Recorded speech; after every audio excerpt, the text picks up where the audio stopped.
And there are snakes here too. Lots of them.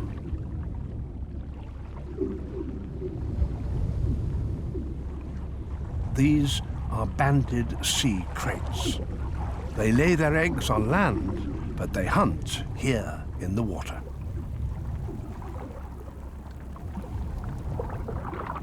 They're too slow to catch fish in a straight chase, so they seek prey that is hiding in the nooks and crannies of the coral. Their bite is highly venomous and paralyzes their victims.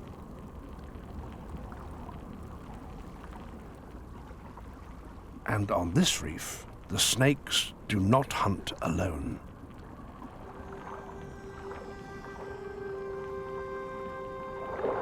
Shoals of yellow goatfish and trevally are seeking similar prey, and they attract the snake's attention. As one group of hunters searches the reef, they're joined by the other.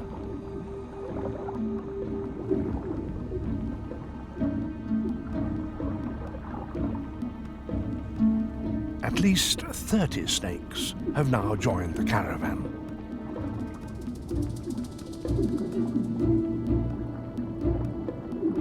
The big fish scare the prey into cracks, and there the snakes can catch them. And anything fleeing from the crates will swim straight into the mouths of the waiting trevally. There's nowhere to hide.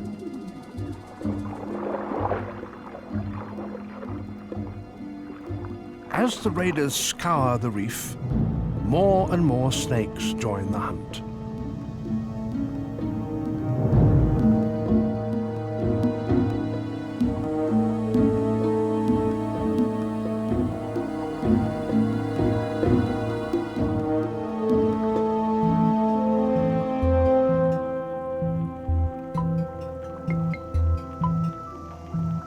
This cooperation between snakes and fish, spectacular though it is, has only recently been observed, for it only happens on the most remote reefs in Indonesia.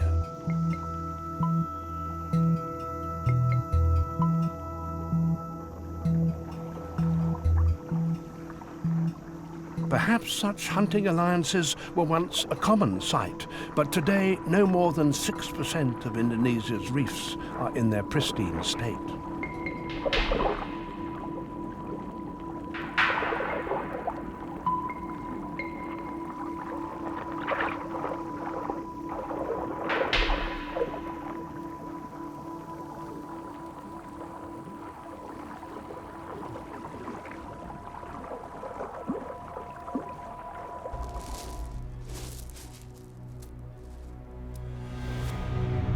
Now the snakes are on the alert. This is the best feeding opportunity they will get all year.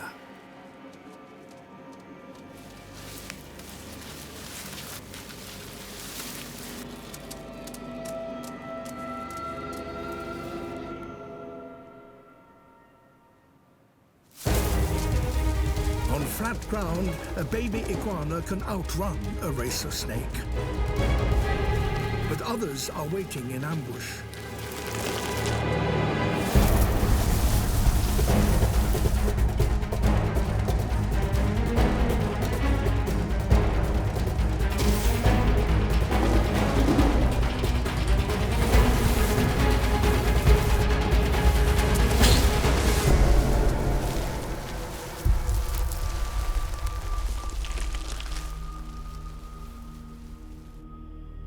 Another hatchling has its first glimpse of a dangerous world.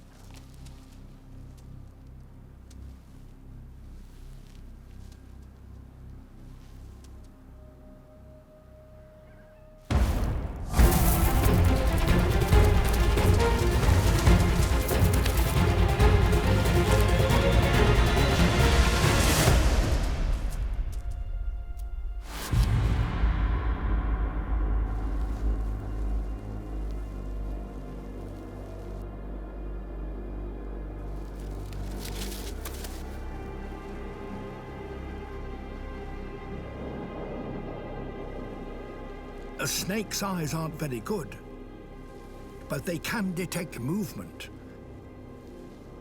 So if the hatchling keeps its nerve, it may just avoid detection.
A near miraculous escape.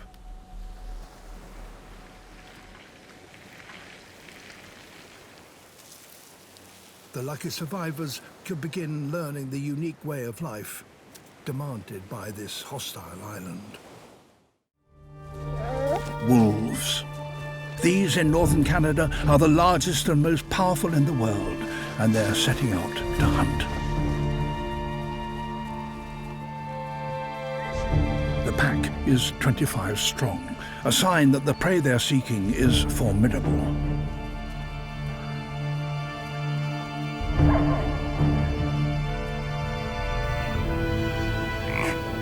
These bison are even bigger than their southern cousins and the largest land animals in North America. For generations, wolves and bison here have been shaped by their battles with each other, making each the most impressive of its kind. The bison will not stay long among the trees. They're not safe here.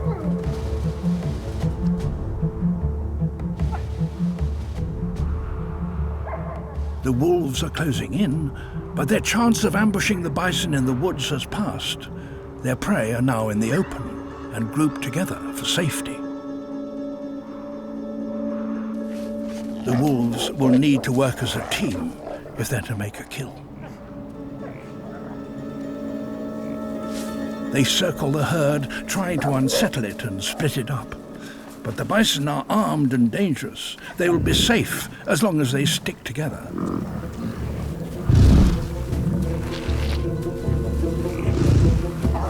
The wolves up their game, harrying the herd, a ploy to trigger a stampede and split away one of the smaller ones.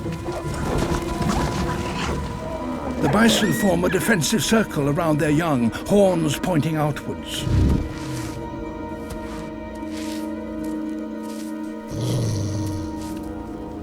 The wolves need a bison to break rank.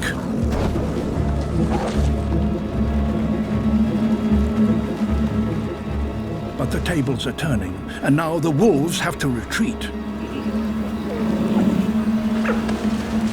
The pack focus their attention on the rear of the herd, and the bison begin to panic.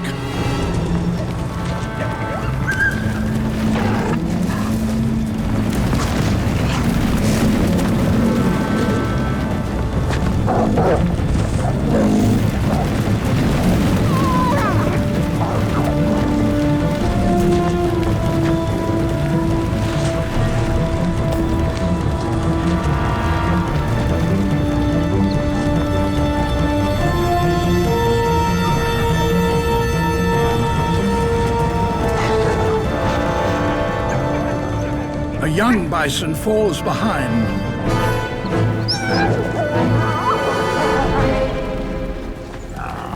Even Even this yearling dwarfs the wolves.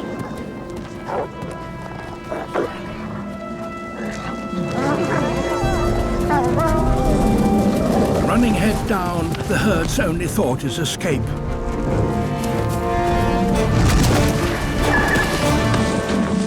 A stroke of luck for the wolves.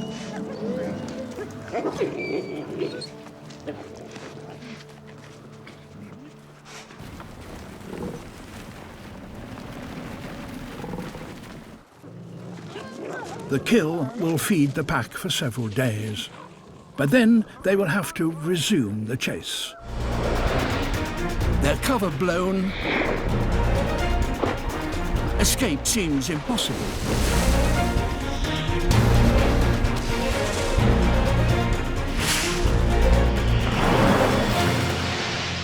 But these particular fish have a unique ability.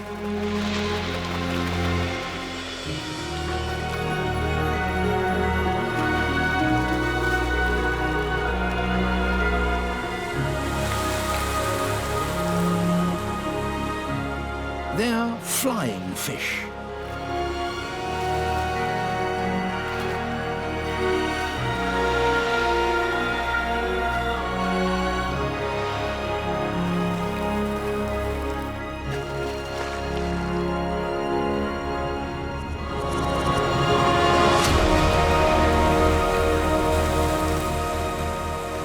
With an extra thrust from their tails, the flying fish get airborne once more.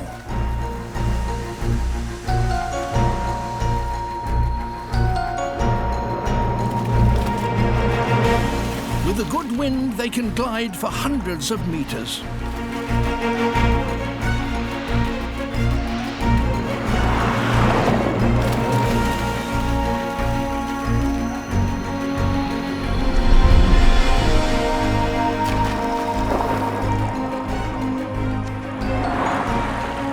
This is just what the frigate birds have been waiting for. When frigates join the hunt, the flying fish are literally caught between the devil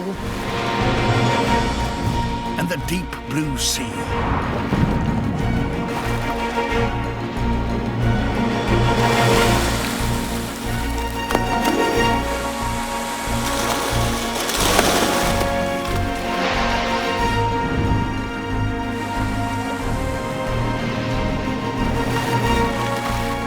If the flying fish get too much lift, they become easy prey for the frigates.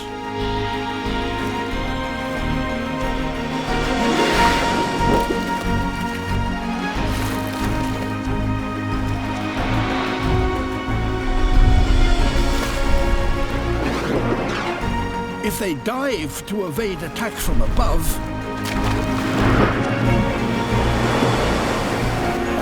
they could fall into the mouths of the Dorado.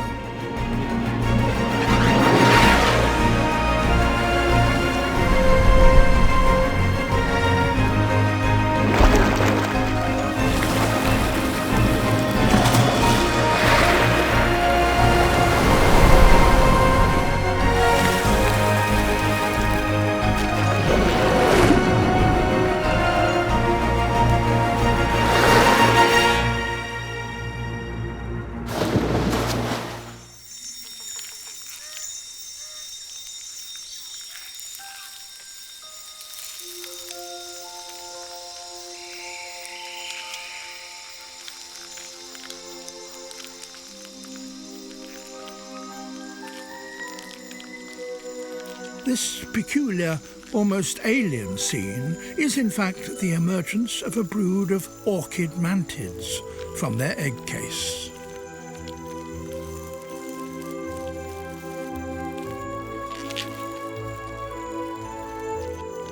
Mantids, like the great majority of animals, play the numbers game. Having over 60 hatchlings increases the chances that a few will make it to adulthood. During these first minutes, they are especially vulnerable.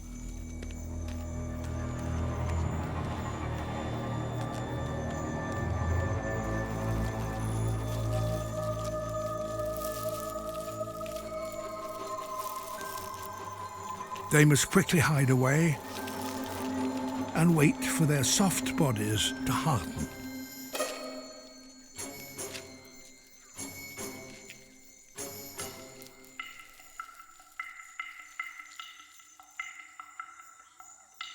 Within 20 minutes, they are transformed. Now, the immediate danger is from each other.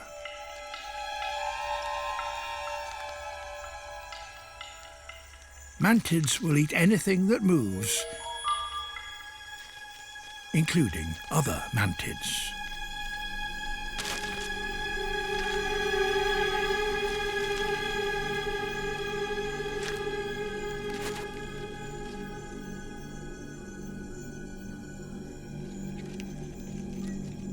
Time to leave.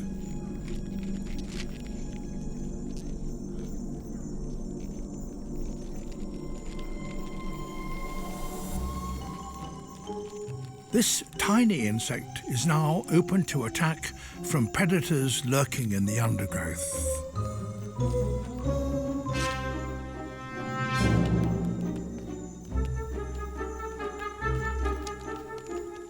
Whether an individual mantis survives or not is partly a matter of chance.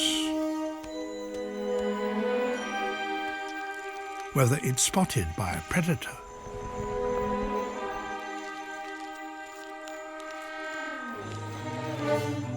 whether it turns right or left.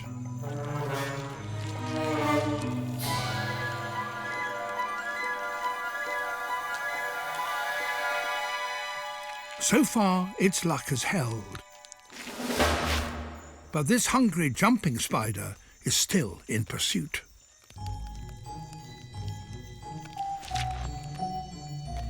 A mantis is born with exceptional eyesight, but the spider's is even better.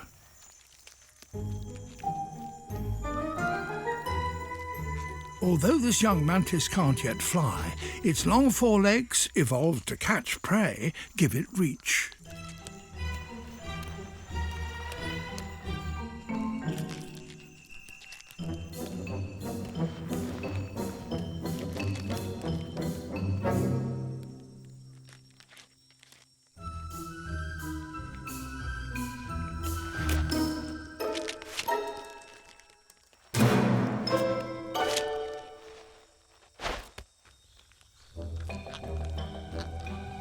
There seems to be no escape.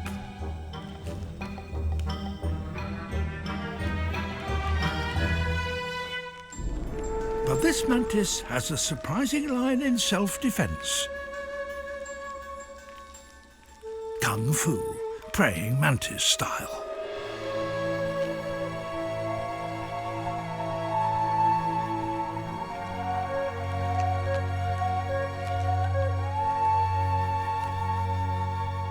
Of course, it's all bluff, trying to look bigger and confuse its enemy. But it's got away with it.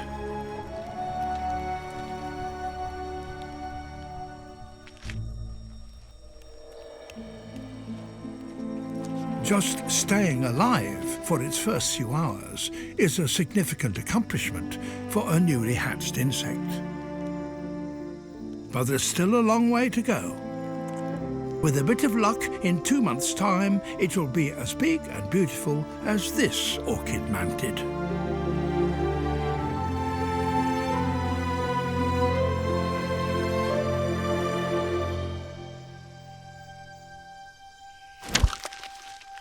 Or maybe not.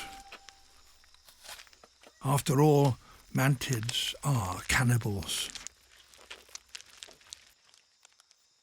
However, there are plenty more where that one came from. At this time of year, polar bears on average succeed only once in 20 hunts.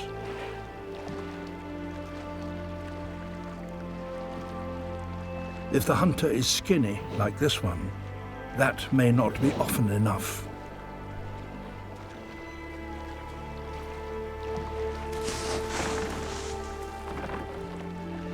All she can do is keep trying.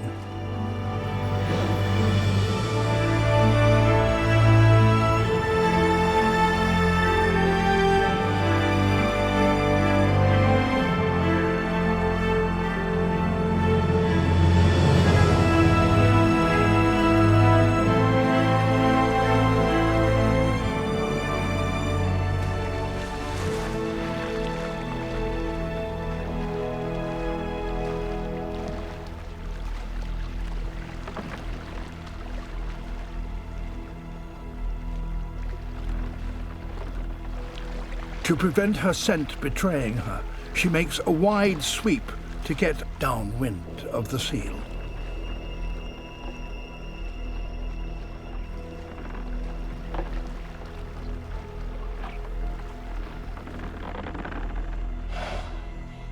Getting close.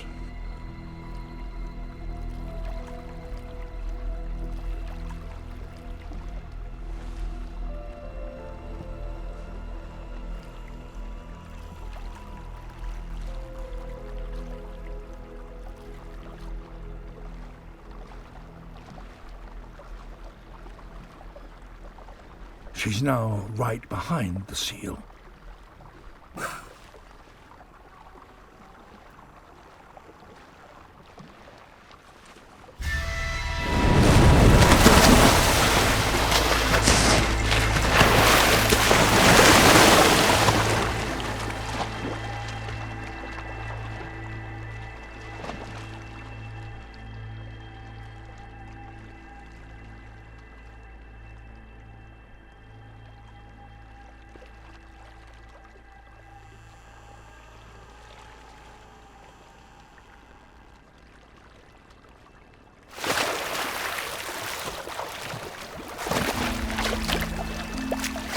Incredibly, she caught the seal underwater.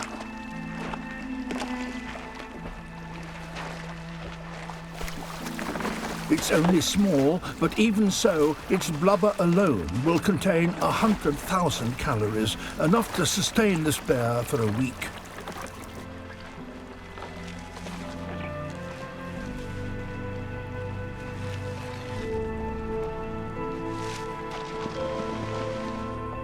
And in that time, she might even catch another.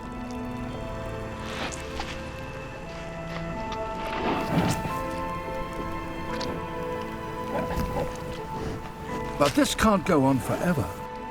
As summer continues, temperatures are rising. Each hunt requires more energy, draining the bears of their reserves.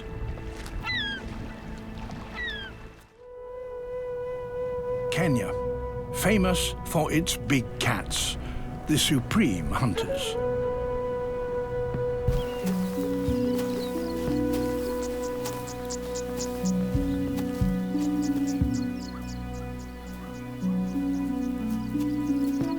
Cheetahs specialize in hunting at speed.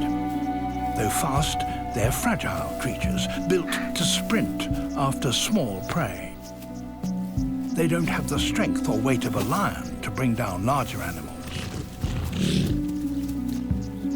This male is different. He doesn't hunt alone. He's learnt that there is strength in numbers.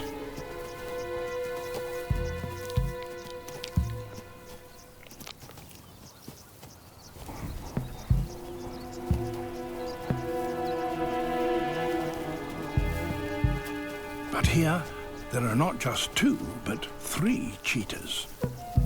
A band of brothers.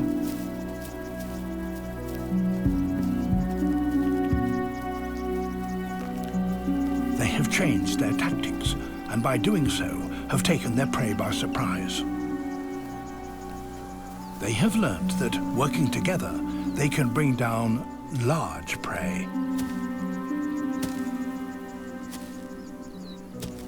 An ostrich, a bird that towers over a cheetah and is more than twice as heavy. It can't fly to escape danger, but it can lash out with a deadly kick.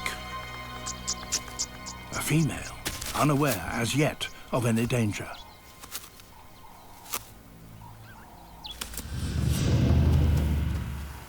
Even with 3 of them, this is still highly risky. If one gets injured, the other 2 couldn't hope to tackle such large prey.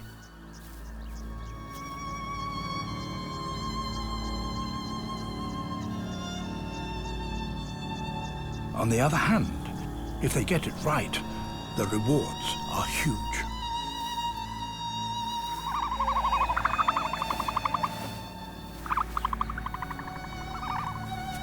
The male has spotted one of the brothers, but only one. It's not too worried.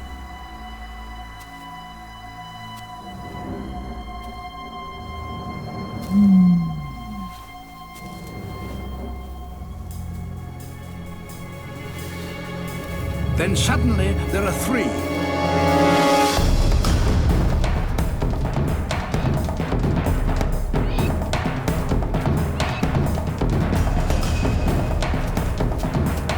The female is slower to realize the danger, and the cheetahs switch targets.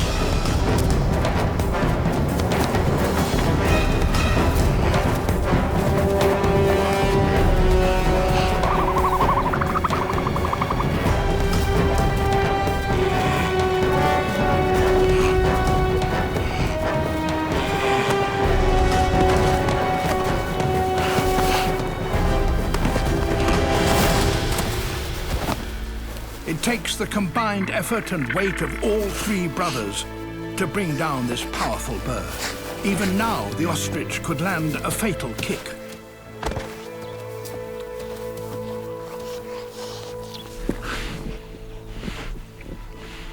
So far, the brothers are winning. Ostriches have yet to find a way to foil such tactics. Food is so hard to find this far north that a wolf pack must search hundreds of square kilometers if it's to be successful. And success means raising the next generation.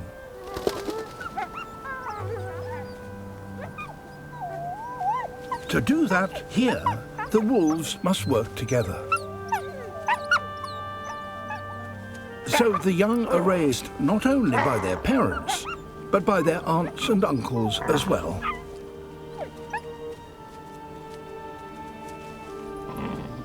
Together, they try to ensure that each pup reaches near adult size before the snow returns. A growing pup needs more than just a few leverets. The wolves need bigger prey, and to catch that, they must hunt as a pack.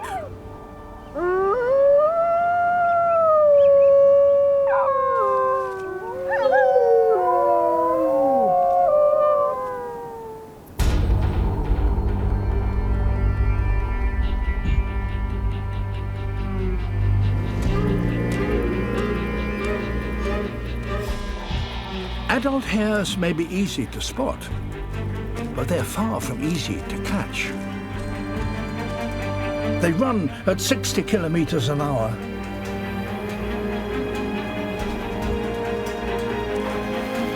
To catch one, the wolves work as a team.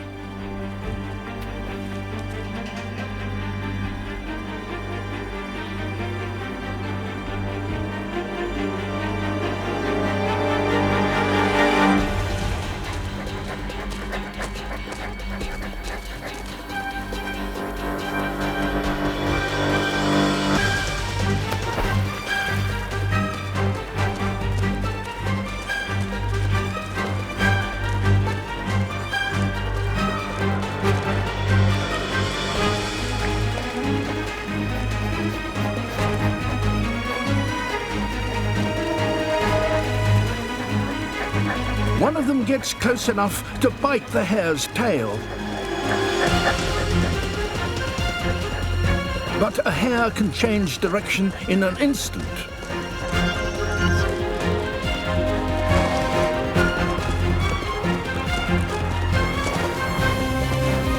If it can continue to sidestep and jink, it may ultimately outlast them.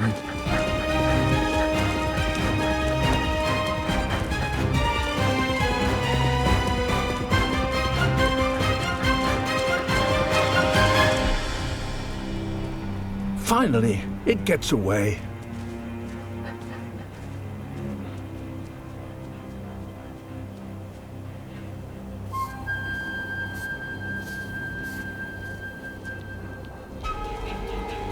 For the next hare, the whole pack gives chase.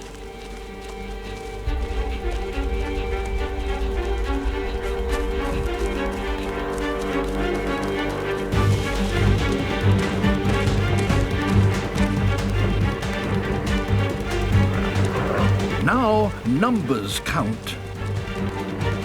The lead wolves keep up the pace. Others run on either side, so the hare can't change direction.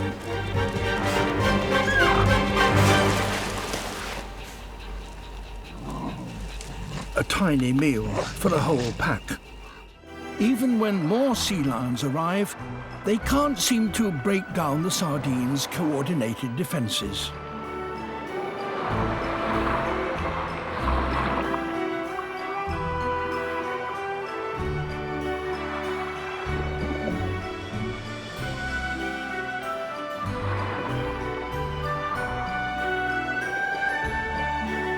With a shoal this big, the sea lions need to isolate a smaller, more manageable group of fish.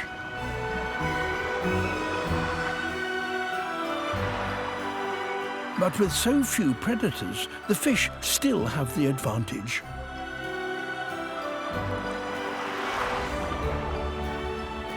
All the sea lions can do is keep the sardines at the surface and wait for others to join them.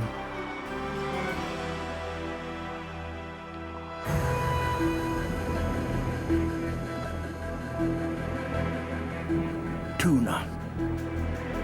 Their arrival changes everything.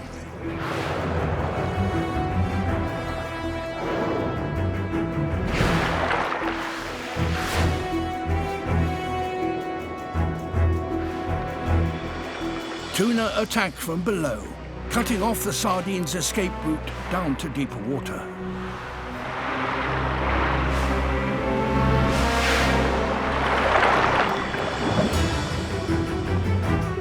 Next to appear shearwaters. Excellent flyers, but also surprisingly agile underwater. With so many predators attacking from all sides, the advantage starts to shift away from the sardines.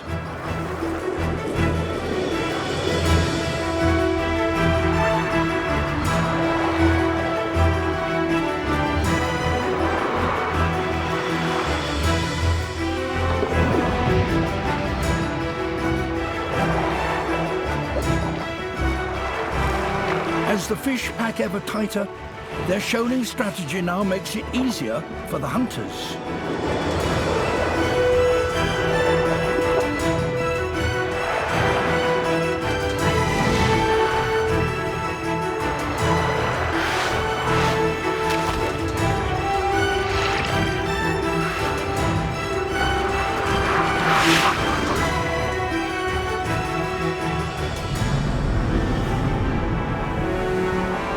Sharks. They've scented blood in the water.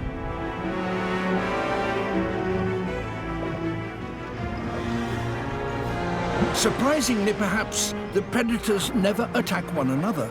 They work together to corral the ball of fish, taking turns to grab a mouthful.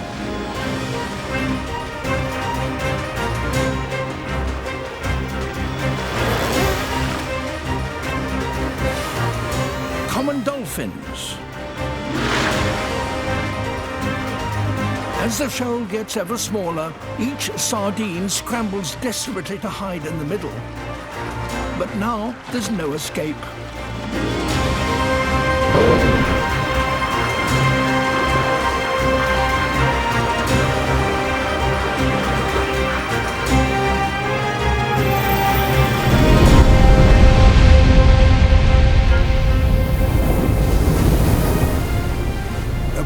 Whale finishes off the feast. Tons of sardines devoured in less than an hour. During the dry season, over 500,000 terns crowd onto this remote atoll in the Indian Ocean.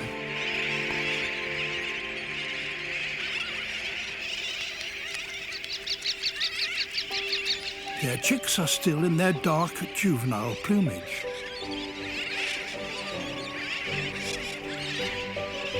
They vary in age.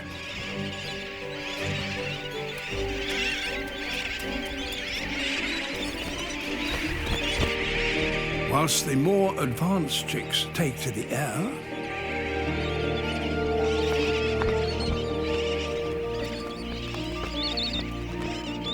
others aren't quite ready yet.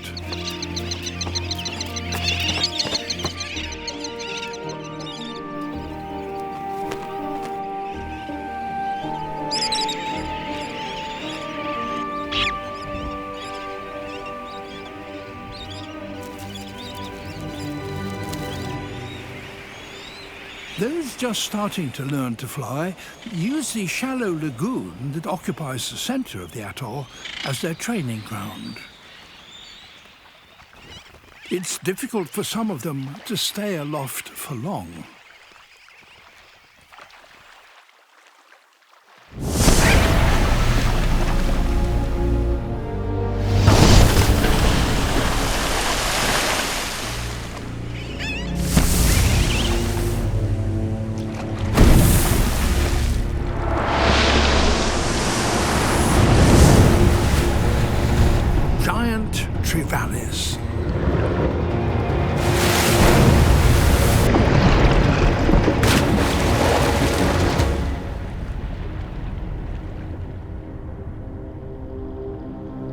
Usually, they are solitary hunters, but about 50 of them have come here from neighboring reefs, attracted by this abundance of potential prey.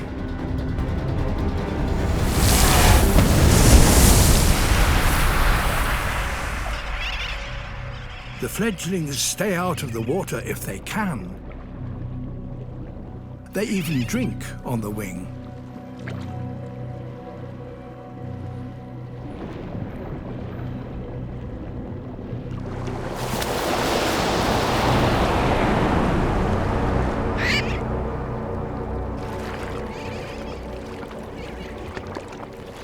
If the trevally are to catch one now, they have to up their game.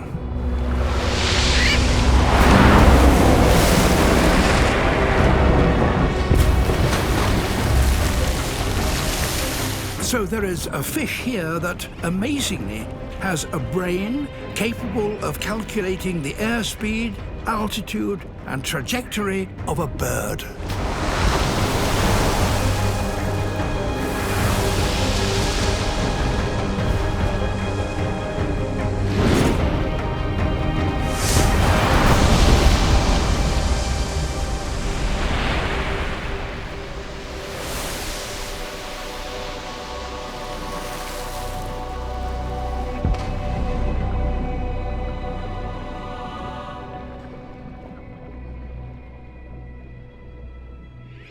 The time comes when every fledgling has to take to the air and collect food for itself.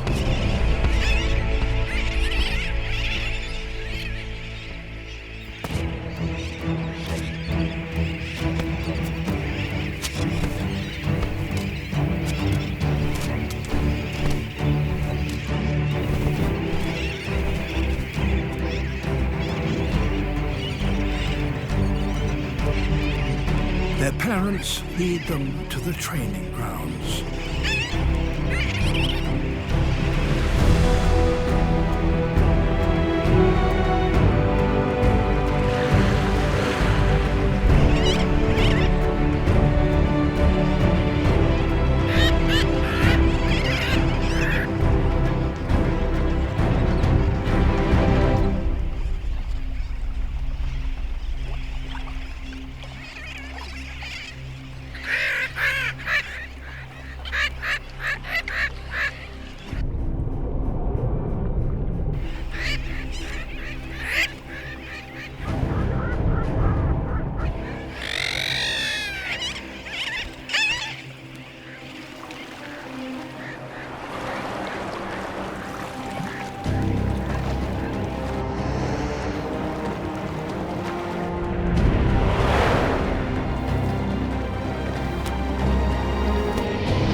If they are to survive, they must learn quickly.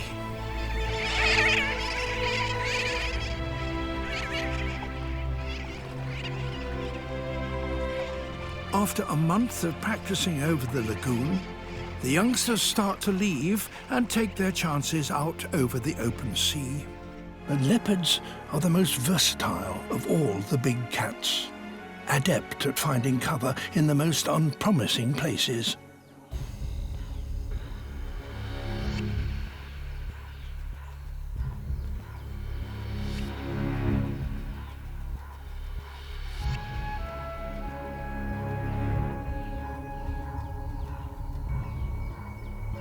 The steep walls of the gully are now her cover for an ambush. The male puku is close enough, but he's too big to tackle. She needs to slip past him without being seen.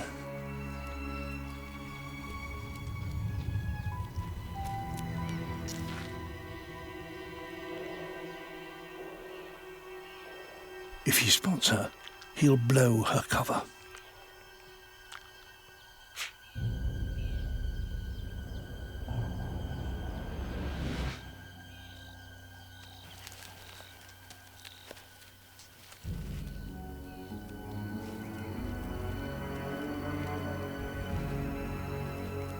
Slowly does it.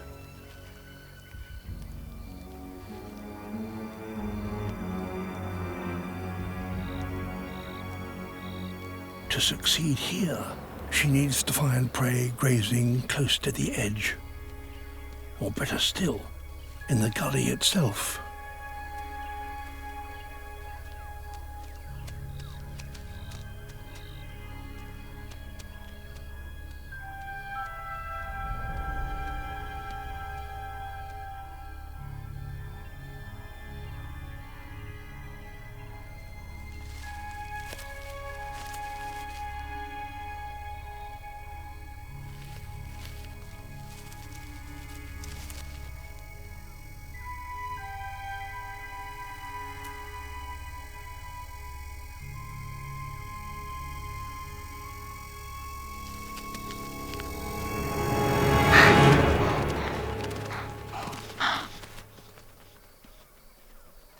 Frustration. Success would have staved off hunger for a week. But while there's prey around, there's hope. Peeking over the top is a risk, but it's the quickest way to find a new target.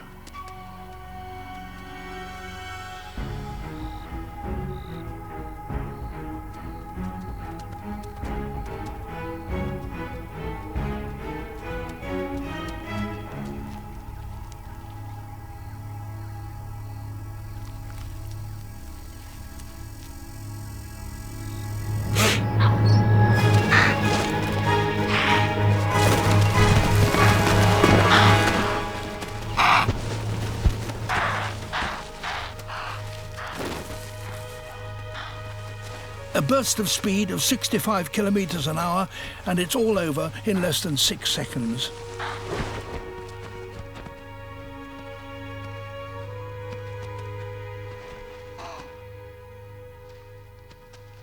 Except it isn't.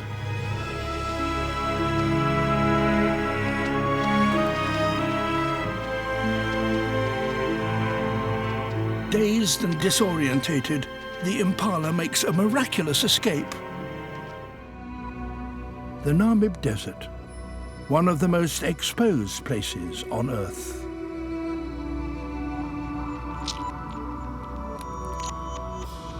As the sun climbs high, everybody takes cover from the extreme heat. Everybody except the hot rod ant.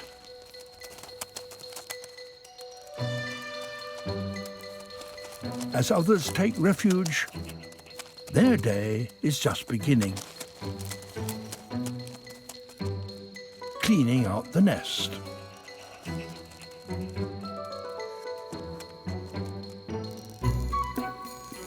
The sand can reach a scorching 70 centigrade. The ants' long legs raise their bodies above the surface, where it's 10 degrees cooler.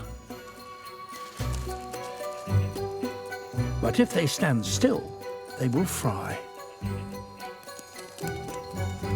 They must keep moving or risk the same fate as their quarry, the creatures that have collapsed from heat stroke. Too deeply buried, but a good place to cool off. Foraging decisions must be fast. Too big? Perfect. Back to the nest before they also die.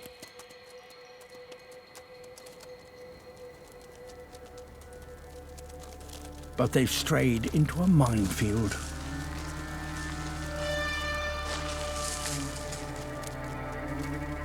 Each of these strange, cone-shaped pits is a death trap.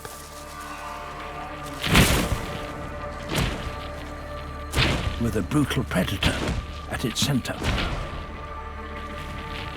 Here lie antlion larvae, tiny ambush predators with venom-filled pincers.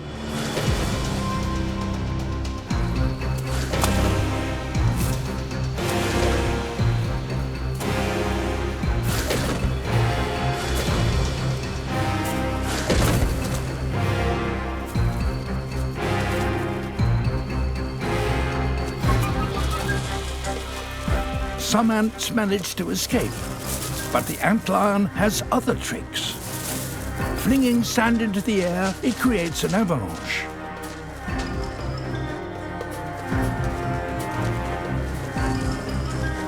In this cone of death, the walls are so angled that the sand slips beneath the ants' feet. As boulders rain from the sky, escape seems almost impossible.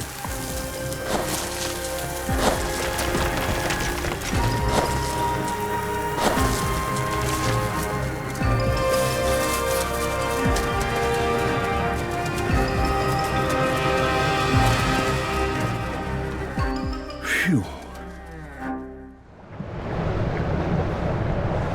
It occurs in phenomenal quantity. Billions of individuals in a single swarm, and swarms can stretch for miles.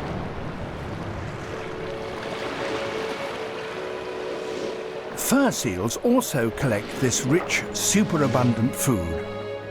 Krill swarms are very patchy, but once found, feeding is easy.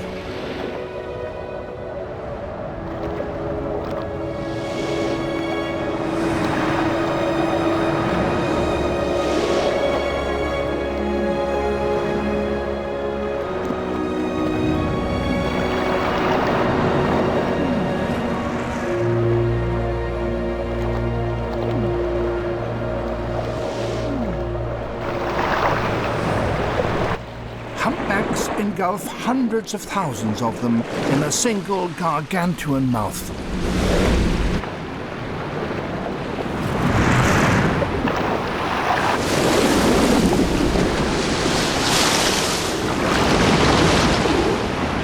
When the going is good, the whales feed continuously, each eating up to 2 tons of krill in 24 hours. Further south, near the continent, the sea ice is still sound.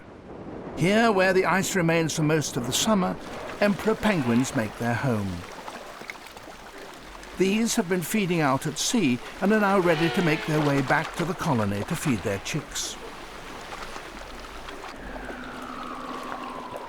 Instead of heading straight for the ice edge, the penguins hesitate some distance from it.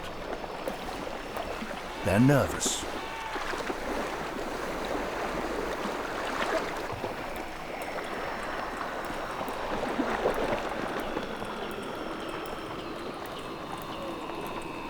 They dive down and investigate the ice edge.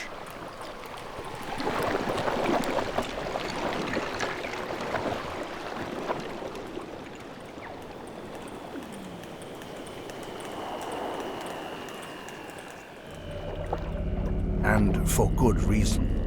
Leopard seals patrol this border.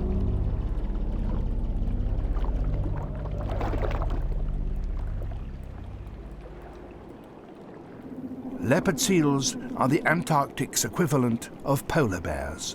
They're the top predators. But they hunt most successfully in the water, so by and large, the animals they prey on are safer out on the ice.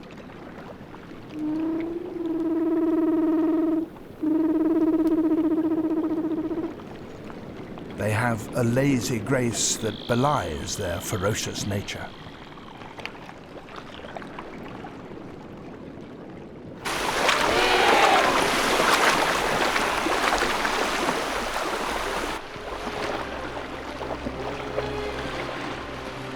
Confident that the coast is clear, the emperor penguins head for the ice. But they certainly don't linger.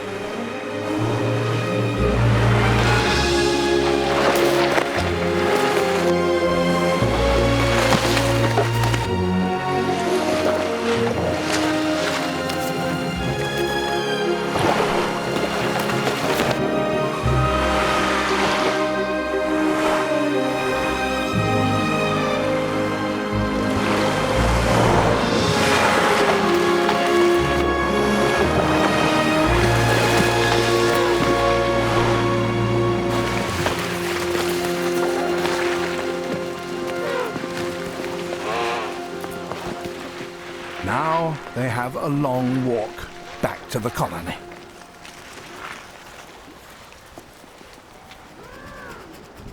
Emperor penguin colonies are some way back from the ice edge. In winter, they may be as much as 100 miles from it. But as the summer progresses and the ice melts, the edge comes ever closer to the colony. So by the time the chicks are fledged and ready to take their first swim, the water is close by.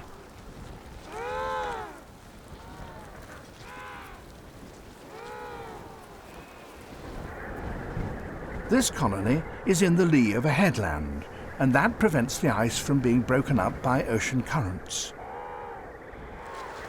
The returning adults are so full of food that they can barely walk. But with no predator to threaten them now, they can take their time.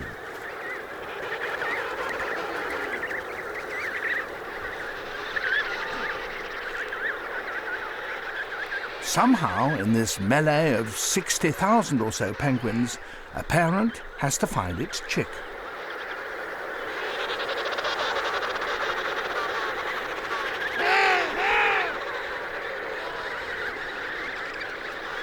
It returns to the place where it last left its chick in the hope that it might still be close by.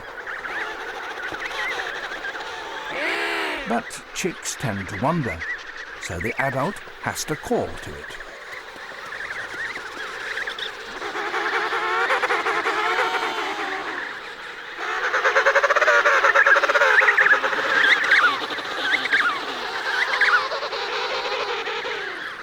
The chick responds, and they slowly home in on one another. The plaintive entreaties of the chick stimulates the adult to regurgitate a mouthful of fish.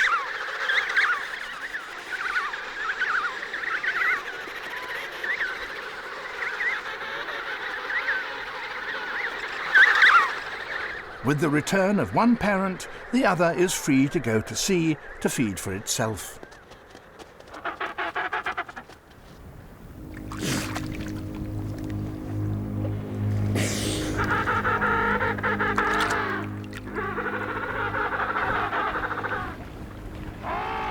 Aware of the leopard seal's presence, the penguins press together at the ice edge, unwilling to be the first to risk diving in.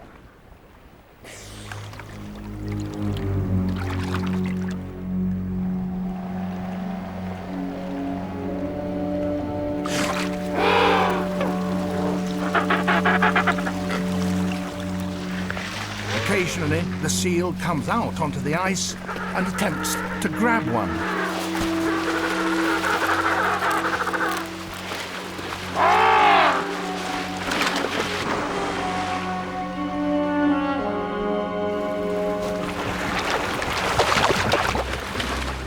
But its most successful strategy by far is to lie in wait.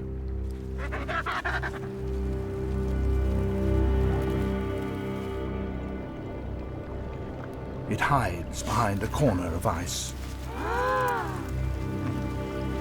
The emperors gain confidence and make a dash for it.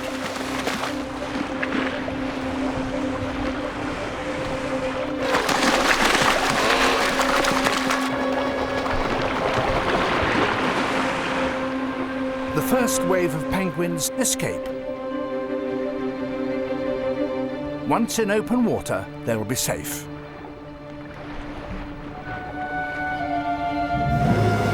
But the seal is alerted by the noise, and through the mass of bubbles, it makes its attack.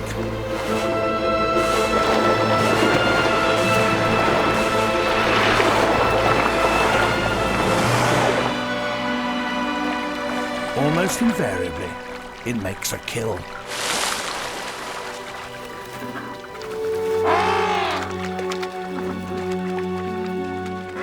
Encouraged by the absence of the seal, the remaining penguins make a break for the open sea.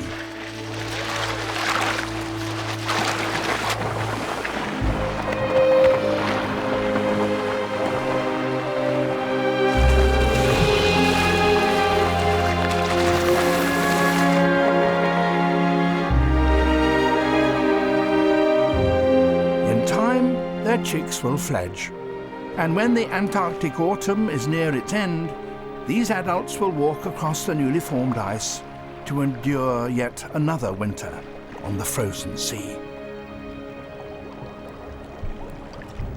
For sea lions to venture into deep water here is very dangerous indeed. It's much safer to stay in the shallows if they can.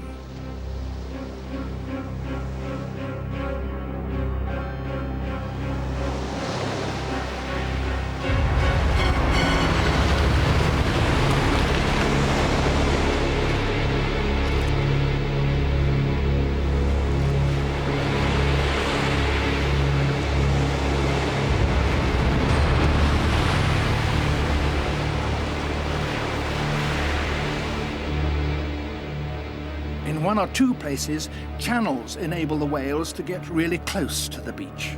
Those are the danger spots.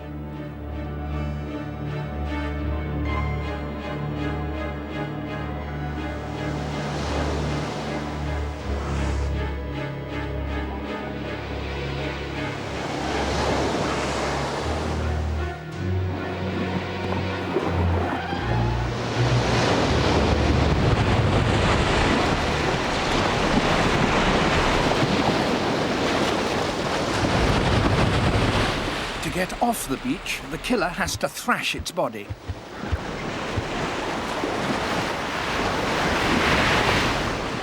No other whale deliberately beaches itself in this way, or has perfected this method of getting back to the sea.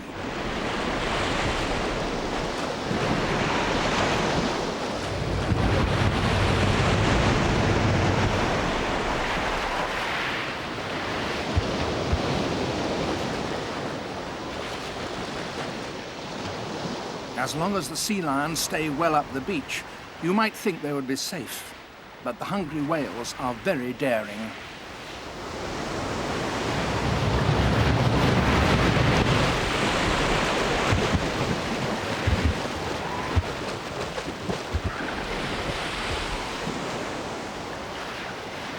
Now, several of the whales are hunting in a group.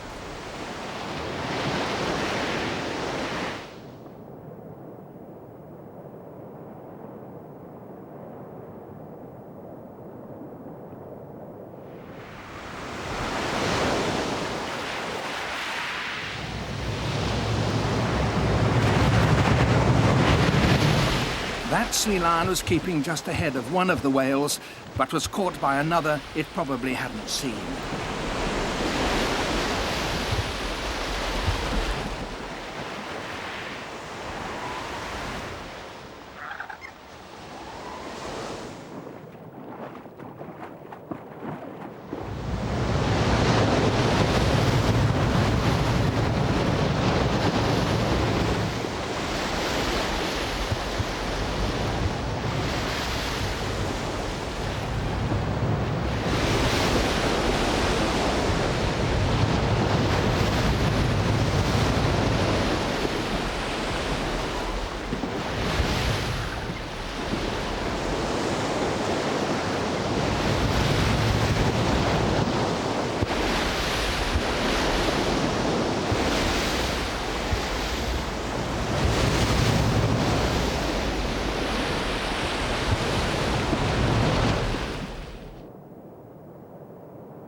This savage beating may be to separate hide from flesh.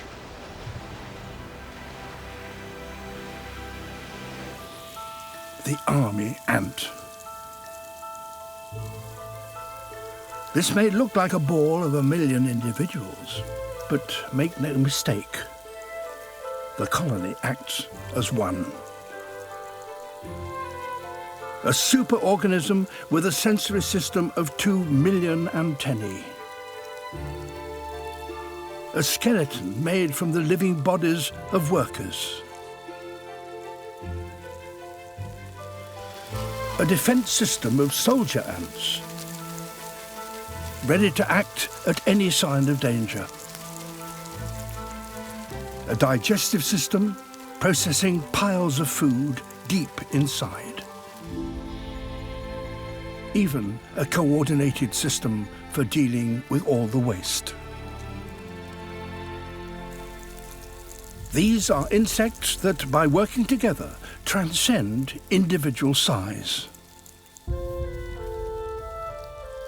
The colony can search the entire jungle and flush out its wildlife.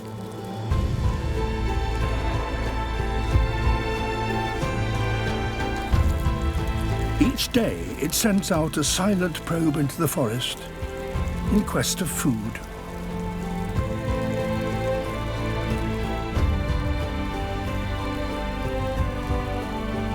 It doesn't use scouts like other ants. Instead, a vast search party pushes into virgin territory.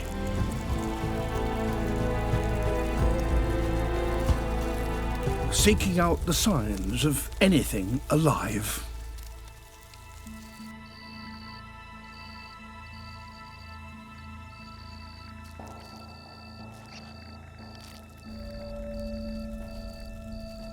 They spread out along a 10-meter front, sweeping across the forest floor. To find prey, the ants must first touch it. The irony is that this, the most successful hide-and-seek player in the forest, is almost completely blind. It distinguishes the living only by their movement. As long as an animal remains still, it is safe. But the slightest twitch will give it away.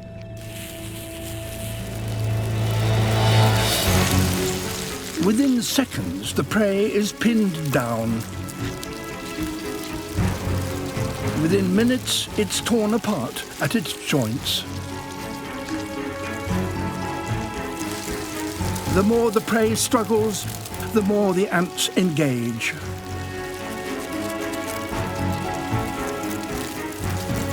Right across the raid front, prey of all sizes are driven from their hiding places. Even wasps must abandon their homes when the ants arrive.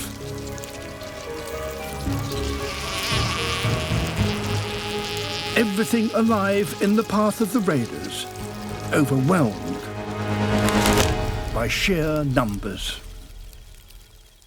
It's called Darwin's bark spider, and the female has a remarkable strategy.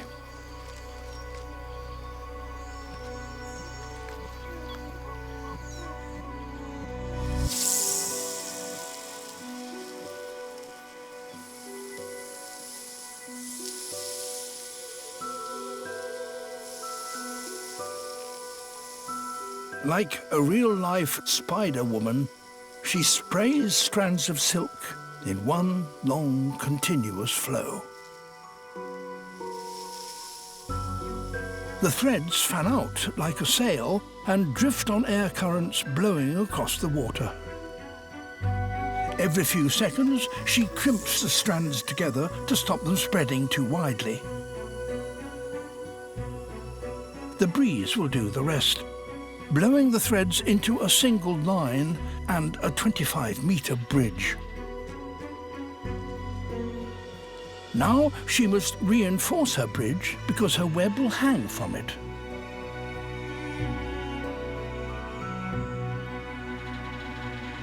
but there's something bouncing the line at the other end.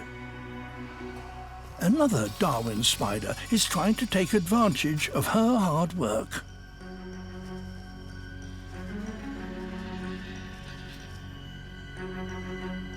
She must deal with the intruder head-on. The cut line is an inconvenience, but no more than that. With hooks on the tips of each leg, she gathers in the thread.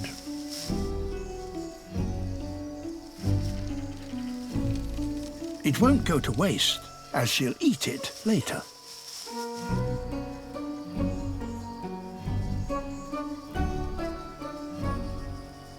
When it's all reeled in, she sprays again. Out streams another 25-meter bridging line.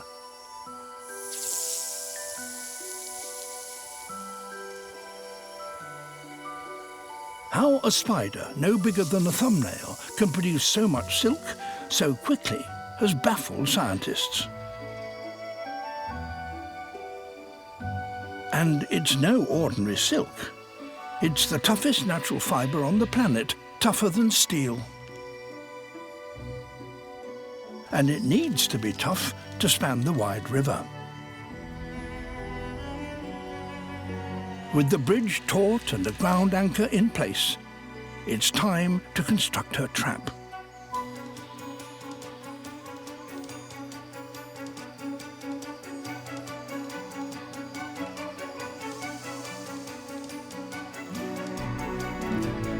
These spiders can build the world's largest orb webs, up to 2 meters wide. A few hours from the first spray of bridging line, the job is done.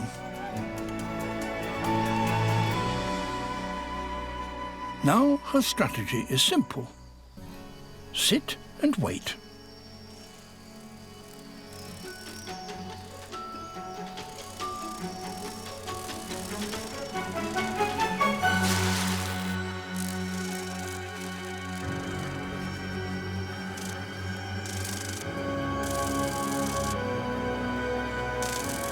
And there's one final bout of silk production. Shrink wrapping her food for later. A Sally Lightfoot crab. One of thousands of shore crabs just waiting for their moment. Every day they gather on the tropical shores of Brazil, waiting for the tide to go out.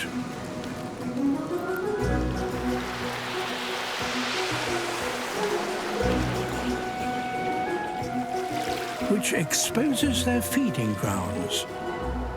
Seaweed-covered rocks 100 meters from the shore.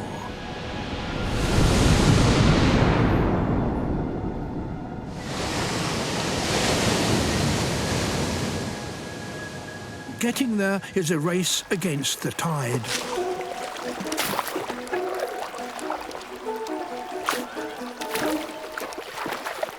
They leap from rock to rock.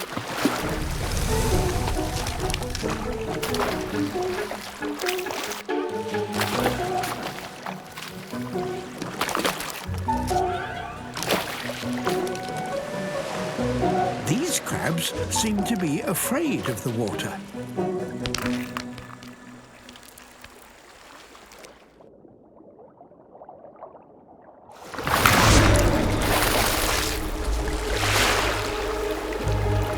And for good reason.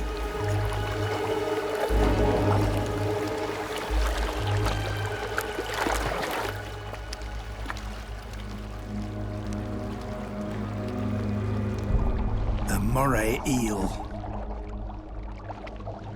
The chain moray is a specialist crab hunter.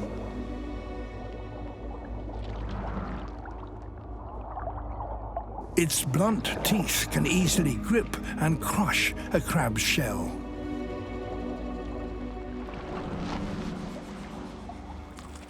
It's the crab's deadliest enemy.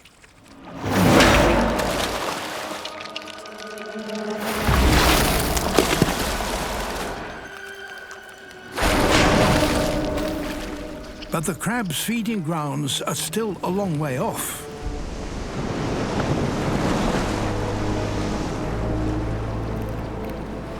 They must press on.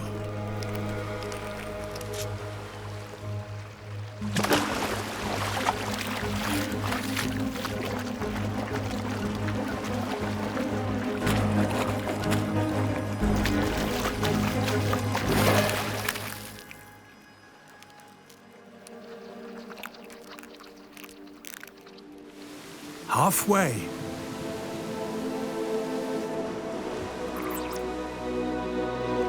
But their enemy has other ideas.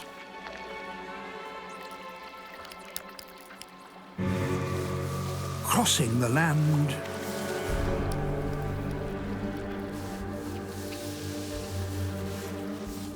To reset the ambush. To feed, the crabs must keep going.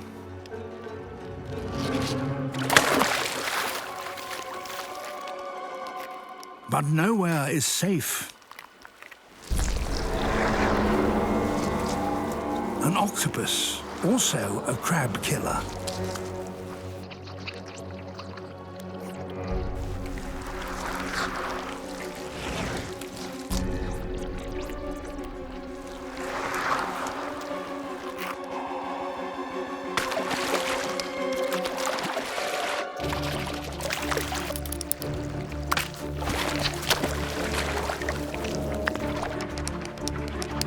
The crabs make a dash for it.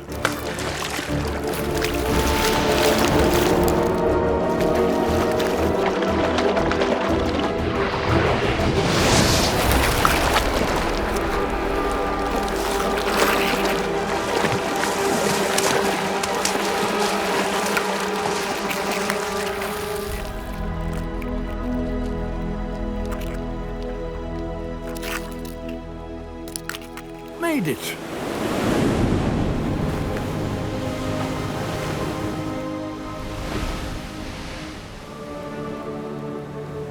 Risking life and limb to graze on these seaweed pastures. But in 2 hours' time, when the tide starts to turn, they will have to run the gauntlet all over again.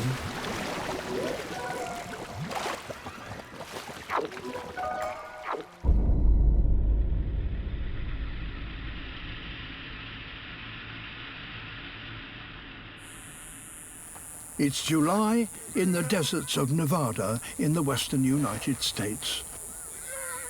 The hottest time of the year.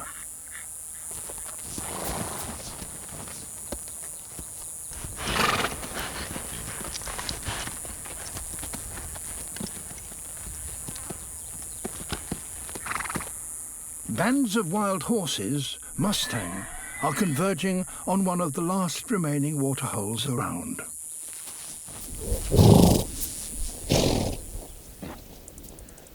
Now, water not only offers them the chance to drink, it can also bring power. If a stallion can control access to water, he will have secured mating rights to the entire herd. So stallions try to dominate these pools, fighting off rivals who venture too close.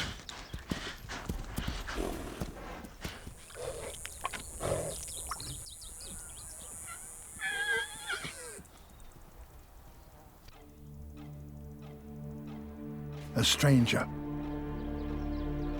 He's travelled 15 kilometres to be here, because the pools where he's come from have already dried up. With him come his females. If he can't provide them with water, they will leave him for the white stallion, who already dominates this pool.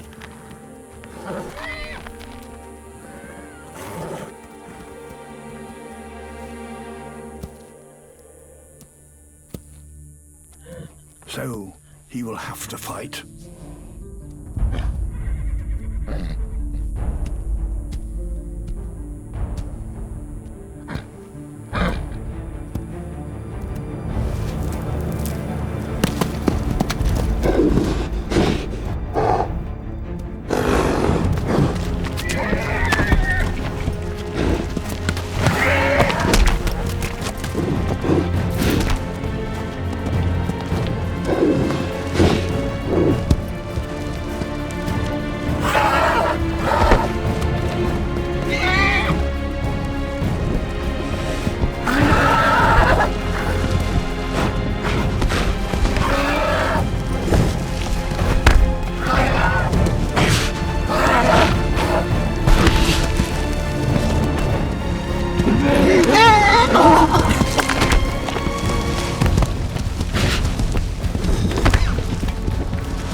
there is everything to lose.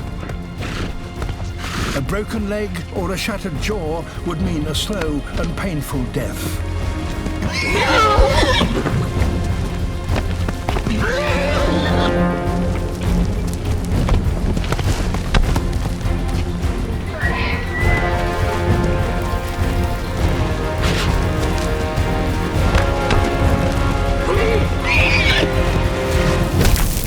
A missed kick, and it's all over. The new arrival has won. And his prize is more than just a chance to drink. He has provided for his herd and in the process stolen his rival's females. The white stallion's rule is over.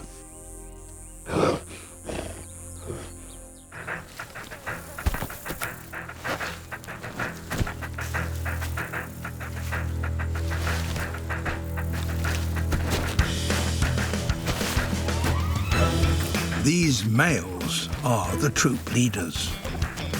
They hold all the power here.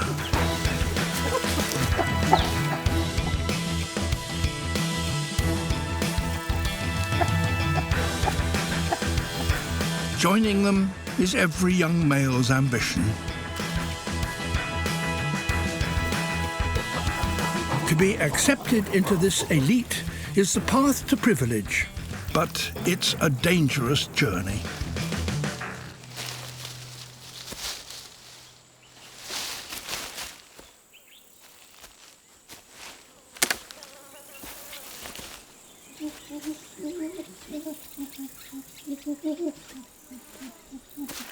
The youngster decides to follow. At first, he has enough sense to keep his distance. These males are twice his size.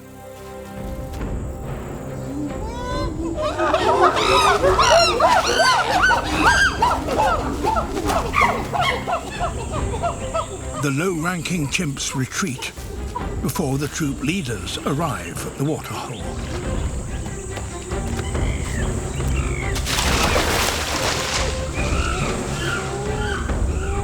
Dominant males have a highly stressful life as they constantly squabble to protect their position.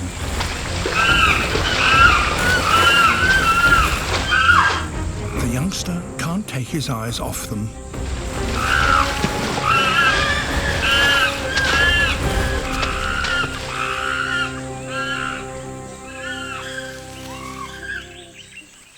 This is his chance to get himself noticed.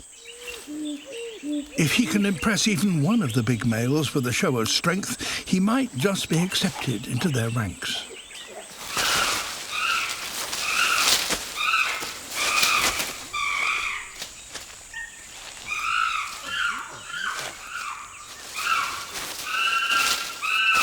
His best attempt at a macho display has certainly caught their attention.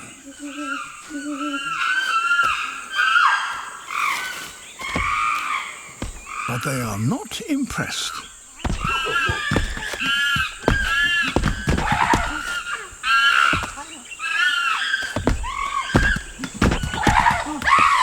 In fact, this drumming means they're getting rather angry.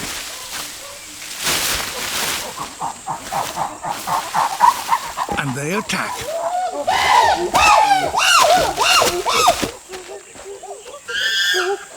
The youngster is not quick enough.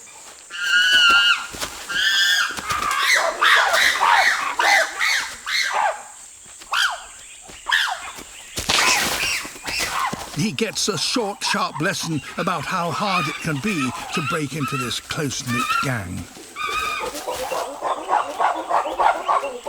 He's lucky to escape with just an injured hand.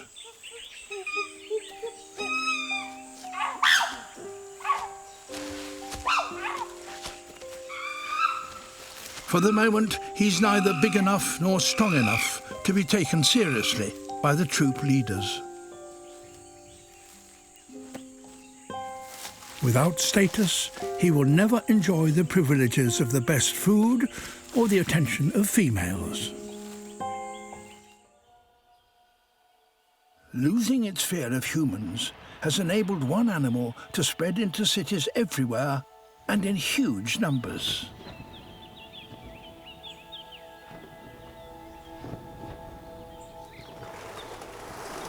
Pigeons are by far the most successful urban bird.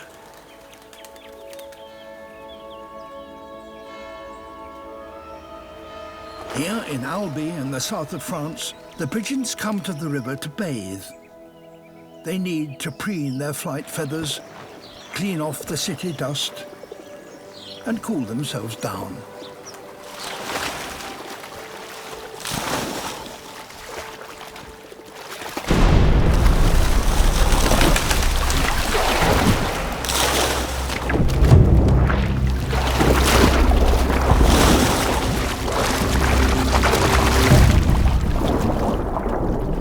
But death lies in wait.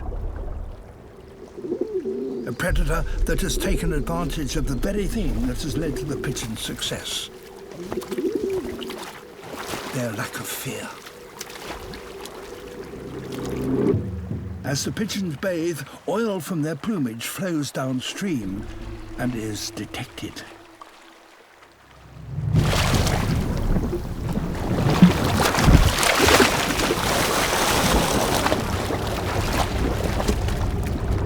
Monstrous Wells catfish. Introduced here just 40 years ago, they have proliferated, virtually exterminated the local fish stocks, and they've now developed a taste for pigeon. Their eyesight is poor, so they use their barbels to sense the movements of their victims.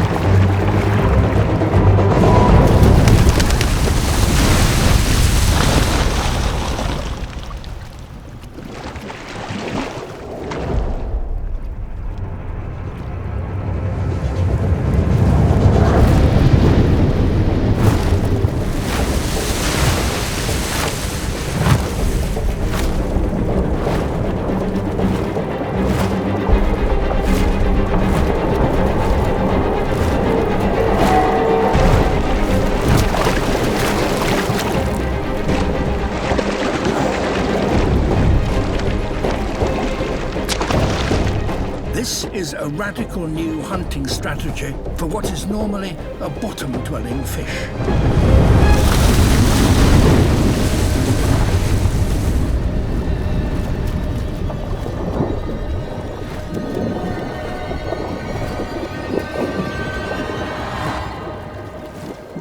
After 1,000 years of living in this city, pigeons are now having to learn to avoid a fish. A lone Grevy's zebra. He weighs close to half a ton and could go for 3 days without drinking.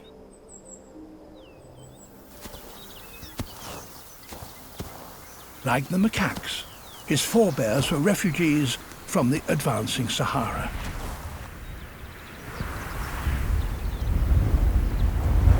The land is scrubby and dry.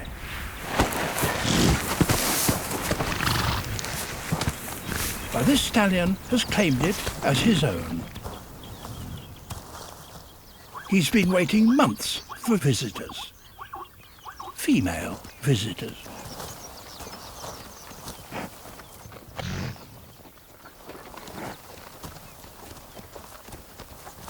If they like his territory, they might stay a while.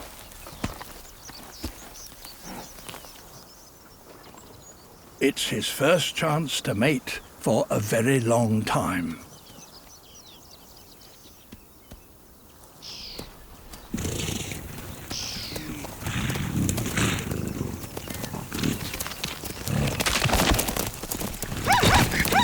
Hardly a success. Perhaps his visitors are looking for a more impressive partner. there's another setback. The females were being followed, a posse of young males, everyone a rival.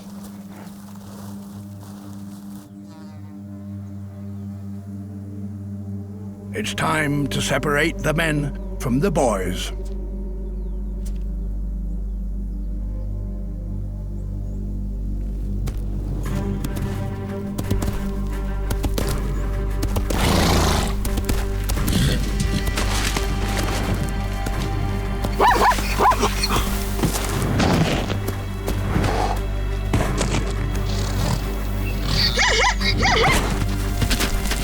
One by one, the stallion sees them off.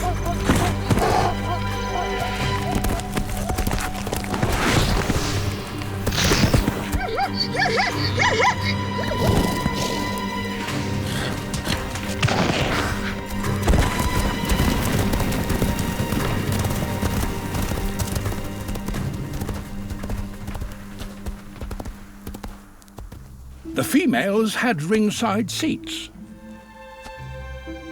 and his prowess has not gone unnoted.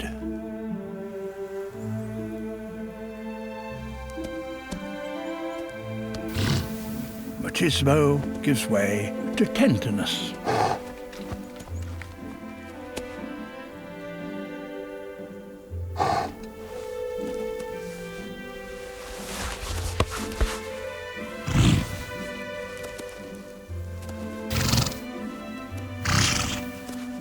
Around here, you have to take every opportunity, be it for food, for water, or for mates.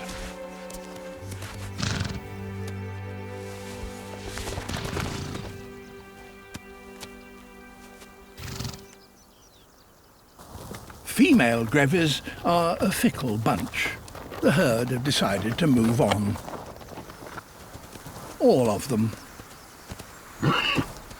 The stallion may never see them again, but there's a chance that one is now carrying his foal.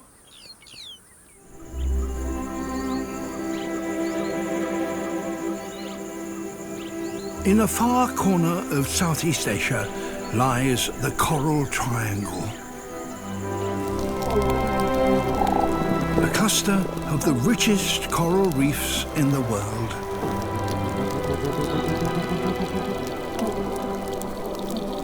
Undersea cities crammed full of life.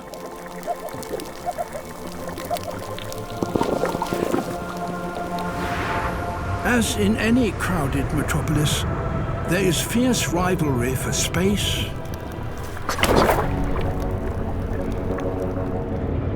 for food,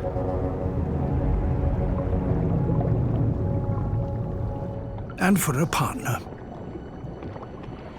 But the reef is also a place full of opportunity.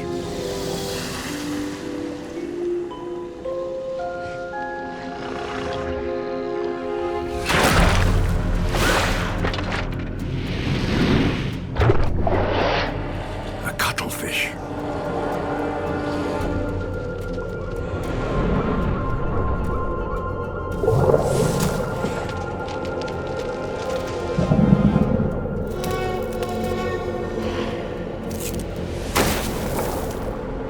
It specializes in hunting crabs.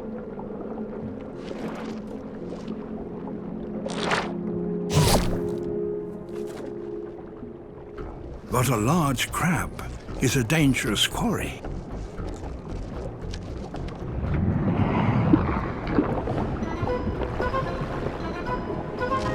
It has powerful claws.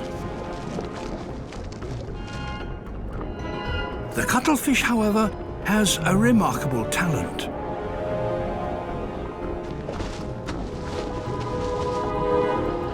Its skin contains millions of pigment cells with which it can create ever-changing colors and patterns.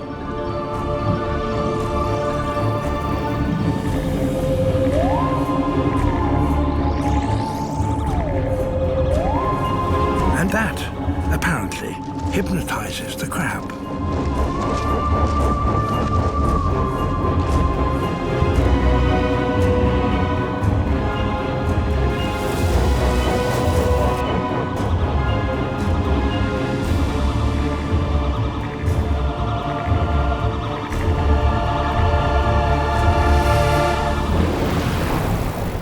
Cuttlefish may be clever, but a shark is bigger. And it eats cuttlefish. Time to disappear.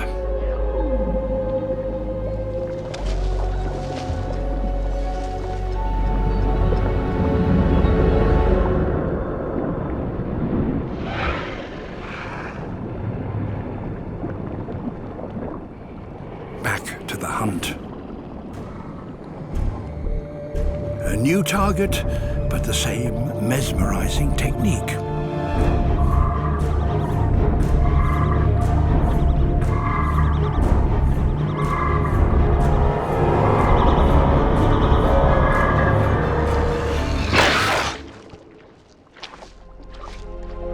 For those that manage to establish themselves in these bustling undersea cities, there can be great rewards.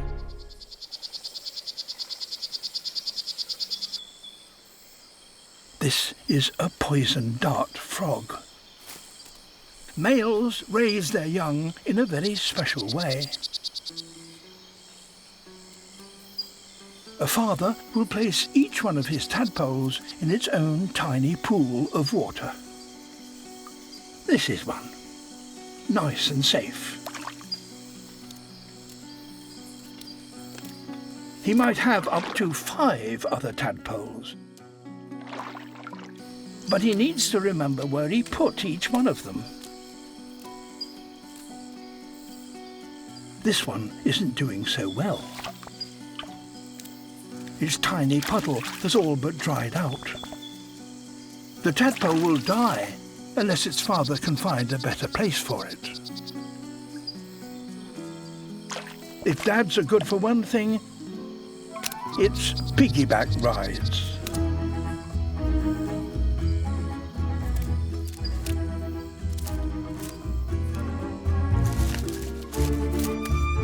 Fathers are no bigger than a human thumbnail, but this enables them to get to places that others can't. This could be perfect.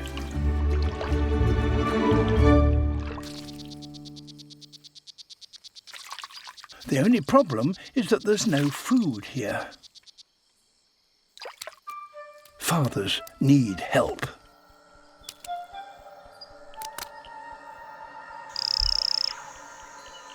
Somewhere in this forest is Mum.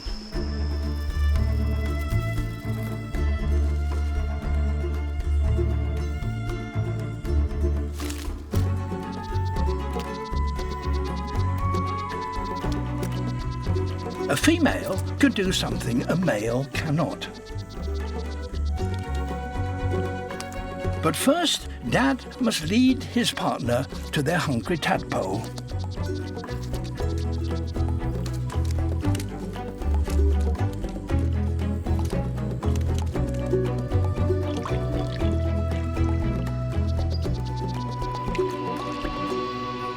And Mother deals with the problem.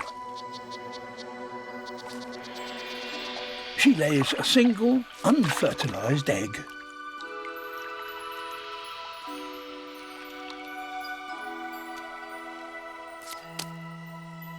And her tadpole gets a much-needed meal. For the next 6 weeks, parents continue their rounds, an extraordinary test of teamwork and memory. Sailfish, 3 meters long, are closing in on prey.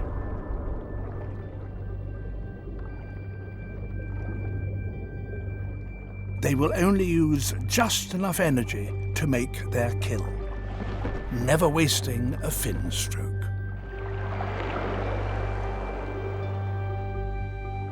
Nearly 100 sailfish have surrounded a single school of baitfish. It's very rare to see so many of these hunters in one place. To herd their prey, the predators raise their huge dorsal fins.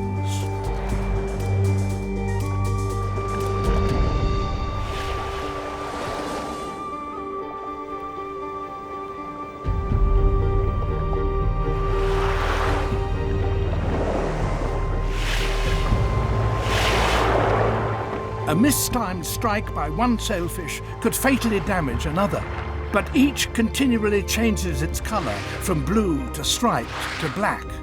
That warns its companions of its intentions and also confuses the prey. As the shoal is driven nearer the surface, it comes within the range of the seabirds.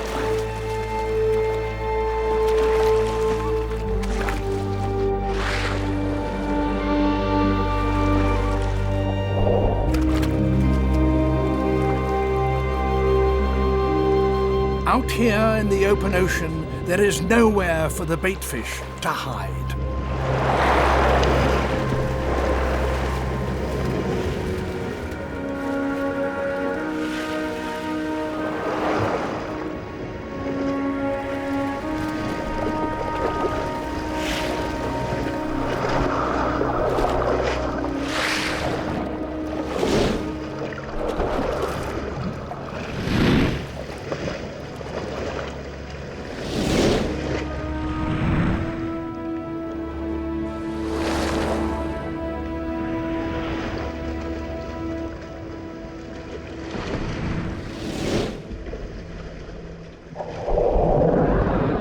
Sailfish live a high-octane life. To survive, they must find prey daily. So their entire existence will be spent on the move.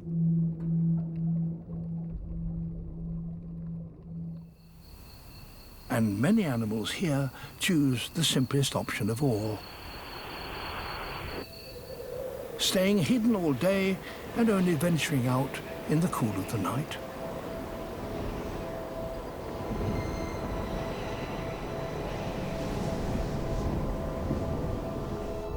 As darkness falls, animals appear from seemingly nowhere.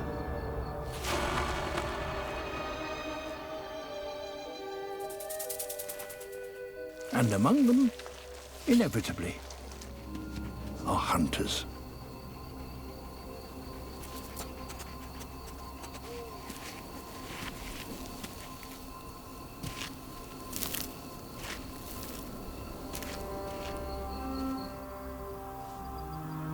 One of the most voracious nocturnal predators is also one of the hardest to see.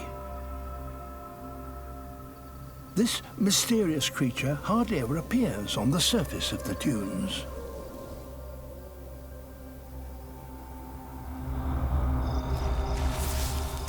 But there are signs on the sand that can give it away.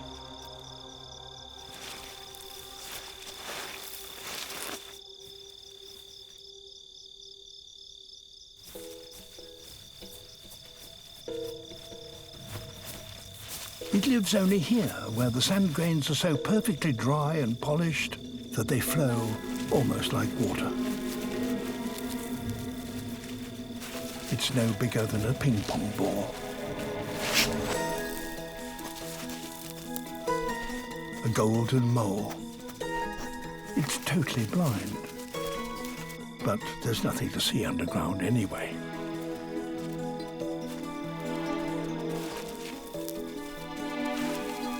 Instead, it has superb hearing. Its entire head acts as an amplifier that picks up vibrations through the sand. So, to locate prey on the surface of the dune, it has, paradoxically, to thrust its face into the dune.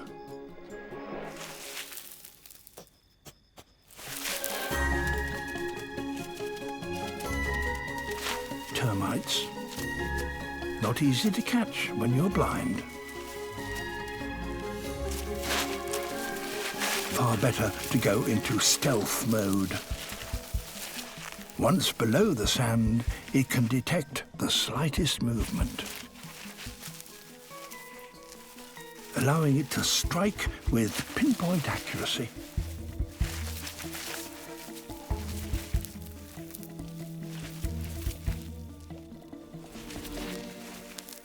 Well, most of the time.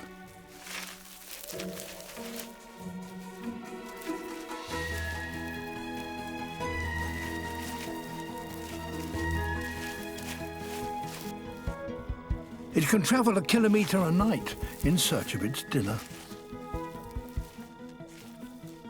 And right now, it has just detected its main course. Little wonder it's sometimes called the shark of the dunes. Lizards, for the most part, are not known for being caring parents, but there are exceptions. It's spring in the woodlands of North America. An American robin is nesting, warming her eggs with the heat generated by her own body.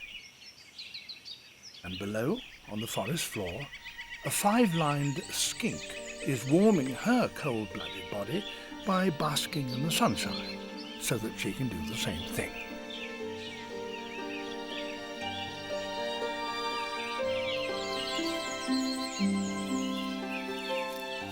She has a nest below the log.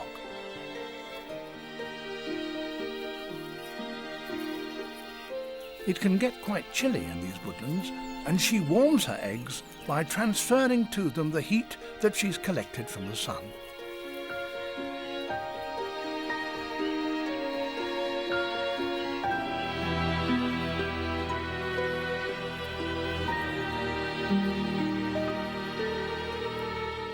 She takes just as much care of her eggs as the robin does.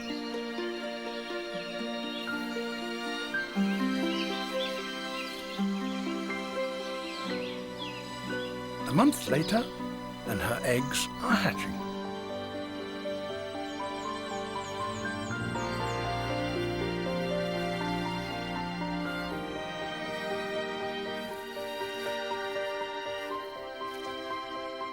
The robin's eggs have hatched too. Her nestlings are helpless and need constant feeding. The young skinks, however, are already capable of finding food for themselves.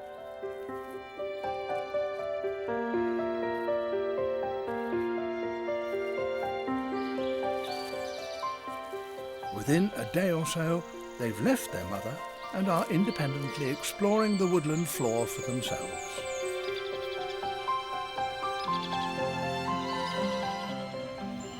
Back in the Australian rainforest, this weaver ant fortress sits at the heart of a rich territory.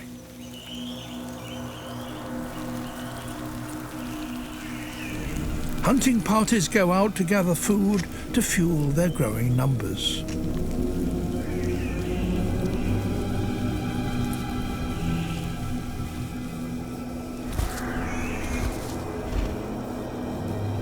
Some canopy caterpillars are not killed, but farmed by the ants.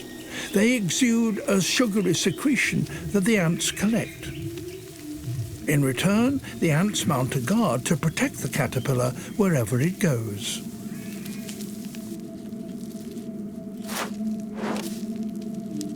But a successful colony inevitably attracts enemies.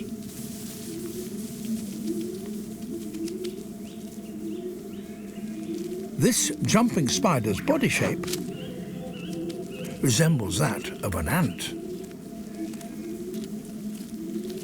A disguise good enough to fool these nursery guards.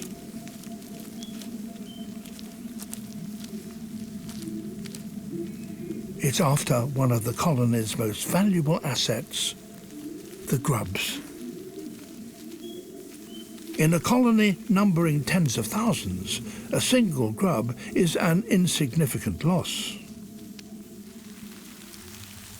But the rich territory of a successful colony draws more destructive enemies.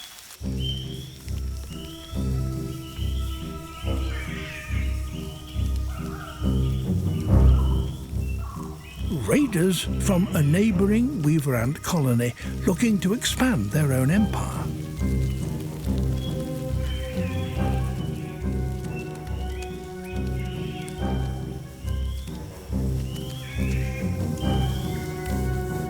Invaders are quickly spotted. The guard releases pheromones to alert the rest of the colony. They stream out of the nest to defend their home.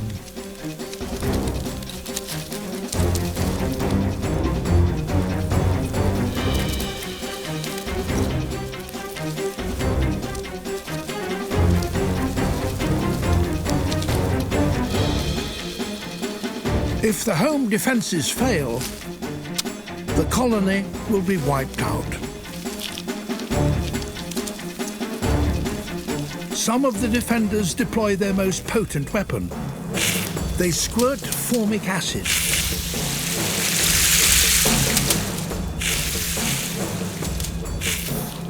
The stinging liquid halts the invaders in their tracks. And now the home guard can go on the offensive.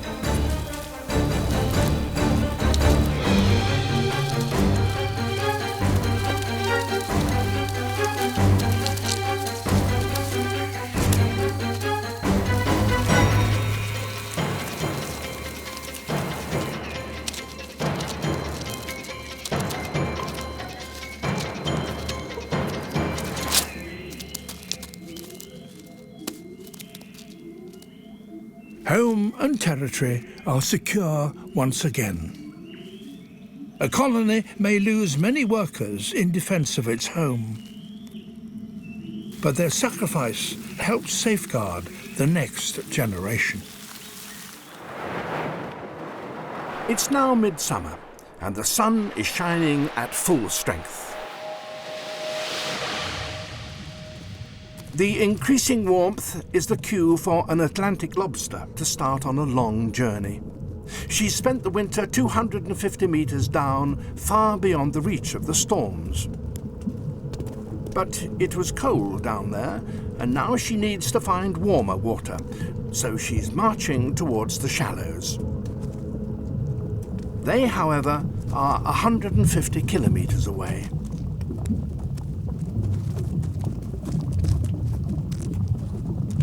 After a month of walking, she finally arrives at her favoured sandbank. But she's not the first here. Dozens of other lobsters have already dug themselves homes in the sand, and they don't intend to surrender them to newcomers.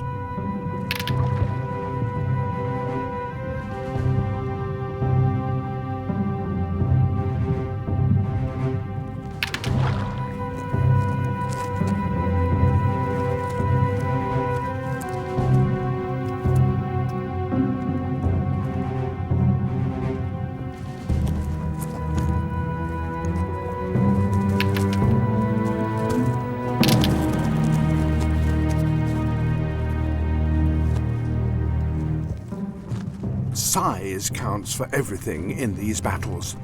The new arrival is in urgent need of a pit, and since she weighs a hefty 7 kilos, she stands a good chance of getting one.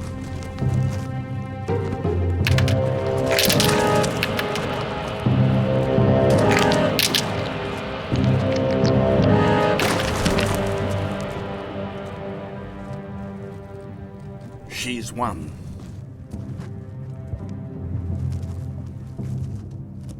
These battles continue for the next 2 months, and they're crucial, for the females must have both shelter and warm water if they're to raise their young. For the last 7 months, each of these females has been carrying around about 20,000 fertilized eggs, but their task is approaching its end.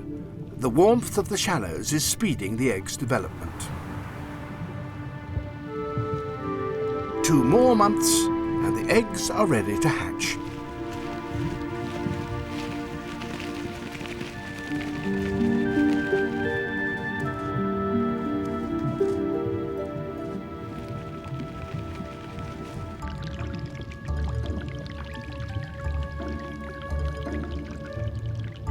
At first, they're not very good at swimming.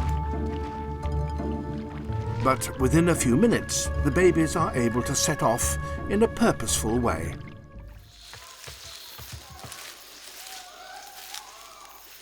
This is one of them. From the purposeful way in which he's walking, it's clear that the search for prey has started. The other members of the team are not far away.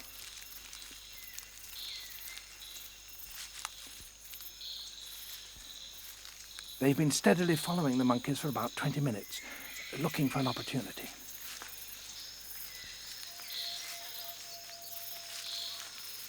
The technique they'll almost certainly use is that one of them will be driving the colobus ahead of him then there will be others that go up on either side who are the blockers, who won't make any attempt to catch the monkeys. And then there are chasers who go and grab at the monkey if they can. And finally, there's one male who will go up ahead and ambush it, so bringing the whole trap closed. The monkeys are now getting alarmed. A driver's going up to prevent the group from settling and to drive them towards an area where they're more easily trapped.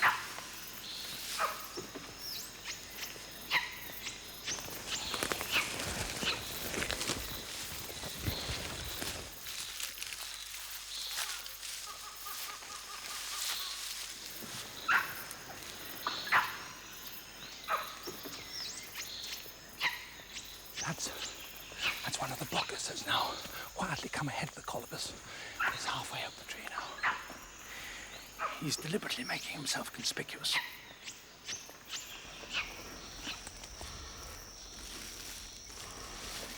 Now it looks as though they're all in position.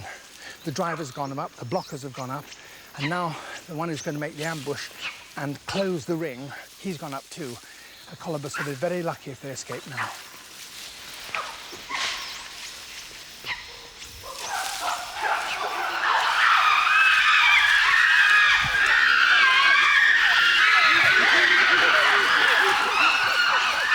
They've got one.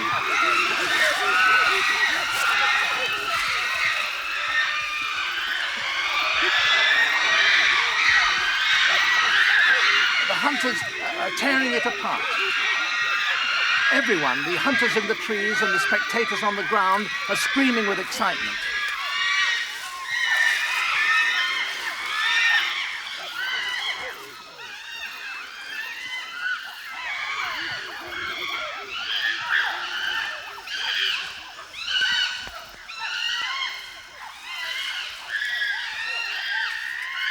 And now the kill is brought down so that the females and others can share it.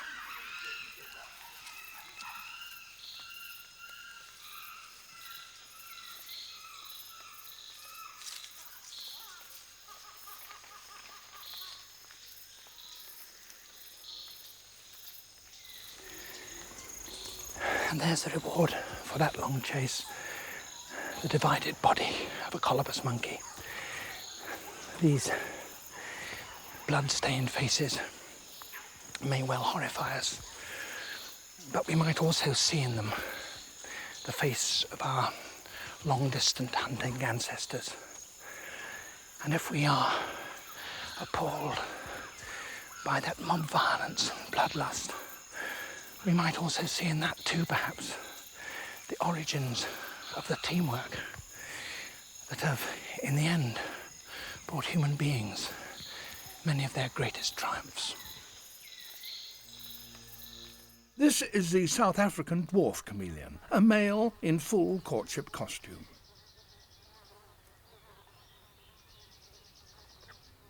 This, somewhat less colourful, is a female.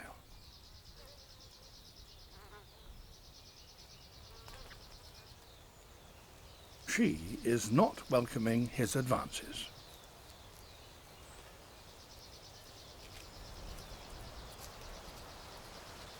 As her mood darkens, so does her skin.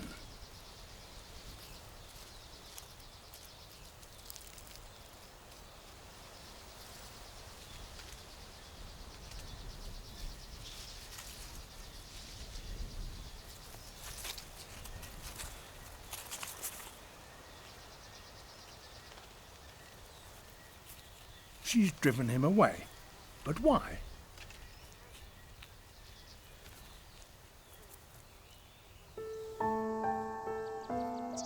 There is a reason. She's pregnant.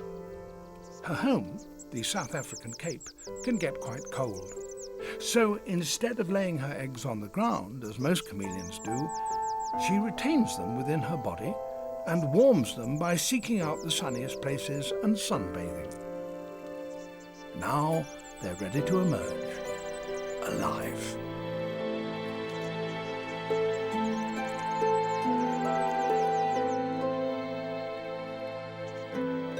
Producing babies in the branches might seem to be a risky business, but the membrane enclosing each one will stick to a twig if it hits one.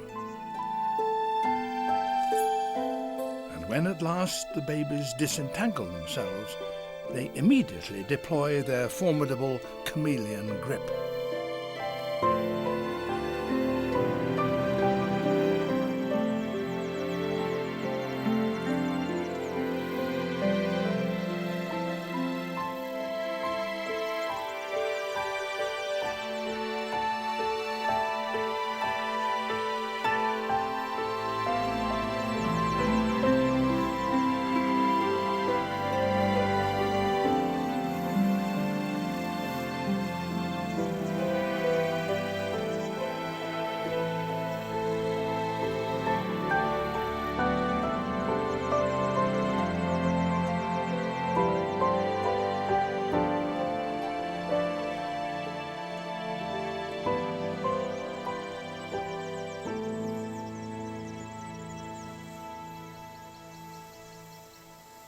By the time they're properly dried out, the babies are as much at home in the branches as their mother.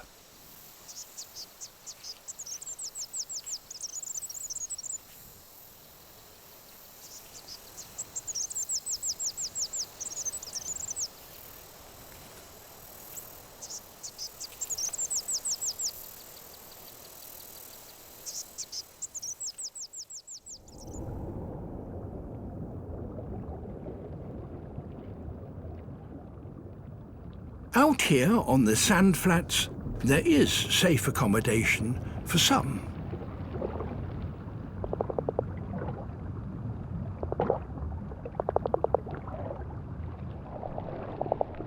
A family of saddleback clownfish have found an excellent home. The tentacles of this carpet anemone can kill, but the clownfish are immune to the poison.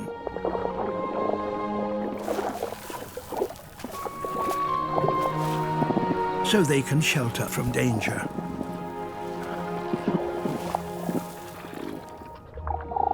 In return, the fish keep the anemone clean of debris.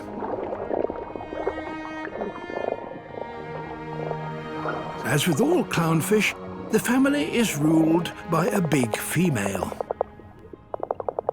Her white face marks her out as the boss.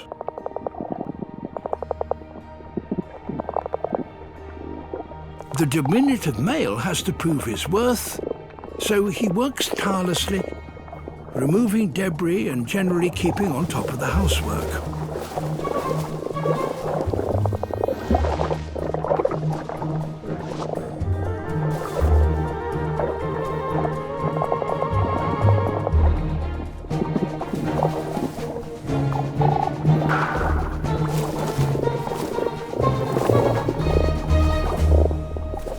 His greatest challenge is to find a safe place where the boss can lay her eggs.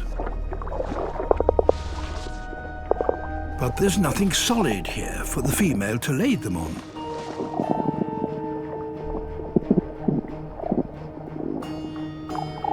A nearby shell could be the solution.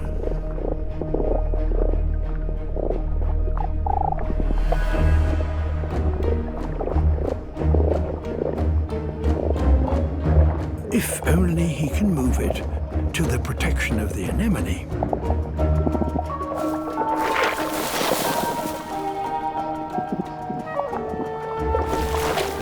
Too heavy. Besides, it has a mind of its own. Hermit crab.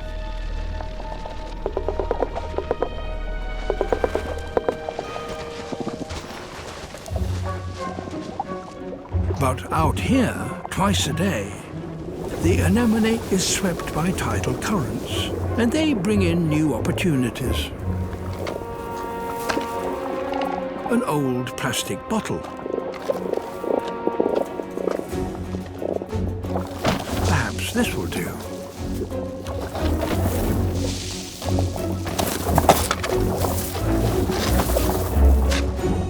not heavy enough.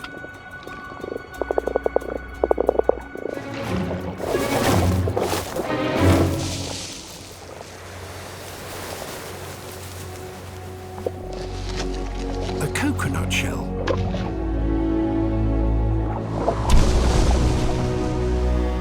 It looks just right, but it's a long way from home.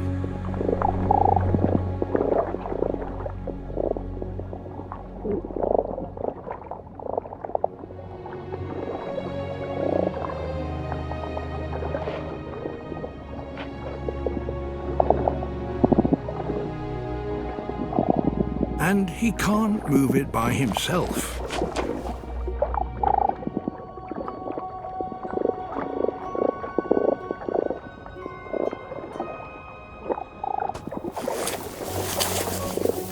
So the pair now work together.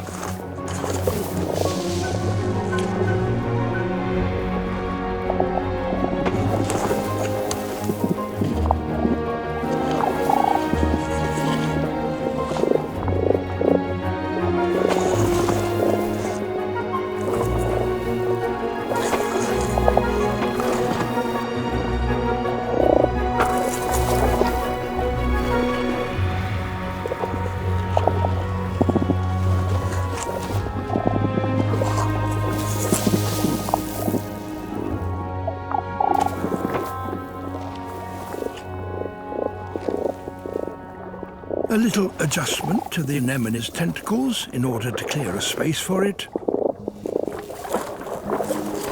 And the shell is tucked in.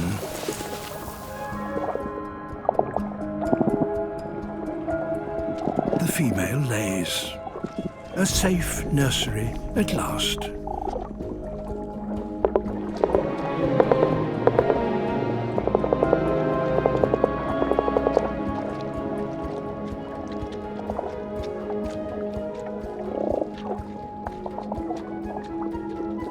He has proved himself worthy to father her young, and he fertilizes them.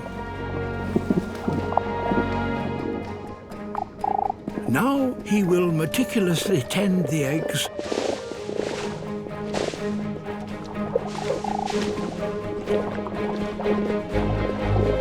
keeping them clean and healthy until they hatch in 10 days' time.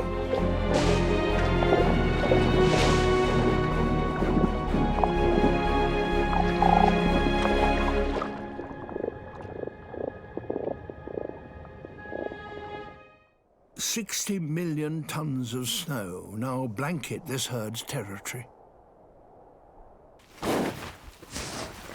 Pushing through deep snow is exhausting work, and the bison are now slowly starving.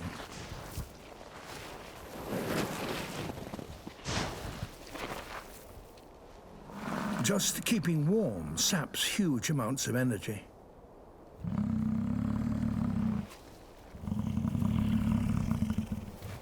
Their thick coats can insulate them down to -30 Celsius. It's now -40. The only thing that will keep them alive is buried beneath a meter of snow.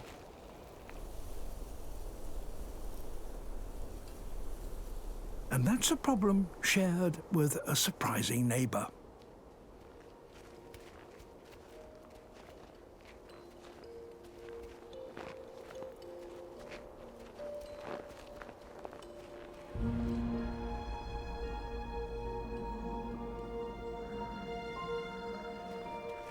The food the fox seeks is also deep beneath the snow.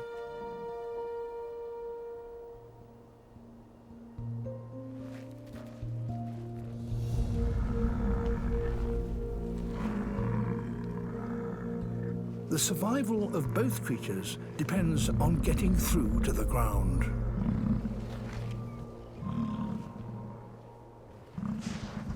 For the bison, it will be a matter of brute strength.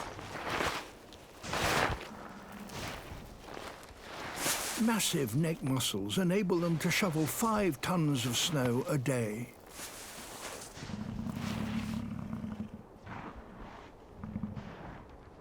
Their lightweight neighbor needs more precision.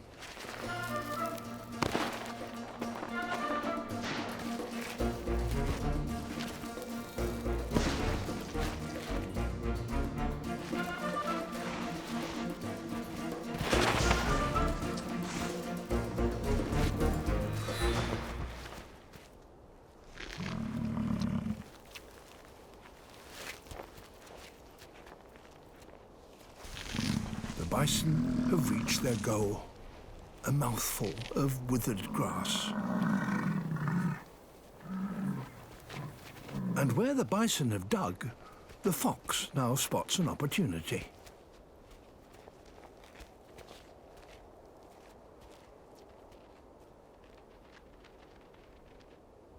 Every footstep counts. But he mustn't break through. Yet. He listens carefully to pinpoint his target.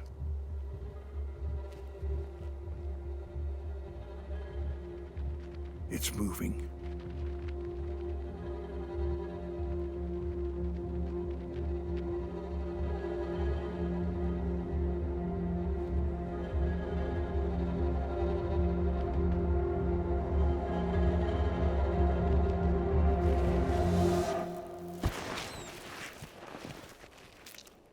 A vole. Small, but 100 times more nutritious than a mouthful of dried grass.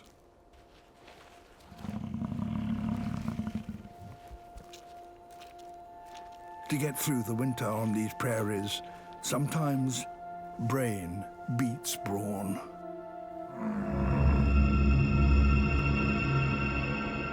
A kilometre from the surface, beyond the reach of the sun.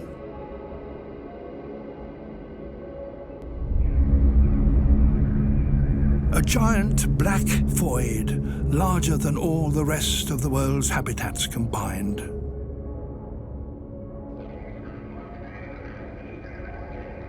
There's life here, but not as we know it.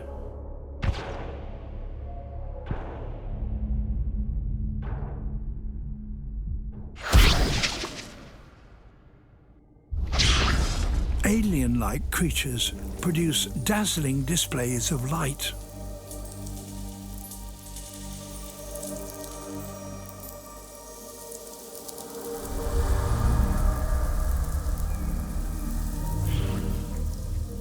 Nearly all animals need to attract mates and repel predators. This language of light is so widespread here that these signals are probably the commonest form of communication on the entire planet. And yet, we still know little about them.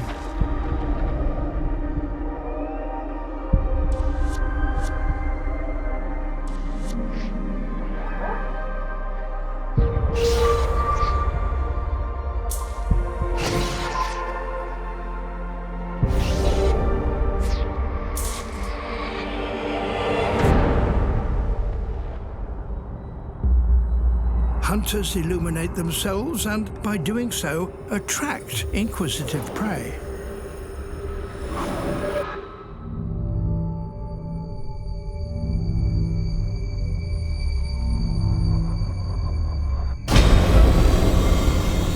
This is fangtooth. It has the largest teeth for its size of any fish. There are pressure sensors all over its head and body, which can detect anything moving in the surrounding water.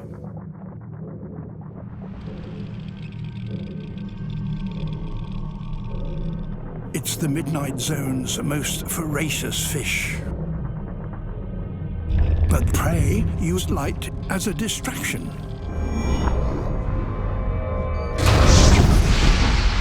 A decoy of luminous ink.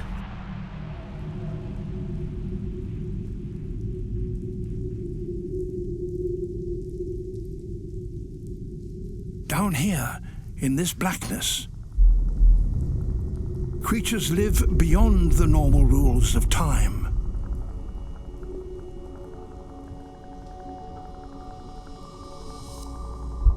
siphonophores are virtually eternal.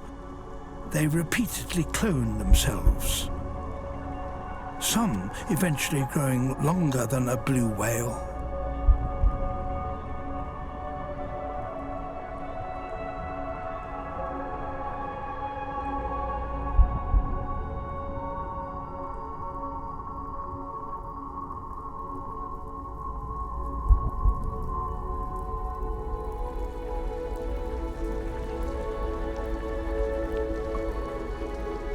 Down here, it snows.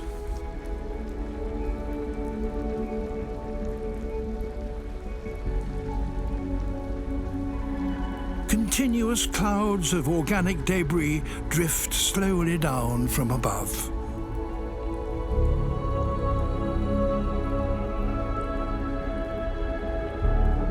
This is food, and a whole variety of filter feeders depend on it. Jellyfish,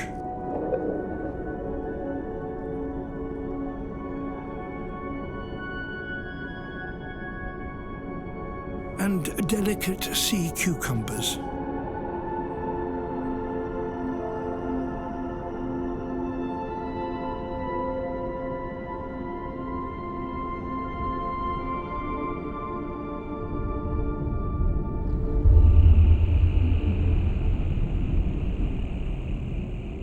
The 1% of marine snow they miss eventually settles on the sea floor.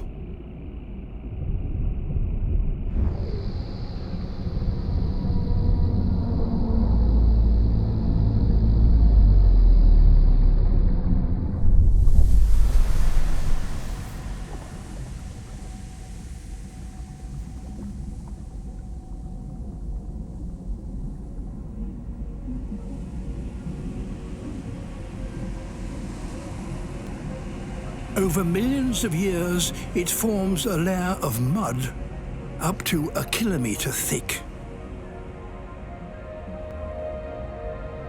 It's an empty plain that covers half the surface of our planet.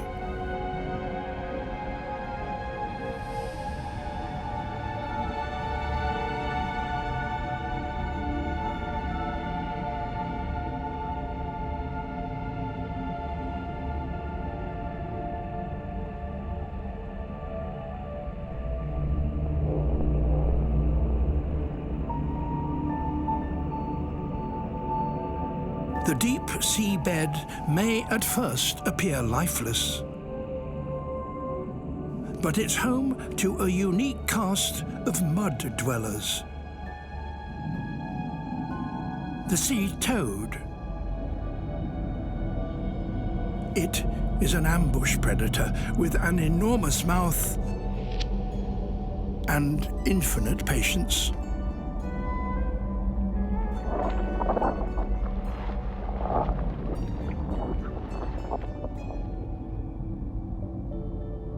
This fish has been living for so long here that its fins have changed into something more useful.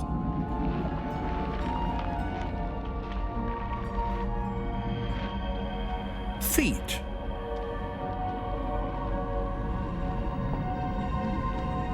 They help it shuffle about on the seafloor.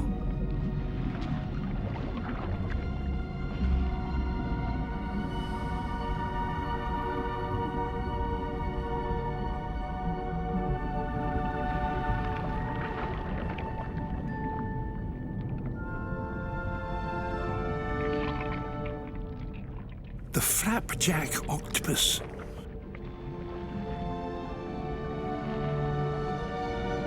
It hovers just above the surface of the mud as it delicately sifts through it, searching for worms.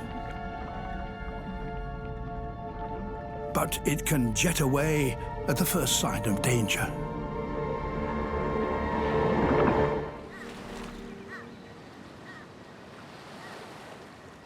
In the underwater forests off northern Japan, the residents of this sunken wreck are waiting for the summer temperatures to reach 16 degrees Celsius.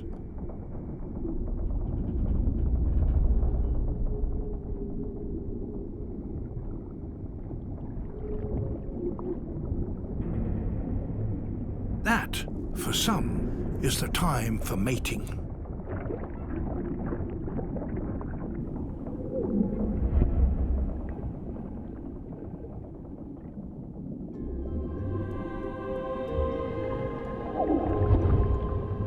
A kind of giant wrasse called a Cobo-dai.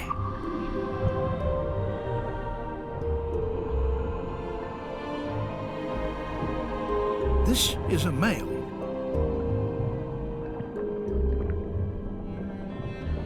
And in female terms, he's particularly handsome.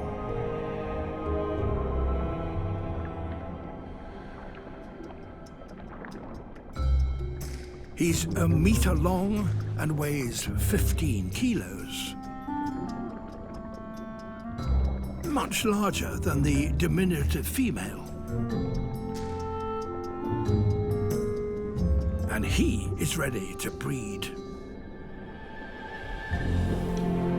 He attempts to mate with her, and with any of the other dozen or so females that live in his territory,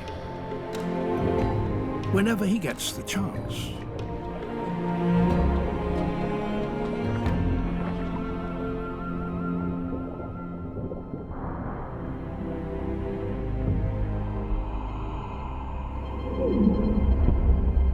But females from around 10 years old take little notice of his advances.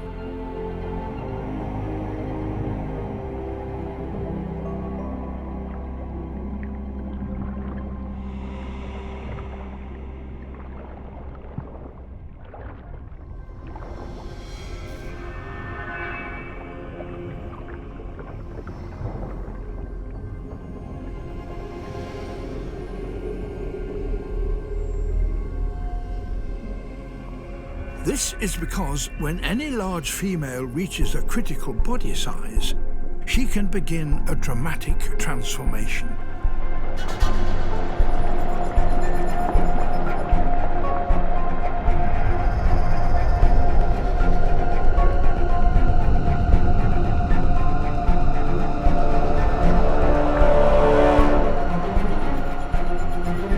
Over just a few months, particular enzymes inside her body cease to work.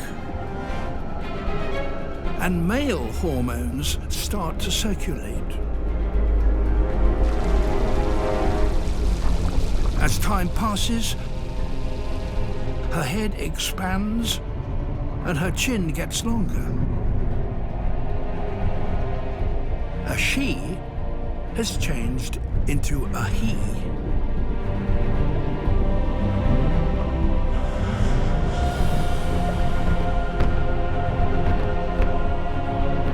With this comes a change in temperament.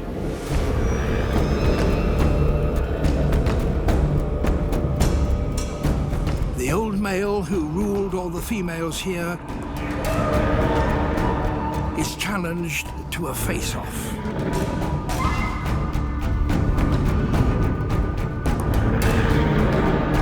The more bulbous the head, the more it intimidates an opponent.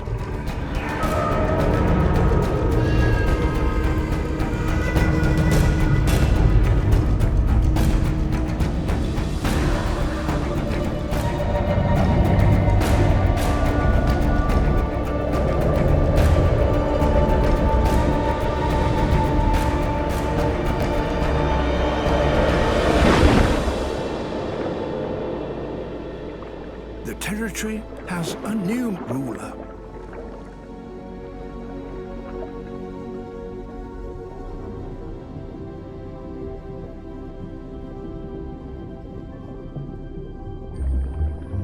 Only the largest females transform themselves in this way.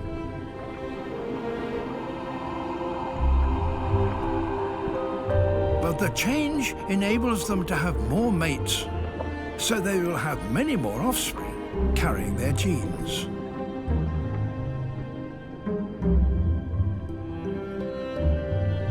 But a new male can't afford to be complacent. Inside the body of every Cobo-dai female, there is a new male in waiting.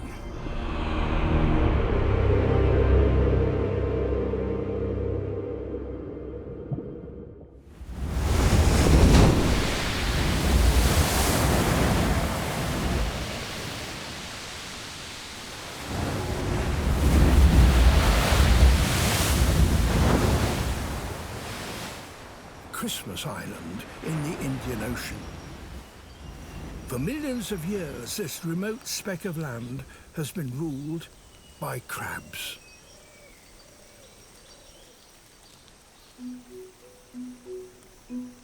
Their ancestors came from the sea, but most have now adopted a land-based existence.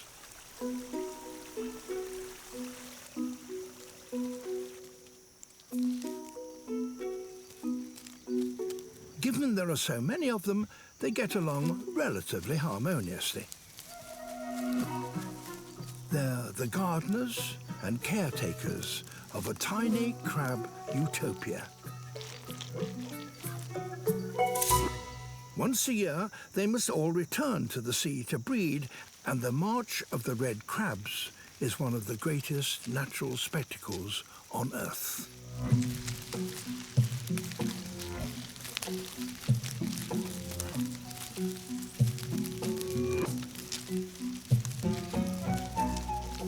There are 50 million of them.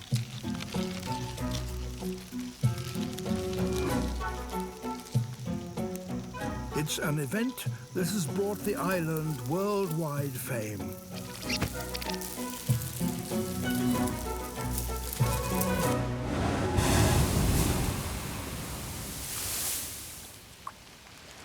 But in recent years, millions of red crabs haven't managed to reach the sea.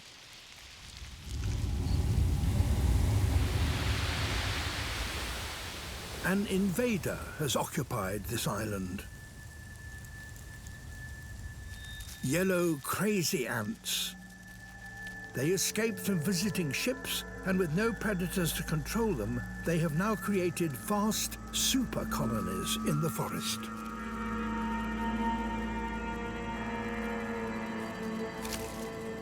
When migrating red crabs march into their territory, the ants attack, squirting acid into the crabs' eyes and mouths.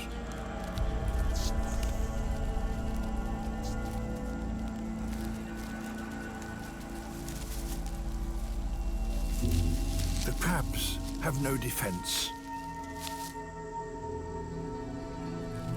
Blinded and confused, they're doomed.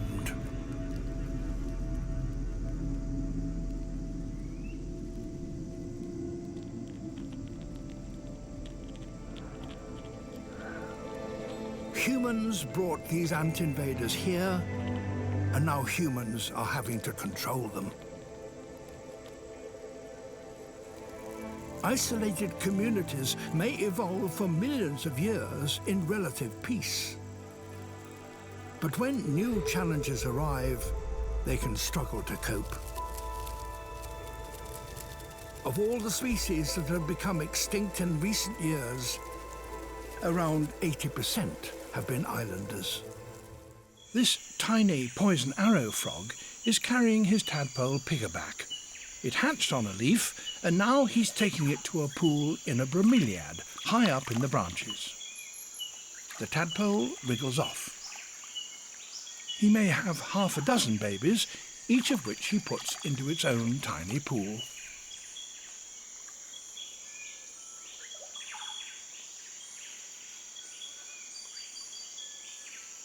He makes regular tours of all his nurseries, checking on his tadpole's welfare.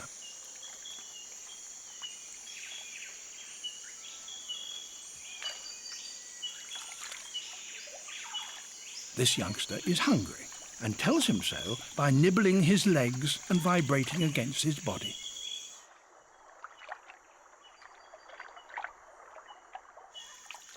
But the male can't feed the tadpole himself. He needs help.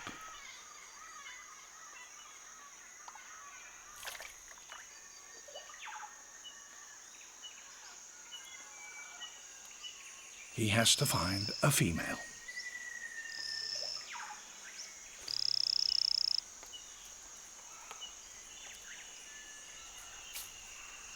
There she is.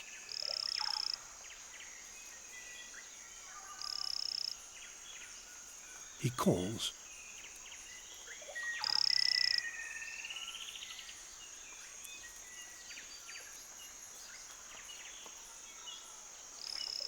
and she follows.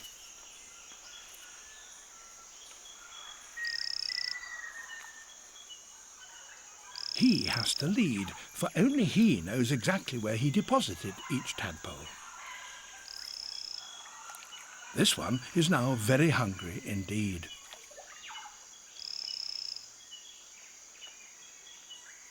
He calls to the female encouragingly.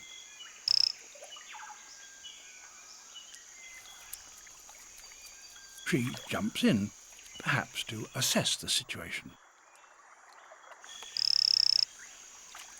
Out she comes without having done what's required, so he keeps calling. In she goes a second time. This time she produces food for the hungry tadpole, an infertile egg. There.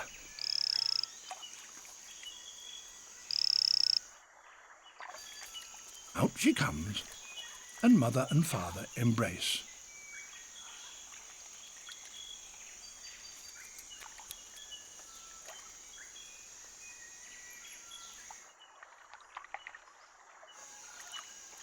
Baby has its dinner.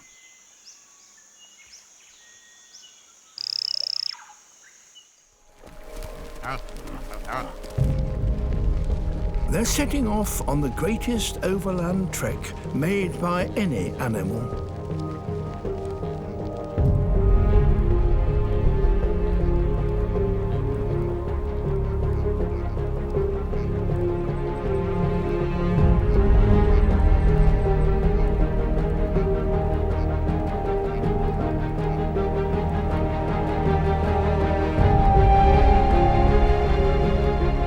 Wherever grass-eaters travel, predators lie in wait.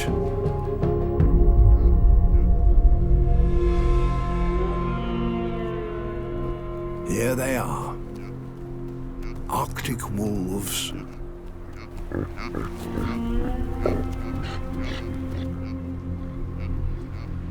They must seize their chance while the caribou pass through their territory.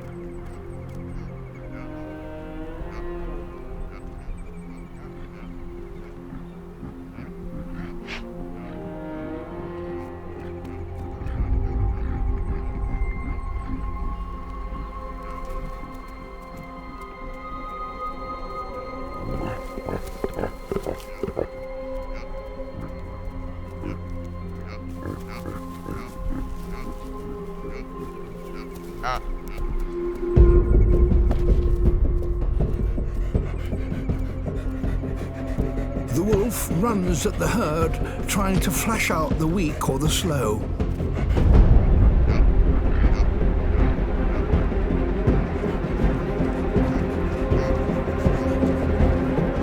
A calf is separated.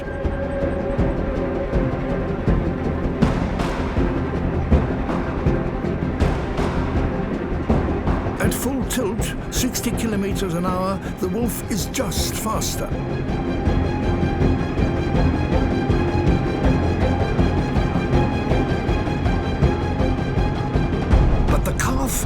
Has stamina.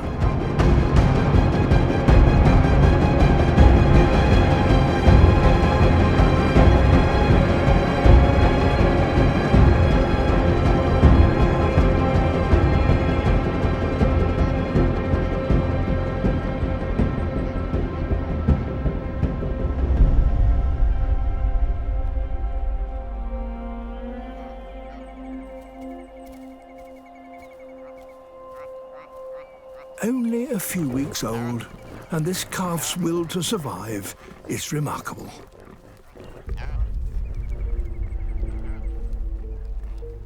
And it needs to be, for these young caribou have now started a journey that will last a lifetime.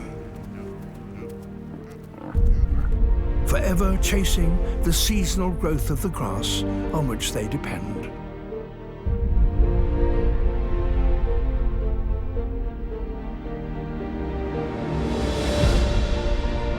Like all grassland creatures, they are at the mercy of these unpredictable but ultimately bountiful lands.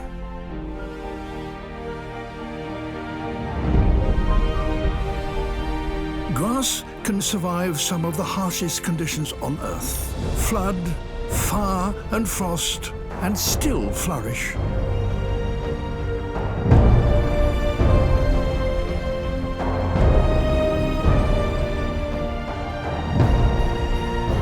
So it is that grasslands provide a stage for the greatest gatherings of wildlife on planet Earth. This fire ant has reached the edge of her known world.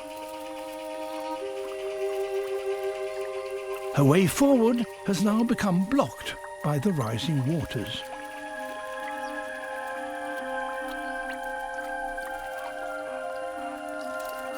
She's one of many, and in a few minutes their underground home will be submerged.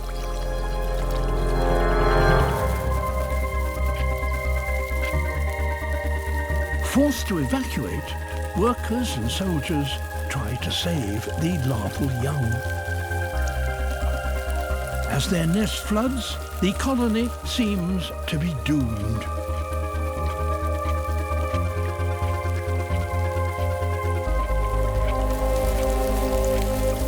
But from chaos comes order.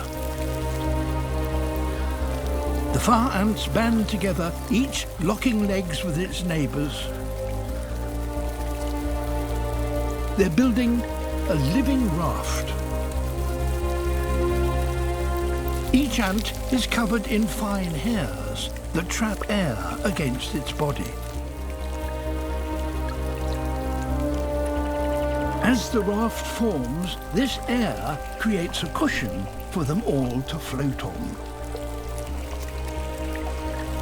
This is the power of the colony. By working together, they've become unsinkable. And no one gets left behind.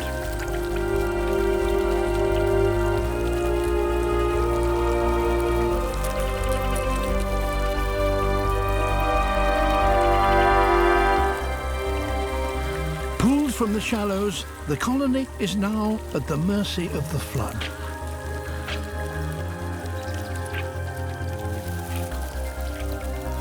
Holding tight to the larvae and keeping their queen hidden at the centre of the raft, the colony drifts into deeper water.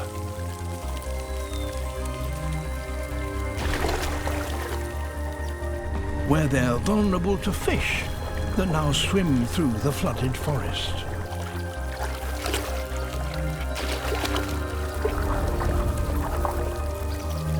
Those that lose their grip must get back to the safety of the raft.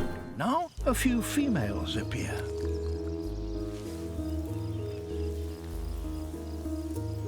They're much bigger than the males,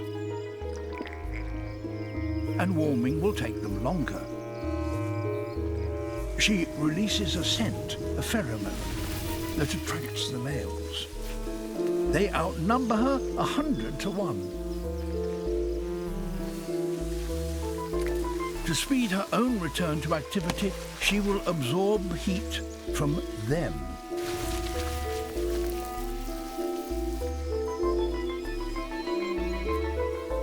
Intoxicated by her scent, the males compete for her, wrapping themselves around her.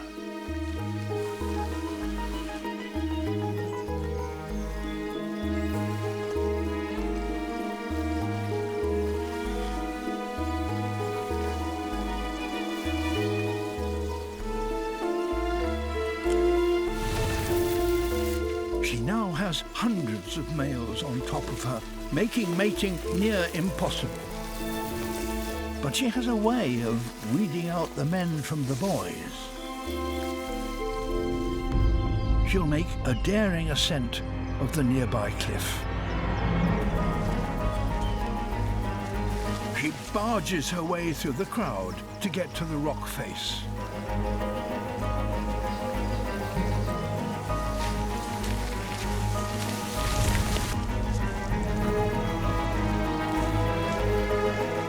As she climbs, only the strongest, fittest males can keep up with her.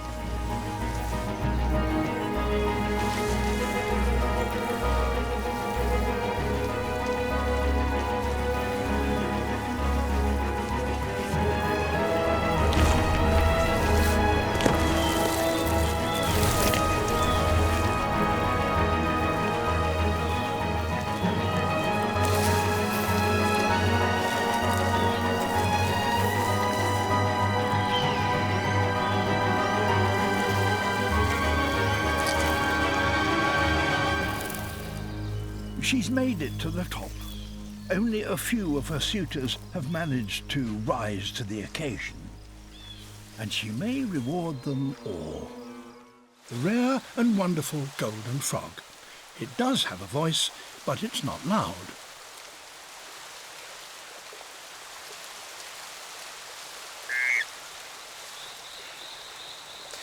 Individual males set up their territories beside the river and then wait for females to turn up. And since good positions for the territory are not common, they may have to hold them against intruders. And here one comes. Just in case his call is inaudible, he makes his message clear with a wave.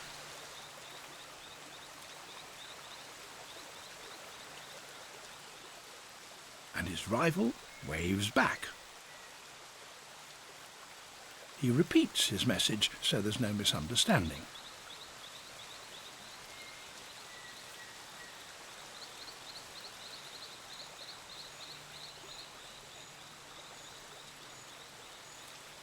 But rival is not deterred. Well, that makes things perfectly clear. Another arrives. Perhaps at last this is a female.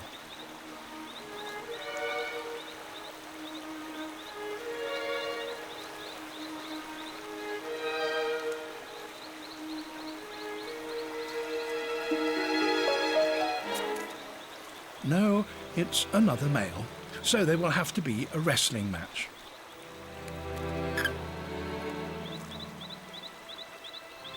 That should teach him. And his rival signals submission by keeping his head down.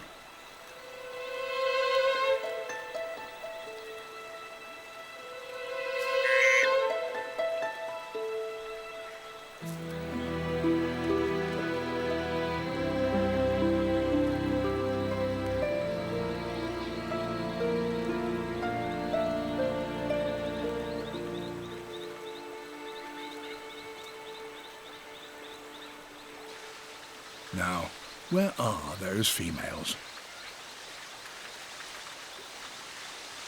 And here she is. She is pure, unblemished gold, and much bigger than he is.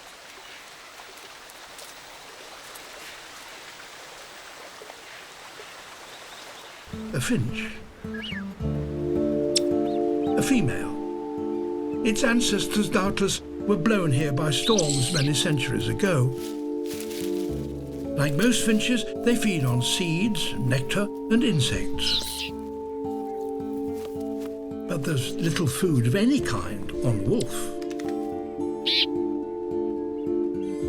And since they aren't strong enough flyers to leave the island, they've had to find food from a very unusual source.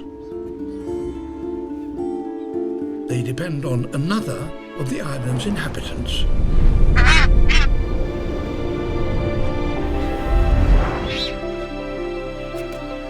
Nazca boobies.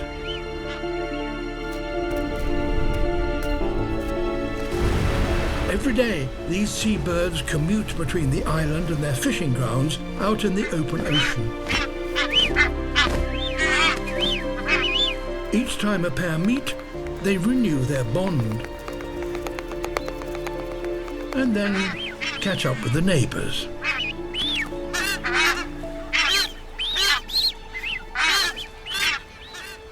Now is the time to hop into action.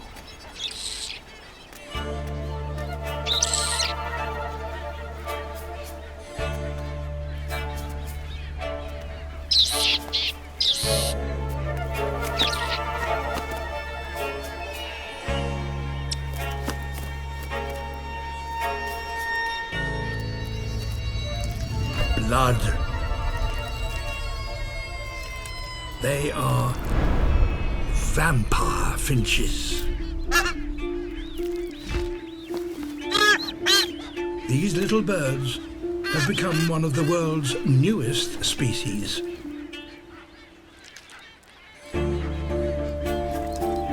She cuts the quill of a large flight feather and the blood flows. The sight of it attracts the attention of others.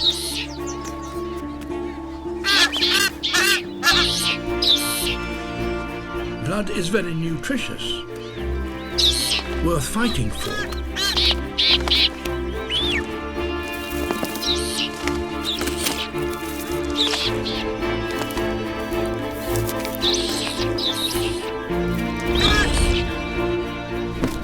So, with this never-ending supply of food, the vampire finches can flourish on an island where otherwise they could not survive.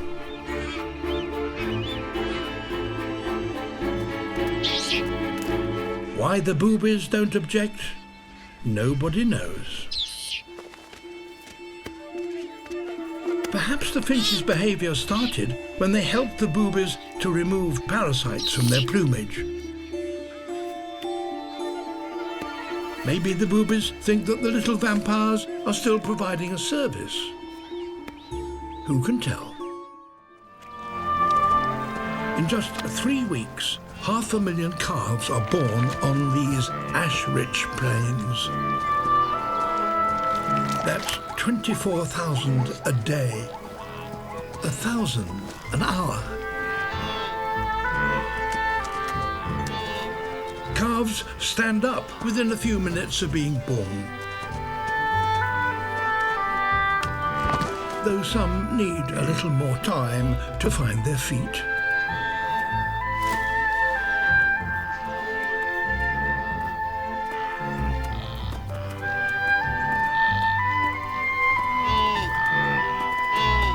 But a mother won't let her calf suckle until it's mastered a few physical skills. Walking, trotting, and running.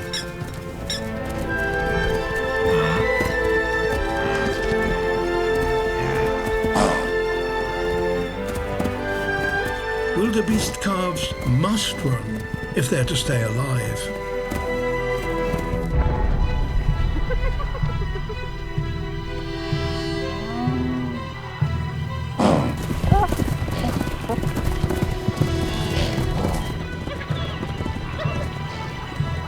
For these plains also support the greatest assembly of hunters on the planet. Each species has its own special hunting technique, but all have the same aim: to make the most of this brief superabundance of life.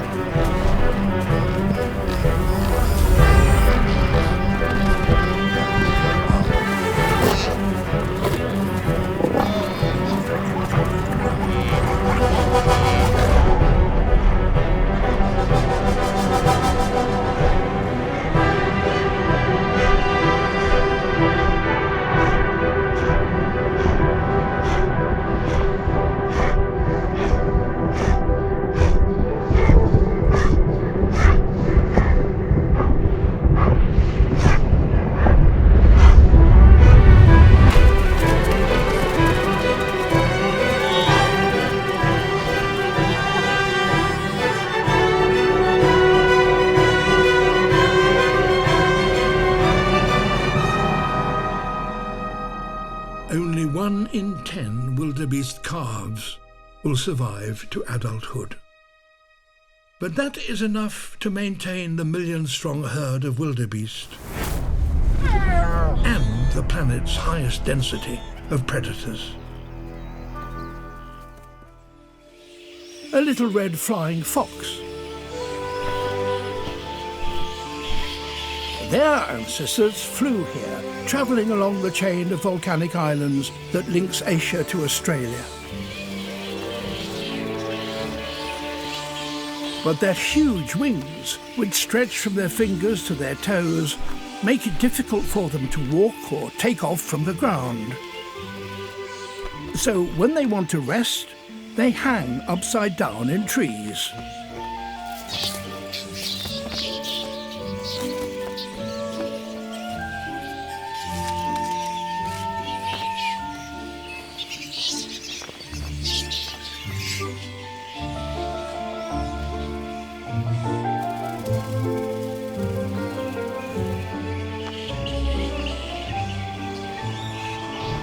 But the bats have to drink every day.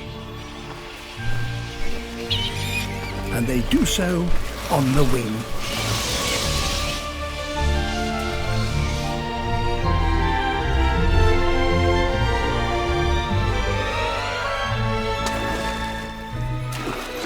They swoop just low enough to wet their bellies, and then, back in their roosts, they will suck out the water.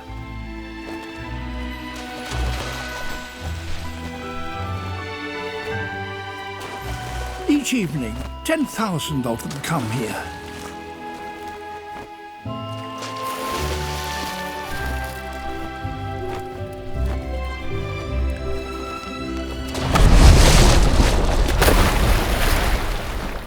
Not all of them return. Every 2 meters of river, there is a crocodile. They were here long before the bats. Survivors from Australia's prehistoric past.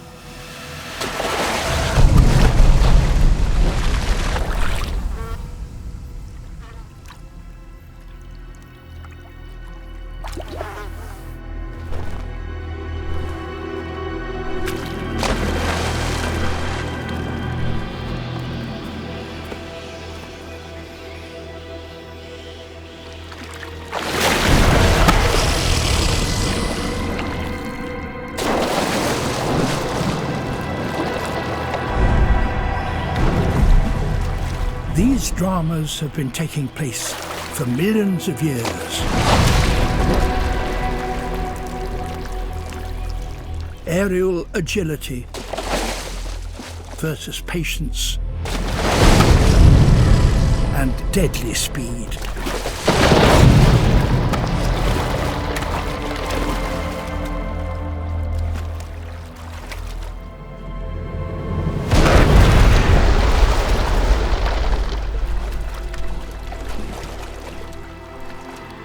Australia's forests are hostile places in which to make your home. St Andrew's Beach is one of the most crowded on the planet, and so holding a territory here is a constant battle. This bull elephant seal holds the mating rights to 60 females. For 2 months, he's guarded this stretch of beach. Unable to feed, he's losing 10 kilos a day. And he's exhausted. But other bulls are lying around, waiting their chance.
Blubber, 15 centimeters thick, is protection against the cold, but not from the impact of a 4-ton opponent.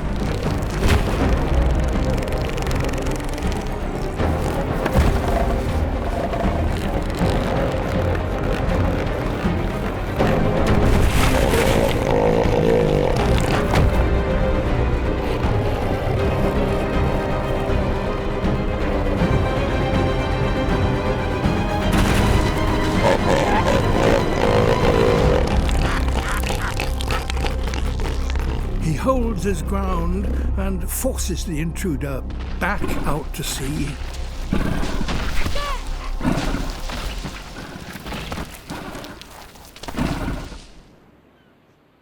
Life in the Antarctic is harsh indeed. But all these creatures come here because the Southern Ocean is one of the richest on Earth. 3 weeks ago, these mile-wide sandbars didn't exist. In another 3 months, they'll be back underwater. But now they provide a crucial opportunity for giant river turtles. They've been coming here at precisely this time of year for generations.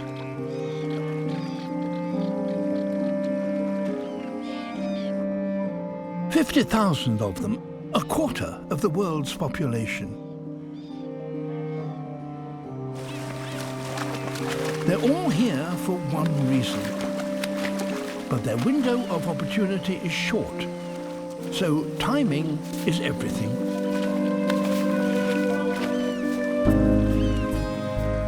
Scaling the 3-meter-high banks will take this female higher and drier than she's been for months. She's come here to lay her eggs. But others have beaten her to it.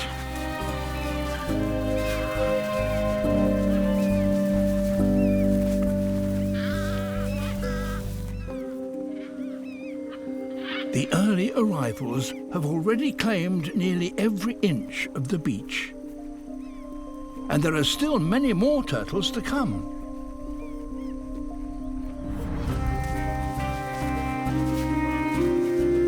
Wherever she turns, the space is taken.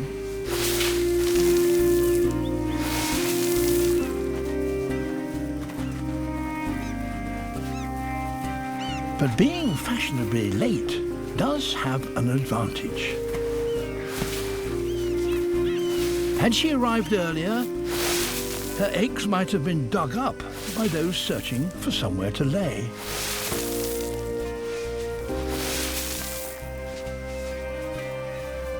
She's found her spot.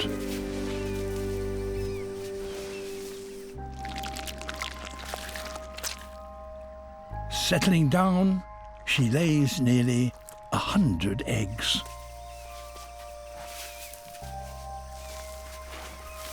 Burying them keeps them safe from predators, and the warm sand incubates the clutch.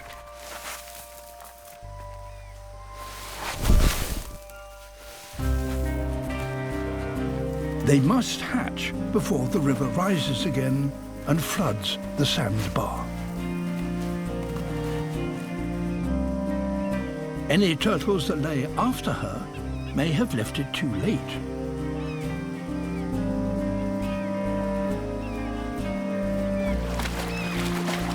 Hopefully, she has got her timing right.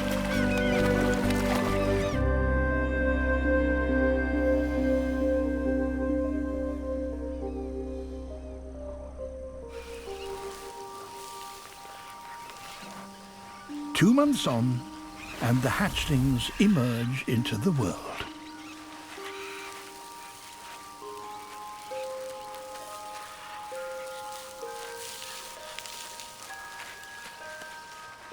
They were laid at the perfect time. Hundreds scramble for the river just as the water starts to rise. Those still to hatch aren't so lucky. A baby North American painted turtle. It and the rest of its clutch have only just hatched. But it's late in the year, and the chill of winter has already begun. If the hatchlings clambered out of their hole now, they would find nothing to eat, so they stay where they are.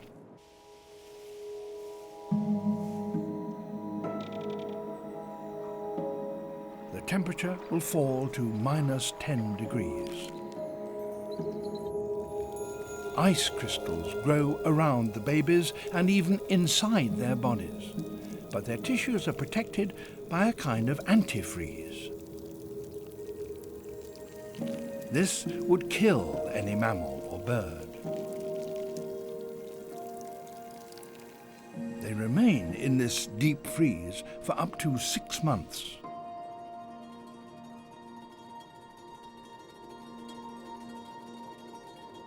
But spring comes at last.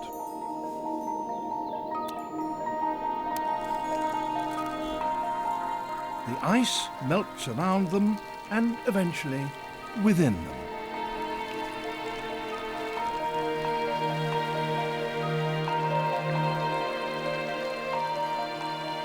Slowly, they begin to come to life.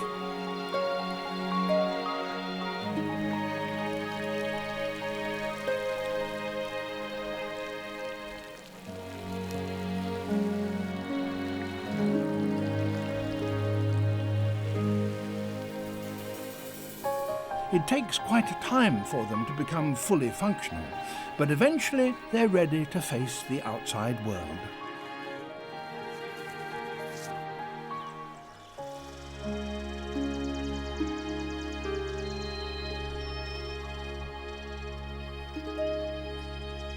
So, by allowing their bodies to cool, they have avoided the hard times.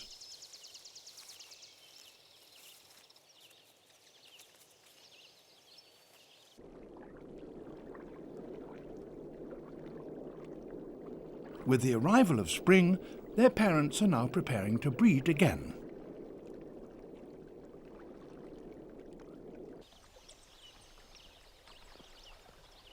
The male courts the female by gently strumming her cheeks with his long claws.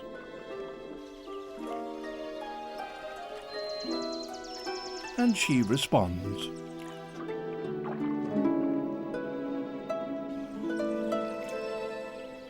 Cold blood is clearly no barrier to affection. In fact, reptiles can conduct as complex and as sensitive a courtship as many a mammal. Off the south coast lies by far the biggest of them, Tasmania. And that has its own special marsupial. One that seldom appears until after dark. The Tasmanian devil.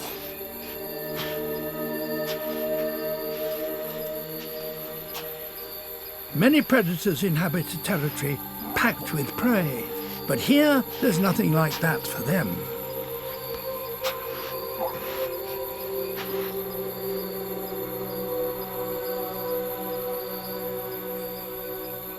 Each may travel for miles, night after night, prepared to eat anything it can find, dead or alive.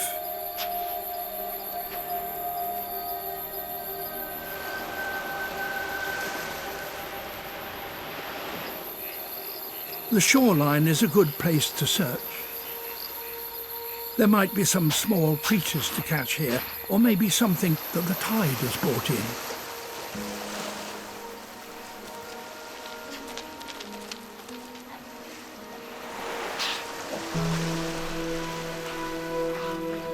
The carcass of a wallaby has been washed ashore.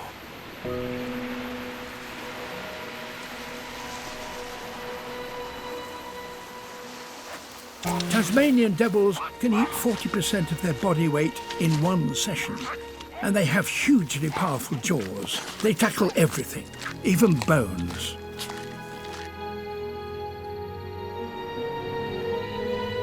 Back at the den, there are other hungry mouths.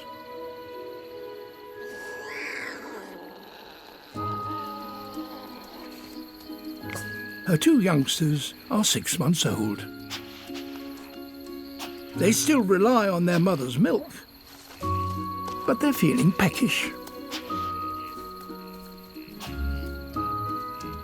There must be something solid they could find for themselves while they're waiting for a drink.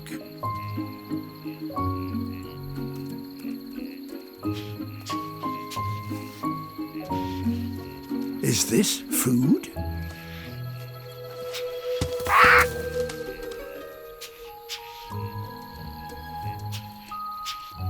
possum smells tasty, but it's a little high up. This looks more promising.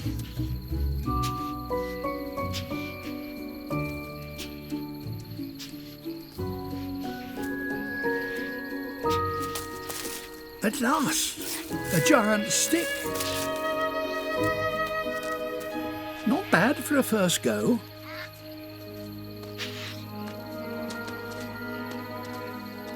Their mother will protect and feed these youngsters for another 3 months. Their survival is important to her, but also for us. Because these are one of the last devil families in the world.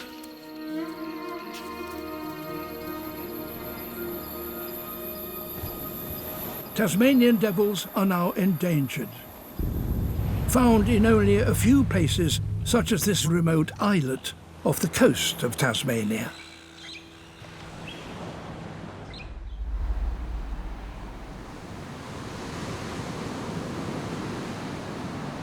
The oceans around southern Asia are also feeling this pressure.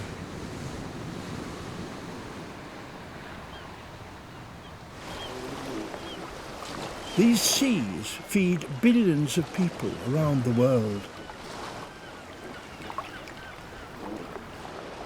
For many fishermen here, their catch is their only source of livelihood.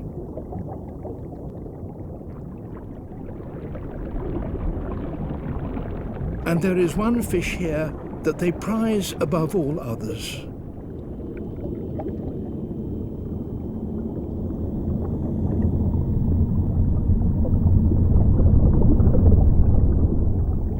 The whale shark.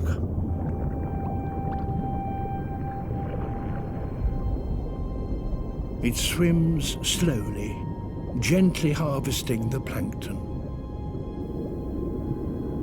It's almost 20 meters long, the largest fish in the world.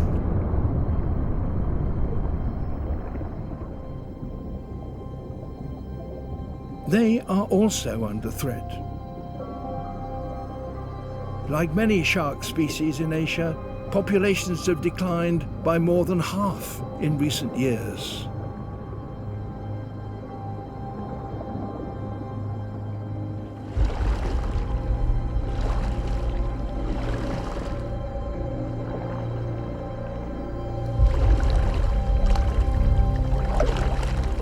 They are an easy and valuable catch.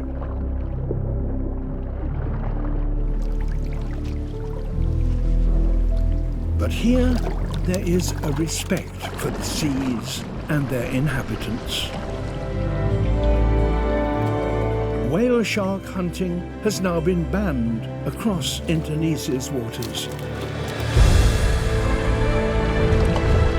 This whale shark plays a different part in the lives of these fishermen. They feed him, and the relationship seems to bring joy to both parties. And with this new protection has come something truly remarkable.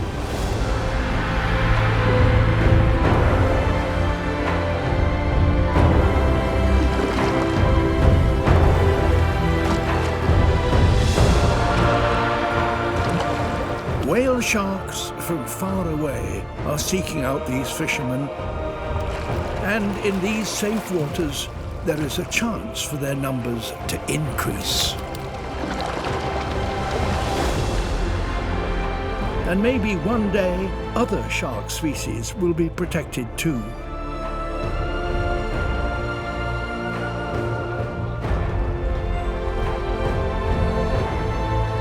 The people here have made a simple but extraordinary choice.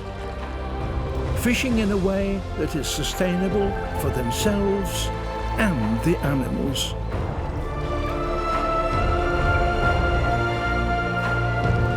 Caring for wildlife is surely our shared responsibility. Across this vast continent and across the world, It is decisions like these that are key to protecting the planet's most precious diversity.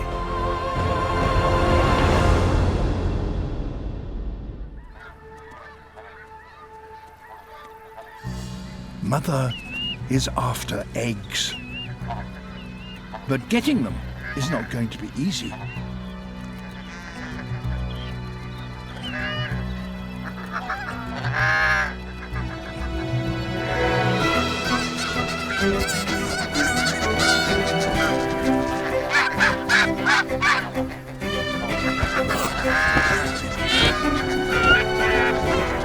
The geese will risk their lives to protect their eggs.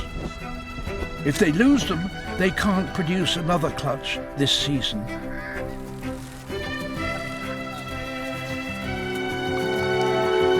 The fox wins.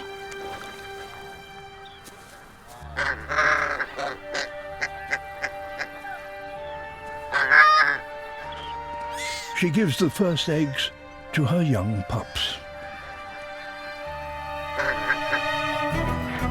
And then heads back for more.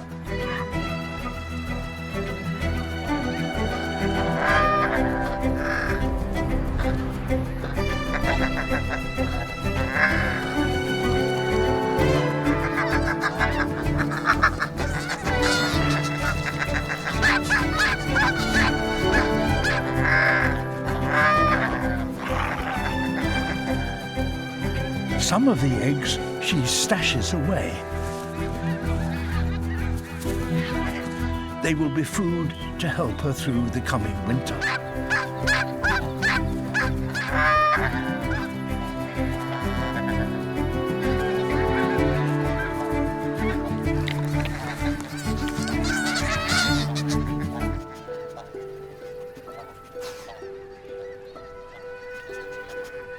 In just 3 weeks, she will steal over 800 eggs from the geese.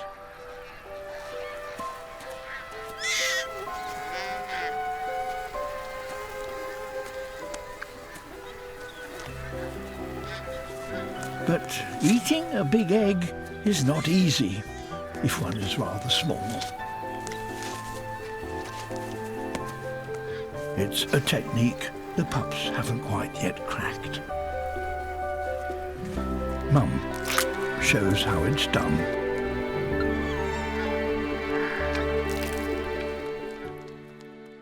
Termites, an important source of protein.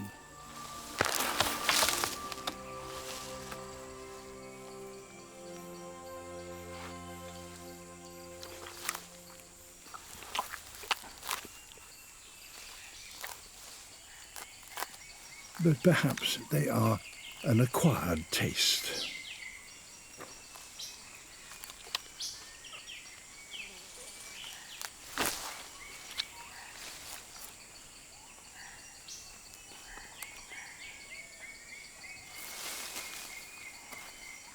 He's off to search for something he might prefer.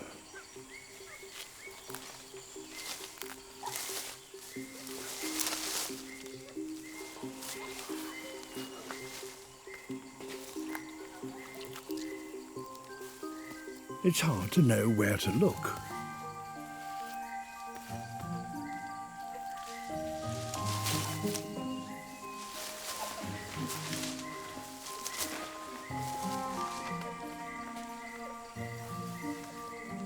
Or where it's safe to clamber.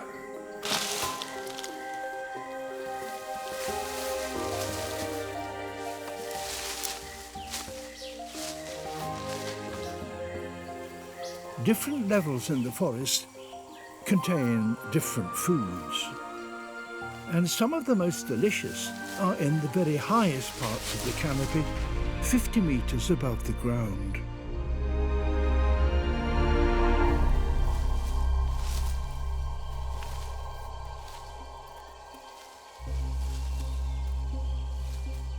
He's a couple of years old, and he's already getting adventurous. His mother could climb right to the top in 10 minutes or so if she wanted to, but she lingers to keep an eye on him.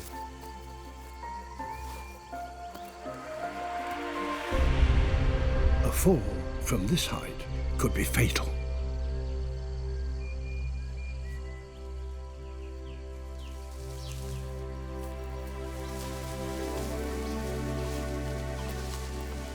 Where the gaps between the branches are too wide for him, his mother lets him use her body as a bridge.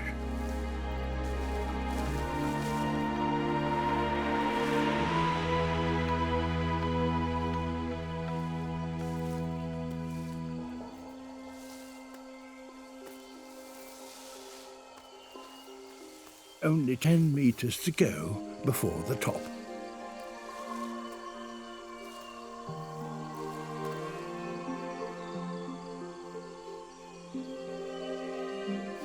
But it's hard going for small hands.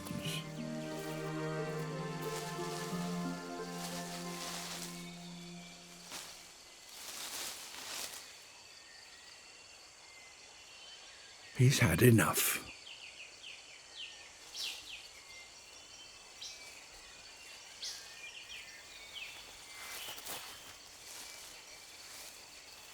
Time for a rest with Mother.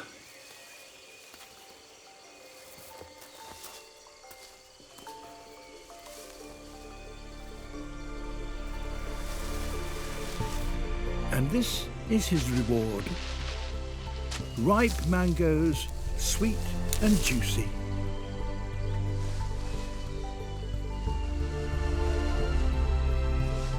There's so much he must learn.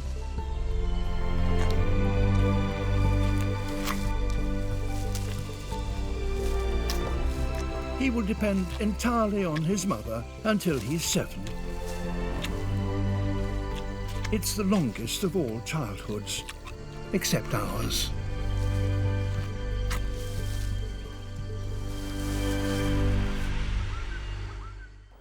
A leopard gecko.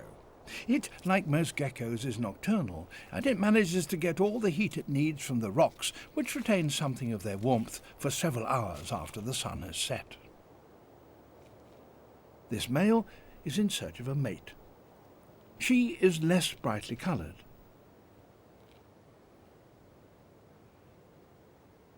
They inspect one another.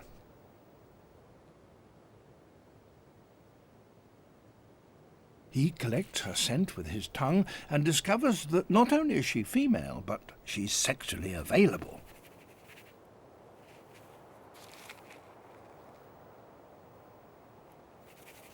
He's interested.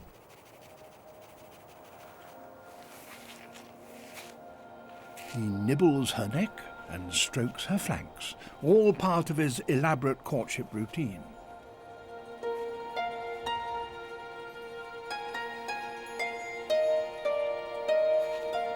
Copulation begins. This is the time in mammals and birds when the sex of the young is determined, but not in a number of reptiles, including geckos. Once again, it's temperature that profoundly influences their lives. The female goes away to lay her eggs. She has chosen a place where the temperature is about 31 degrees. As her body is the same temperature as her environment, she can't heat her eggs by sitting on them as warm-blooded birds do, so they're exactly the same temperature as the rocks beneath.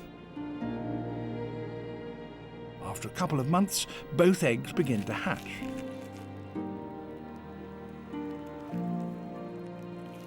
The first to emerge is a male.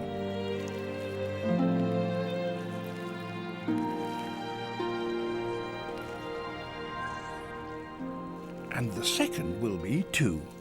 It's the temperature which has determined that. If it had been a few degrees lower, both eggs would have developed into females.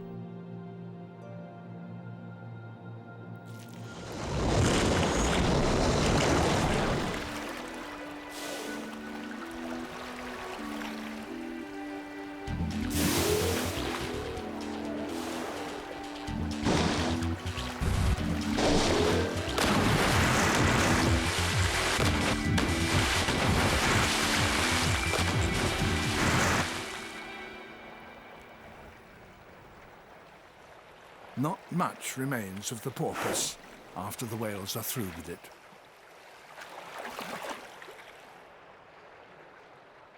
Killer whales don't just target prey smaller than themselves. Off the coast of California, a grey whale and her baby are in serious danger.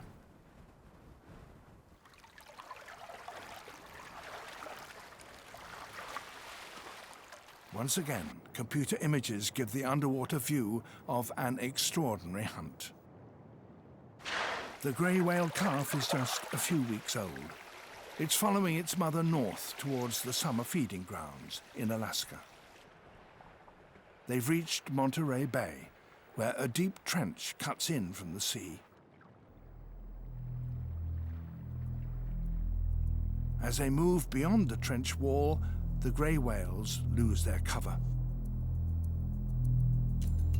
Out in the bay, the killer whales are listening for that telltale sound, the breathing of a great whale.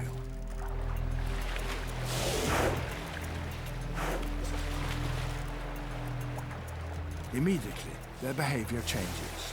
The killers close ranks like a hunting wolf pack.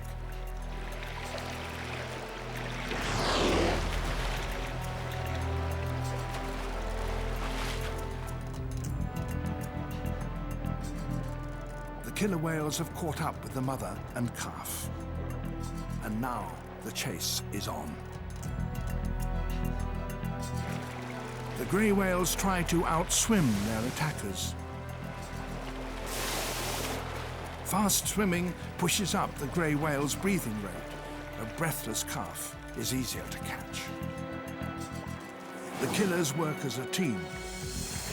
Their first goal is to separate the baby from its mother. The grey whale mother is a formidable adversary. She could seriously harm a killer whale with just one slap of her massive tail fluke.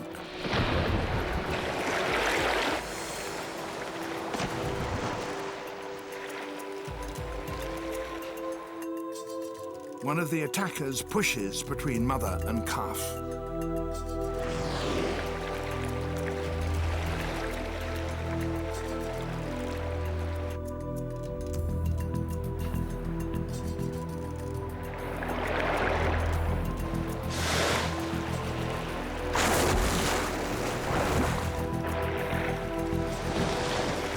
The strategy is working. The grey whales are forced apart. With the baby separated, the killer whales change strategy. Now their goal is to drown the calf.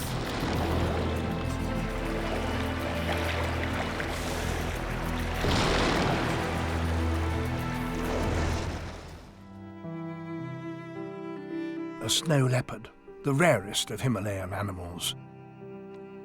It's a female returning to her lair.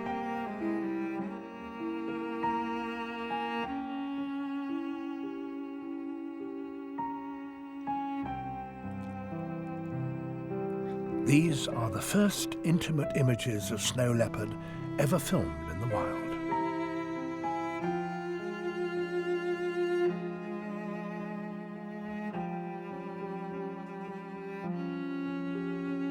She greets her one-year-old cub. Her den is well chosen. It has exceptional views of the surrounding cliffs. On these treacherous slopes, no hunter other than a snow leopard would have a chance of catching such agile prey.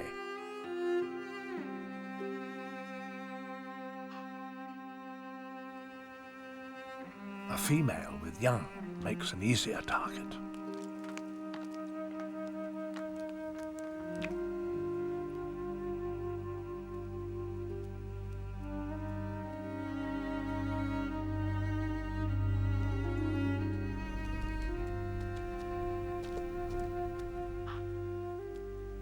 Her large paws give an excellent grip, and that long tail helps her balance.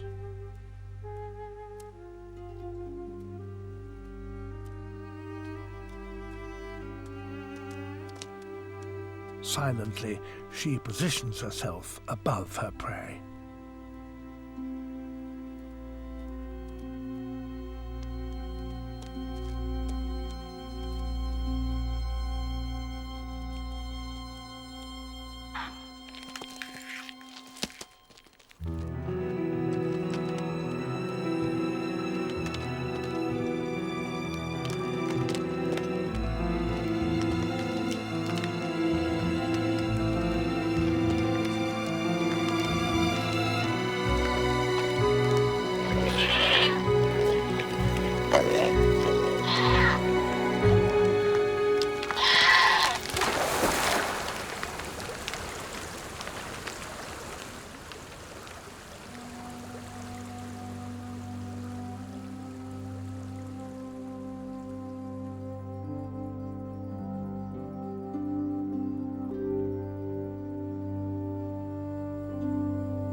She returns with nothing.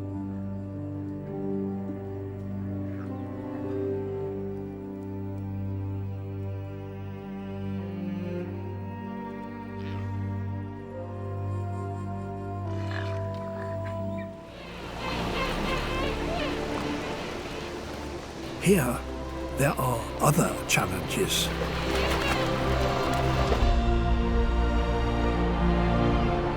St Andrews Bay on South Georgia is packed with 500,000 king penguins.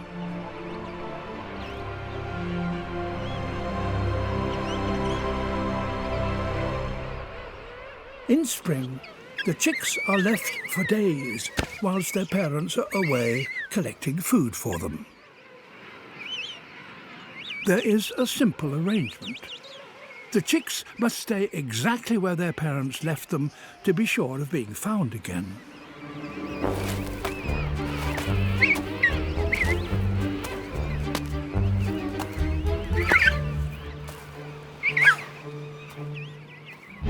But this chick has decided to look around.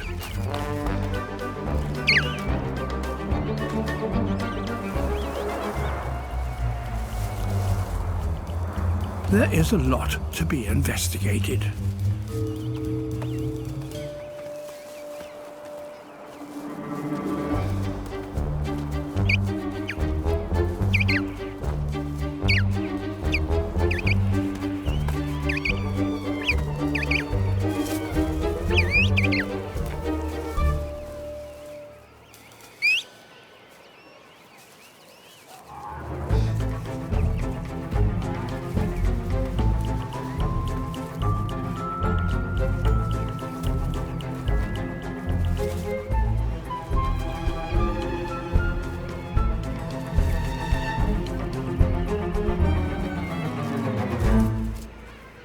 But it must not stray too far from its meeting place.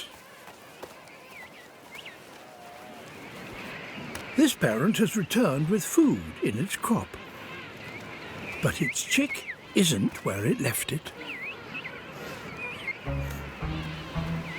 It's hard to stay put when there's so much to play with. Elephant seals are here too. Very mysterious.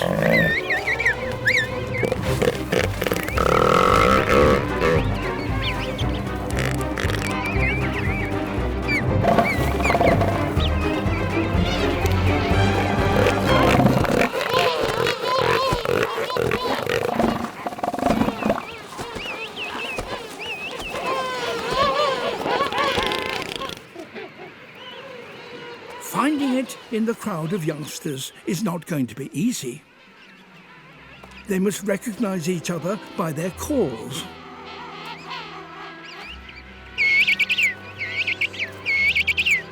But to hear these in such a noisy colony, they must be within 15 meters of each other.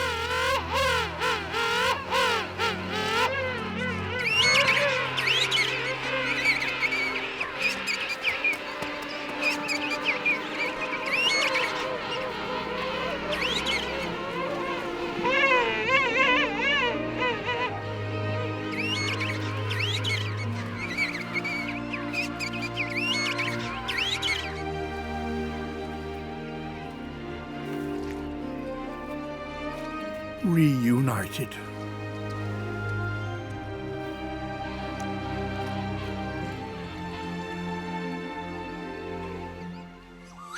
This is a South American red-eyed tree frog, a close match for the leaves on which it habitually sits. The eggs are not very conspicuous either, just little blobs in transparent jelly, and they're always laid over water. They develop very rapidly.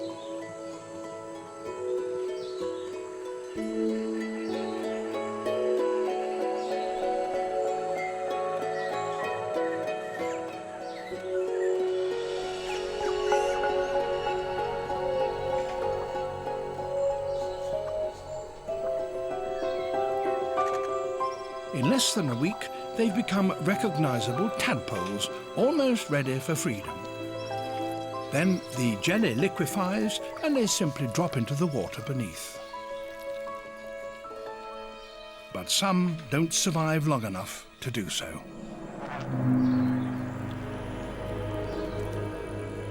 Wasps raid the cluster and carry off the unhatched tadpoles to feed their young.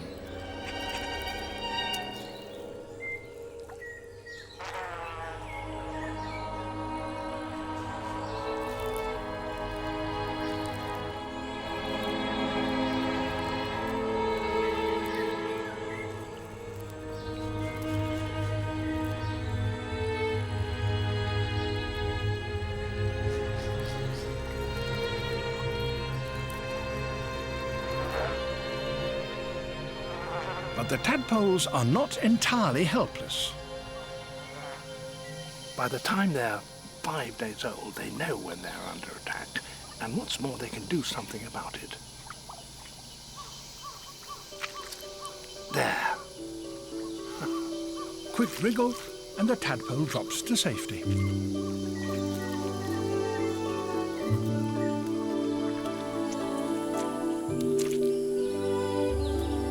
The alarm spreads quickly through the whole cluster, and they all take a dive.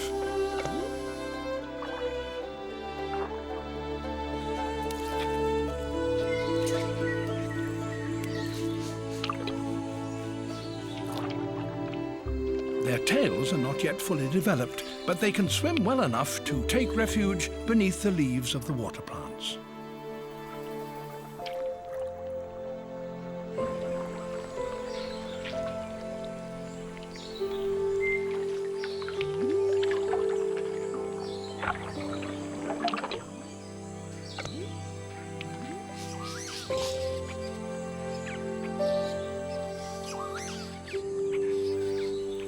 So if there's a choice between being carried off by a wasp and taking an early bath, there's no competition. To help her in her quest, she's equipped with 3 superpowers. First, an amazing approach to getting about.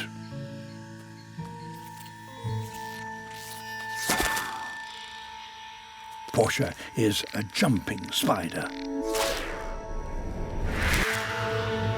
able to leap up to 50 times her own body length.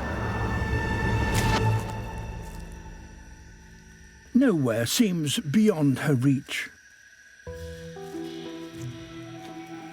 Next, her second superpower, superb eyesight. Essential if she's to distinguish her prey in all this clutter. Because her prey doesn't stray. Portia is a spider-eating spider.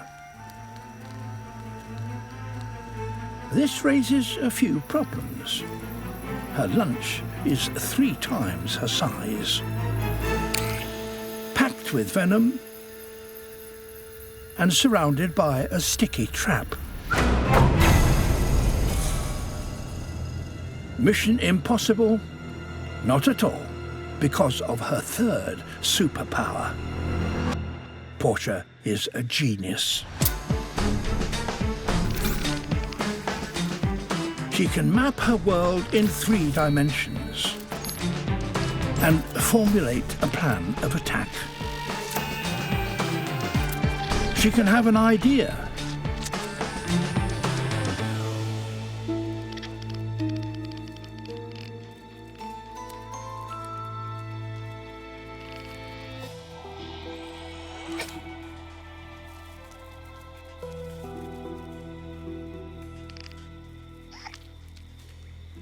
The web builder is blind.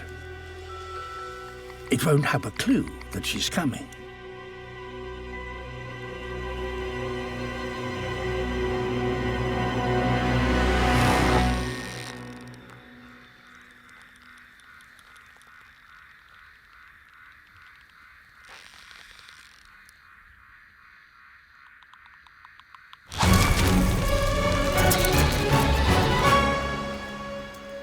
Right on target, and safely behind those fangs.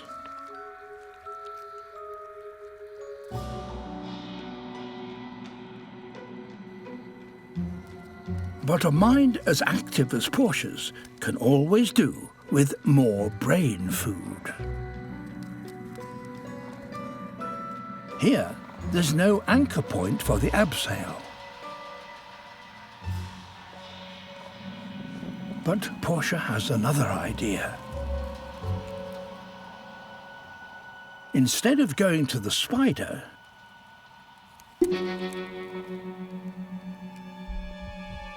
she will bring the spider to her.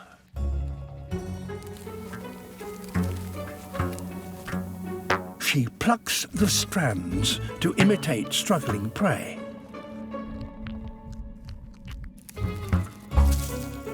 Drawing the spider in to its death. Here on the coast of Peru, there are so many seabirds fishing in the offshore waters that the cliffs are covered in droppings over a metre thick. Humboldt penguins regard the soft guano as a good material in which to dig their nest holes. But it's a messy business.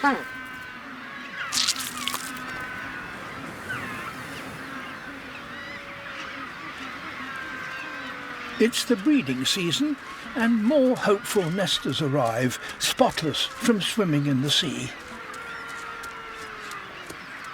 Time for the residents to get cleaned up and catch some fish for themselves and their chicks.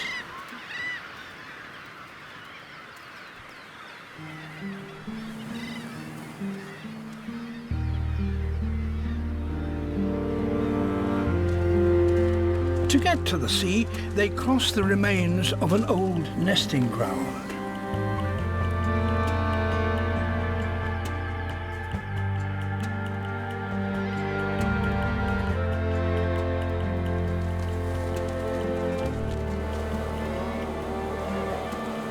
Only 100 meters to go.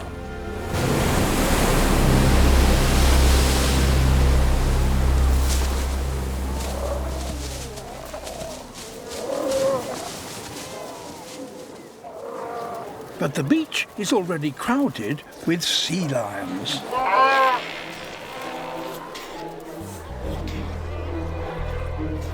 They too have come ashore to raise their young.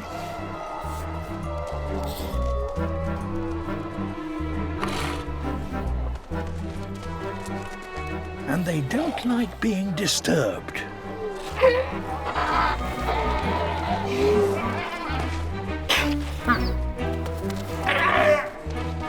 To get through such a minefield needs a bold and courageous leader.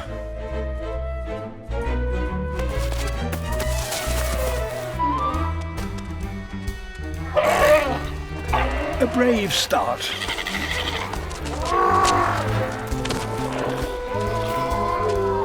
A dead end. Now he's in trouble.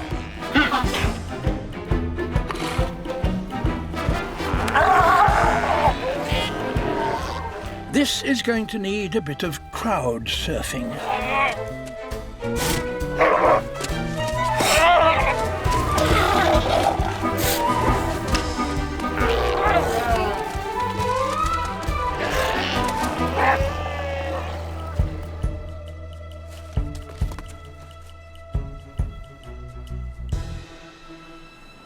But now all the sea lions are roused. Getting through them will be tricky.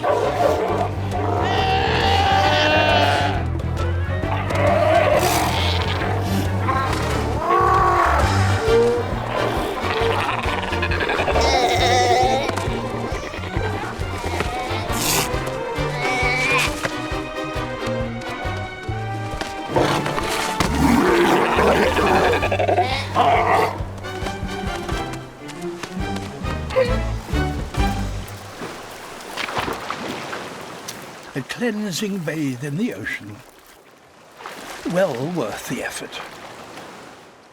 I'm in Arizona, and that at my feet is a lizard buried in the sand up to its neck. Even while it's buried, it can use the sunshine to warm its whole body. It can control the supply of blood to its head so that it pools in a cavity behind the eye. Soon, the blood there is as much as 5 degrees above the temperature of the rest of its body. Then the animal opens the major blood vessels in its neck, and the hot blood circulates so that its whole body is thoroughly warmed, even though it's still mostly below ground.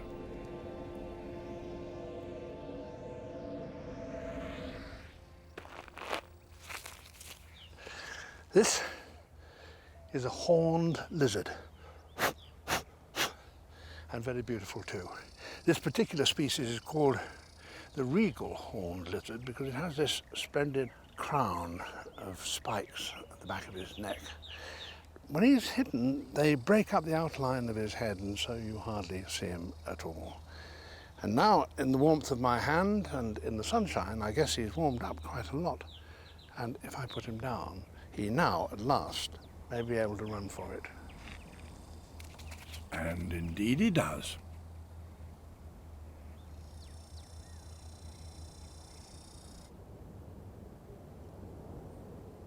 South African armadillo lizards, which live on these rocky outcrops, have a different solution to the problem of safe sunbathing. They've turned it into a social activity. Whole families of them live together in the crevices among the rocks, and in the morning they all emerge to warm up in the sun. Of course, there is safety in numbers. There are lots of eyes to spot danger if it appears.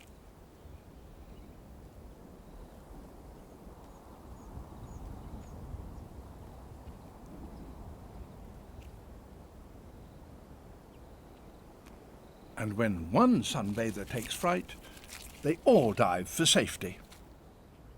If a predator is quick, it is possible to grab one. But even then, an armadillo lizard is not going to be an easy meal. Oh. They have an additional form of defense. They bite their tails. The reason they do that is that it covers up their vulnerable underside and exposes only these very sharp, spiny scales, which is very good protection against predators like snakes or mongooses. And they stay like this for quite a long time before they're confident enough to uncurl. I'll put him down and see how he does.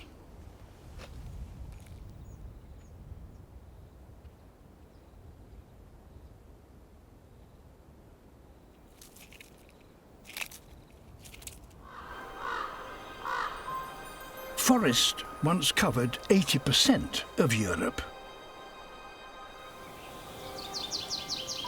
Now, only half of it remains.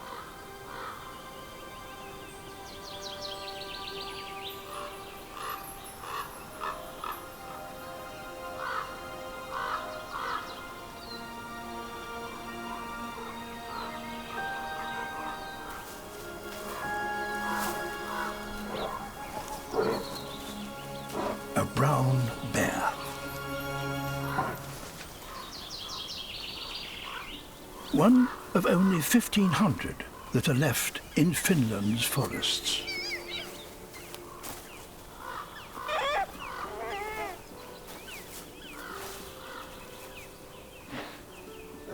Her cubs have recently emerged from their nursery den.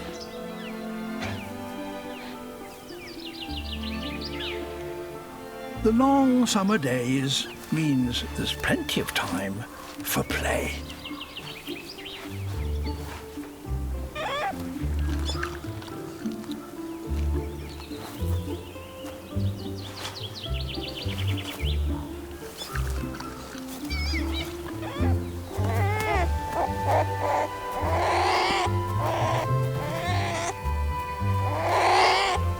With two boisterous cubs, it pays to rest whenever you can.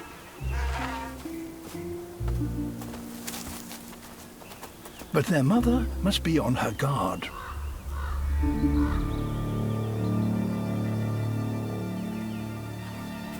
The cubs have spotted something.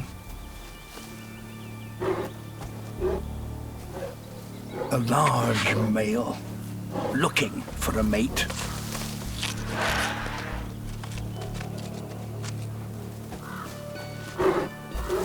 The cubs aren't his, so he might try to kill them. Their cubs are excellent climbers, and now they're beyond his reach, 15 meters up. Their mother warns him to keep his distance.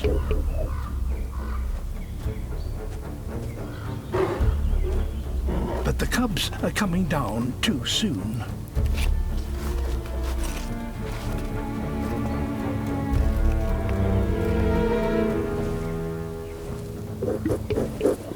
She can't take any chances.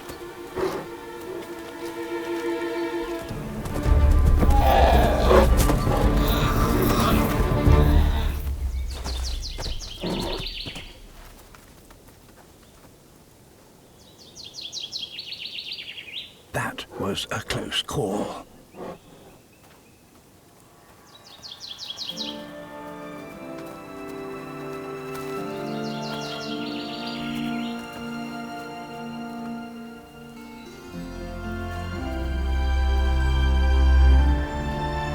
Finland's forests give us a glimpse of what Europe was once like. A land of endless wilderness where large animals roamed far and wide. The forests of central China, home to the golden snub-nosed monkey. They will not survive the fast-approaching winter unless they stock up on calorie-rich food. Top of their autumn menu, pine cones. They grew during the summer sunlight and are rich in fats.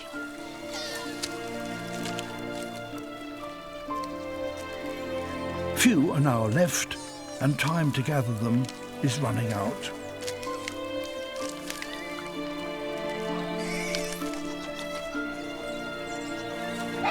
Dominant males patrol the troop, making sure they get the pick of the crop. As the number of pine cones dwindles, tensions between rival families increase.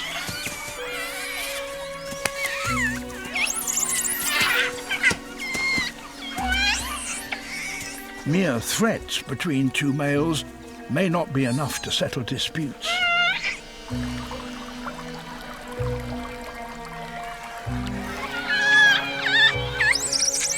Conflict is in the air. There's going to be a fight.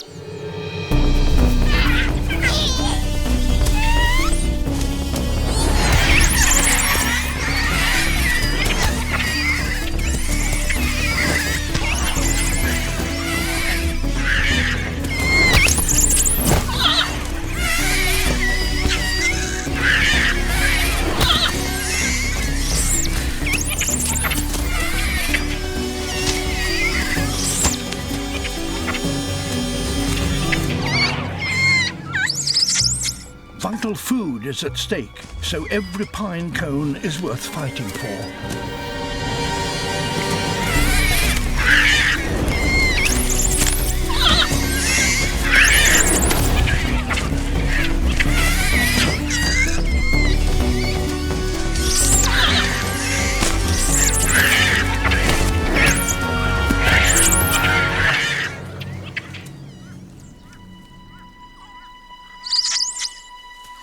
The victor and his family enjoy the spoils of war. The losers get no more than a few dead leaves and will have fewer energy reserves for the coming winter. A giant tortoise. These creatures can float and live without food or fresh water for long periods of time. This isolated atoll is the perfect refuge. Their only enemy is the sun.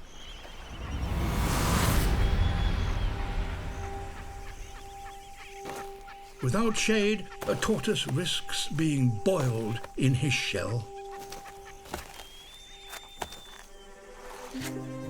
So, after feeding in the cool of the morning and before the sun becomes too crushingly hot, they have to find cover. All of them.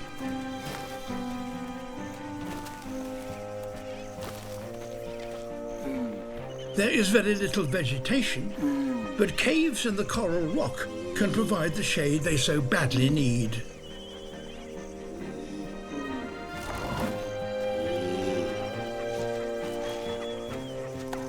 He's nearly there. All that is left is a white knuckle ride to the bottom.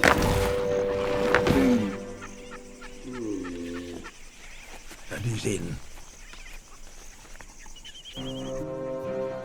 Thousands of others are still out in the sun. This tree could shade a couple of hundred if they pack tight.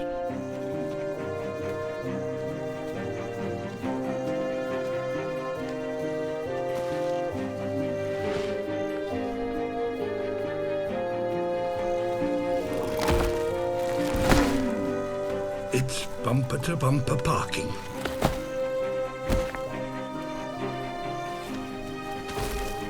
Within an hour or so, all must find shade of some sort if they're to survive.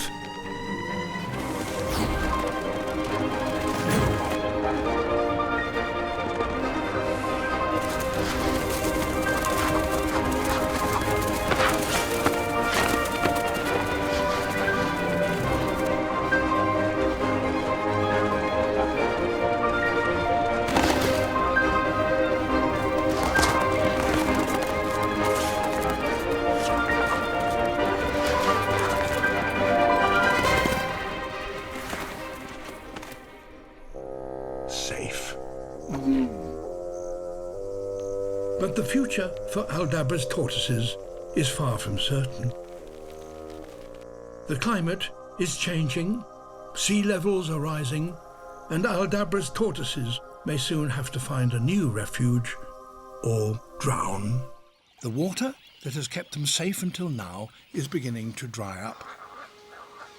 Each year, in the space of a few short months, the Llanos is transformed from a flooded paradise to a baking oven. For some babies, the unrelenting heat and the lack of water has already been too much.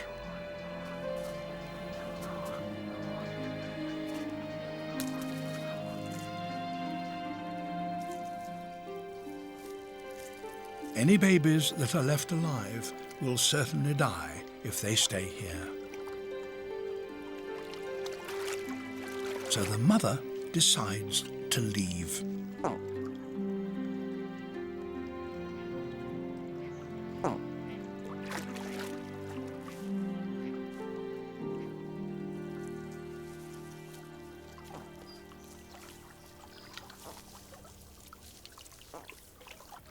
Calling to her creche, she sets off across the parched land.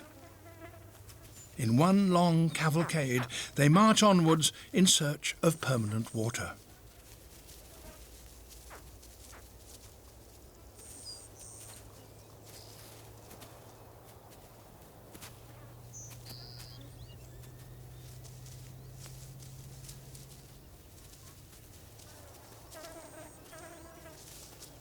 For the mother, this is certainly exhausting. For her babies, with their tiny legs, it must be a real marathon.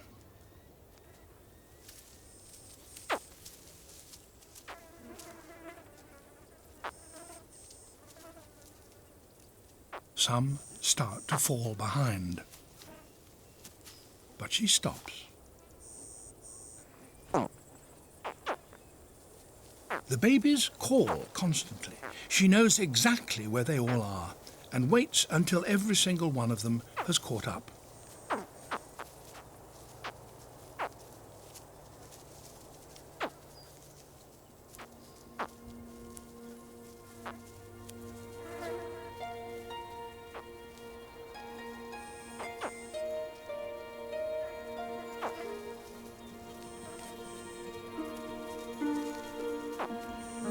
Only when all are with her will she set off again.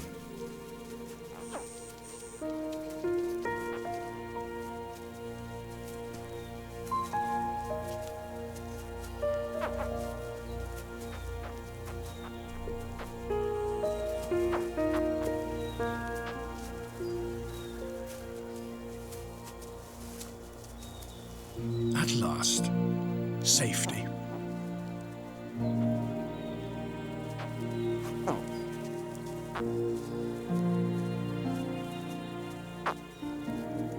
The babies are close to exhaustion.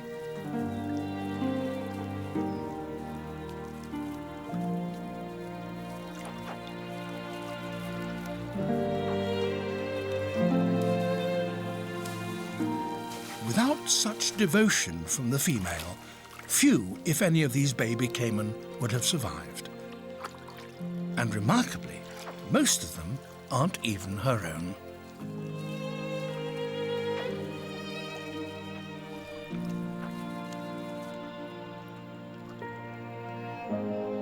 When parental care was first described in crocodiles, the reports were dismissed as too extraordinary to be true.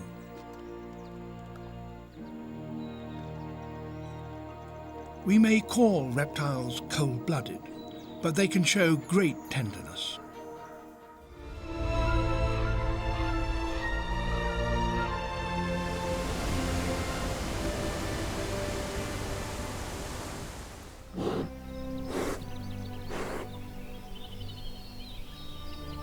Meadows that only a few weeks ago were buried beneath the snow are now full of life.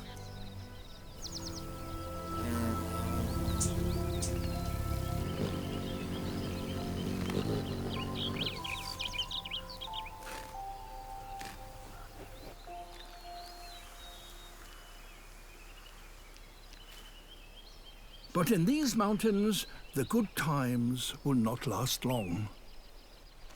So the bears must feed as fast as they can.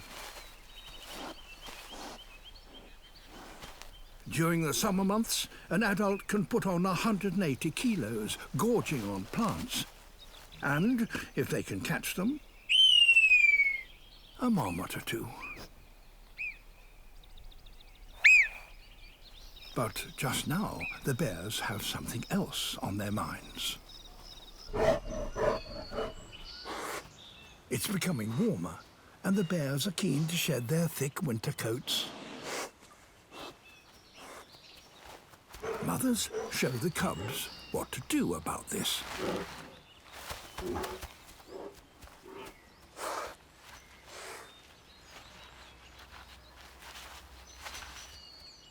They'll soon catch on.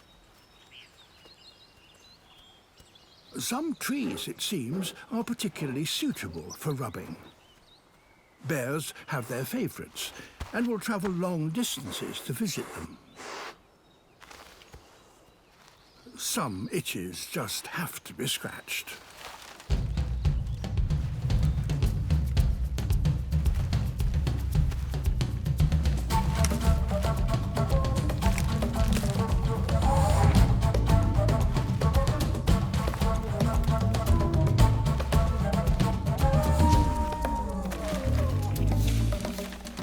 There are now around 30 bears in this one valley.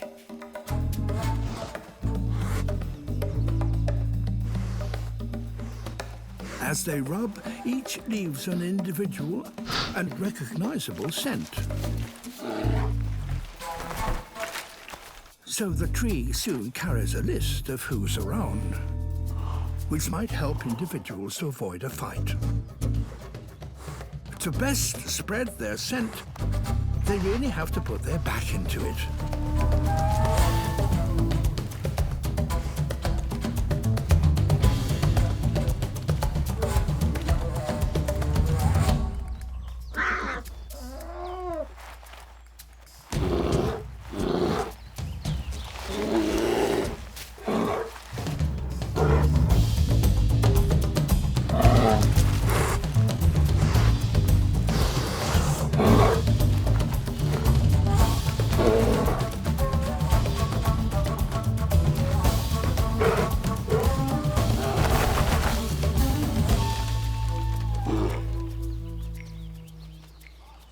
But summer is short. Itches satisfactorily scratched. It's time to eat. In a couple of months, they will have to return to their dens to hibernate. So now they must put on as much weight as they can. 1,000 million tons of sea creatures ascend from the deep ocean to search for food near the surface.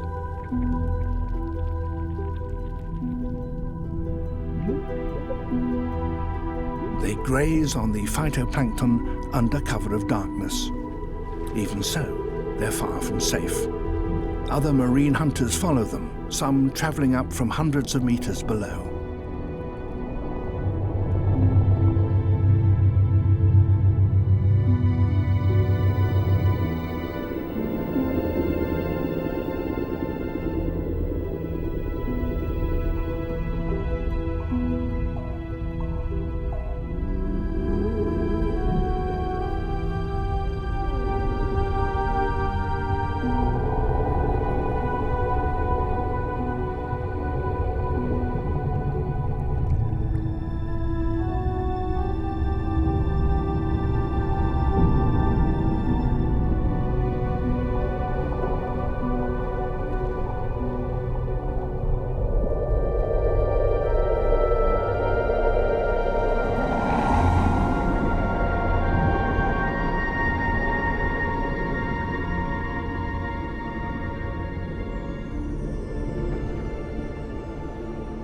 At dawn, the whole procession returns to the safety of the dark depths.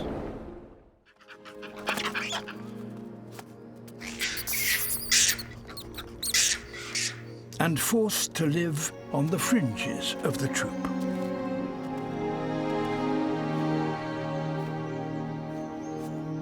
As outcasts, their only comfort is each other.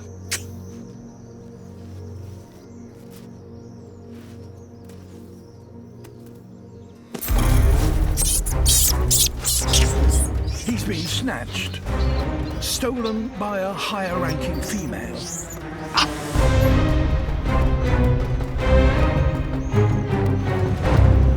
She is childless, and she wants a baby of her own. He's only a few meters away, but if his mother approaches, the rest of the troop could well attack her.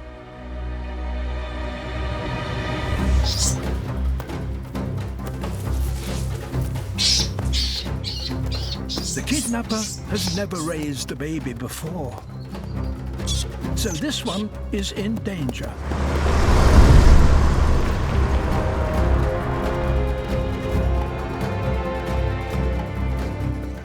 They're headed towards a cable car tower.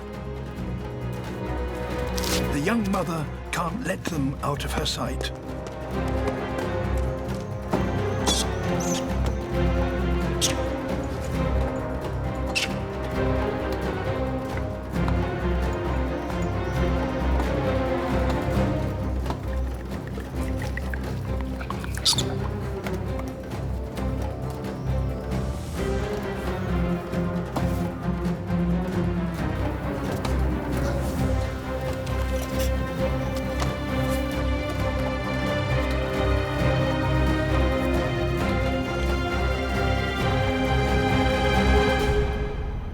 30 meters up.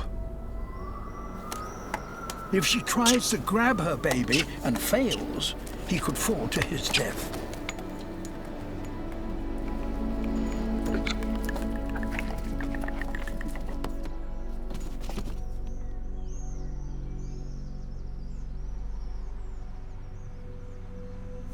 The kidnapper refuses to surrender him.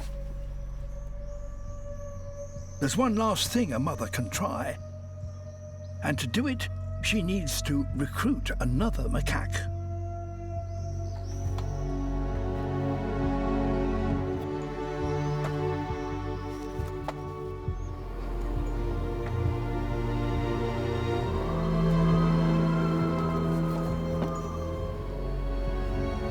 Now the mother begins to groom her companions in full view of the kidnapper.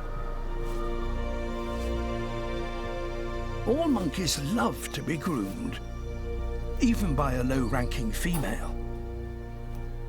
It's the basis for peace in macaque society.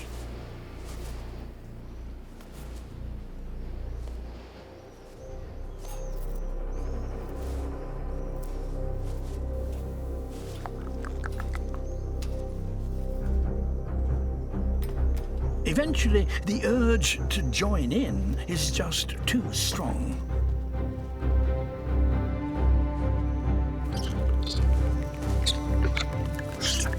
The kidnap is over, and the youngster can climb back into his mother's arms.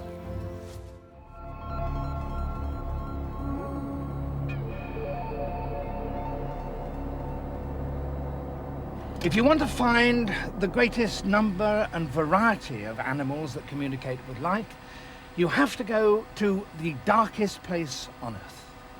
Somewhere far beyond the reach of the sun's rays, where human beings hardly ever go, to the depths of the ocean. This is the Johnson Sea Link. At the front, it has an array of remotely controlled television cameras and searchlights. I'm sitting beside the pilot in the transparent bubble in the middle, and the whole craft is massively strengthened to withstand the huge pressures of the depths. As we go down, it gets darker and darker. The water is thick with small floating organisms.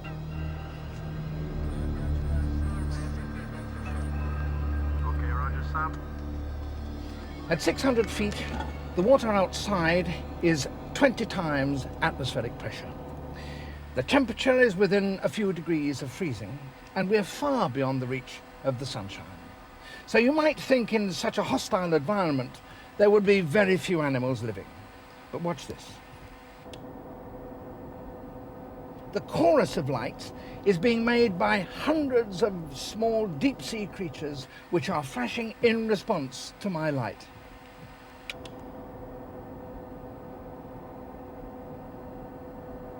And now, if I turn on the lights of the submersible, we may catch a glimpse of one of these strange deep-sea creatures as it drifts by. The pilot has remote controls for the camera outside the sub to search for them in the blackness. This is a comb jelly as big as a football. It's been nicknamed Big Red, but it has yet to be given a proper name. It's new to science. Another new undescribed comb jelly. Although specimens have been brought to the surface, it's only been seen alive through the windows of deep-sea craft like this. It uses a pair of long retractable tentacles to catch fish.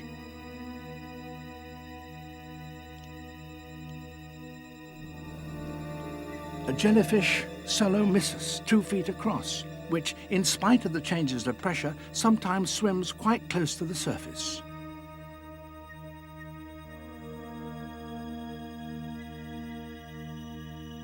Kiomia, another comb jelly, one that is surrounded by gauzy skirts.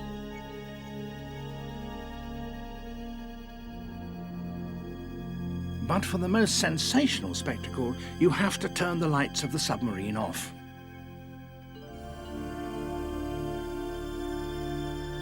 a jellyfish outlined by its own pulsing illuminations.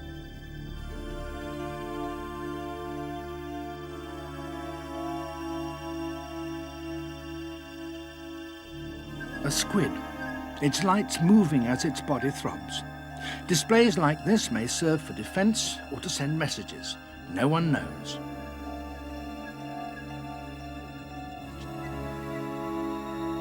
And most spectacular of all, another jellyfish with its own amazing rhythmic flashing system.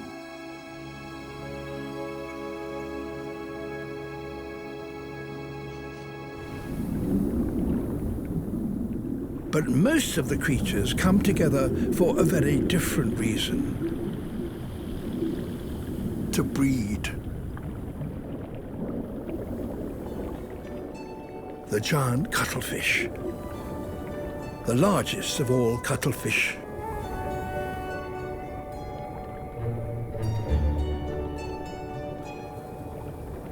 They live for just 1 or 2 years.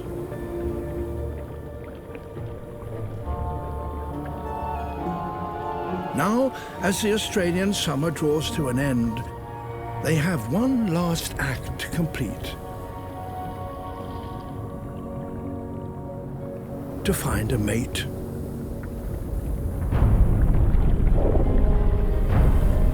But there are over 100,000 males competing for the arriving females in this one bay.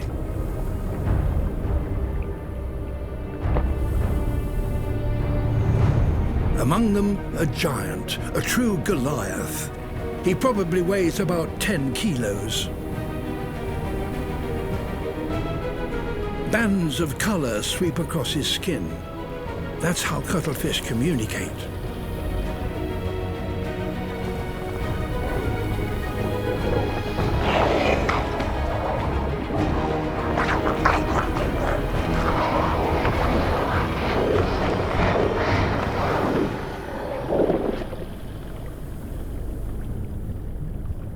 This smaller male couldn't possibly take him on.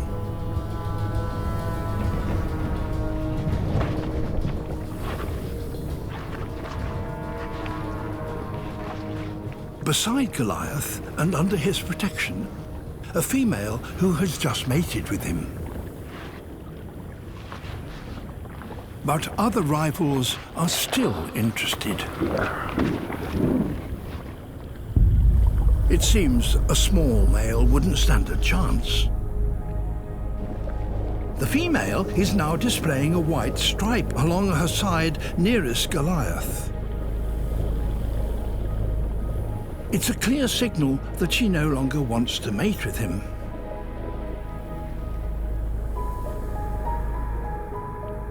It's all the encouragement that the little male needs.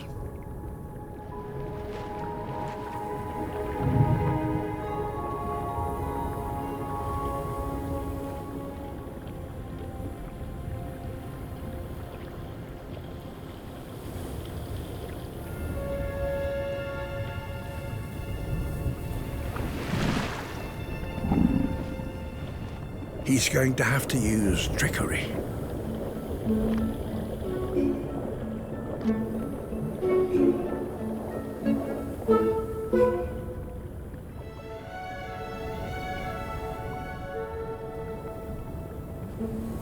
He tones down his colors and tucks in his arms.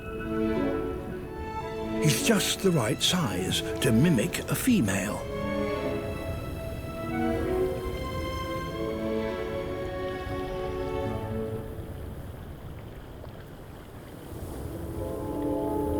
Goliath is deceived.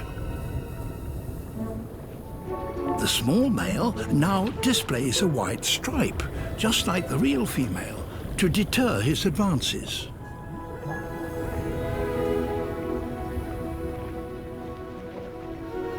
He slips beside her, and they mate.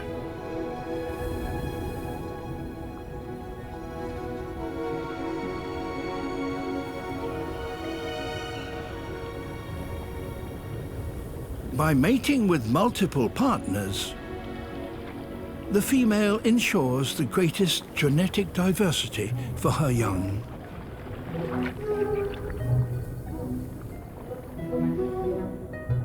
The sneaky male leaves, his final act complete.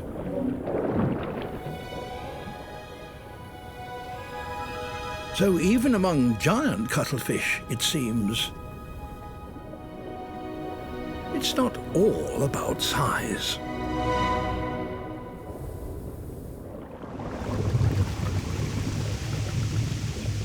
Even in the dark zone, there is some light. Turn off the submersible headlights and you see a pyrotechnic display outside. These lights are created by animals. This is bioluminescence. A deep-sea anglerfish flashes in the darkness. The light is generated by bacteria that live permanently inside the lure, which attracts prey to these murderous teeth. There are all sorts of lures out in the darkness.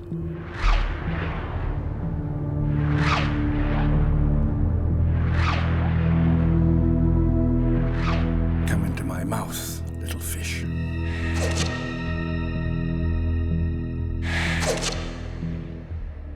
And what is the purpose of this lure, suspended on a long rod way below its owner's terrifying set of teeth? It's difficult to be sure. But then this monster does have another giant flashing lure much closer to its mouth.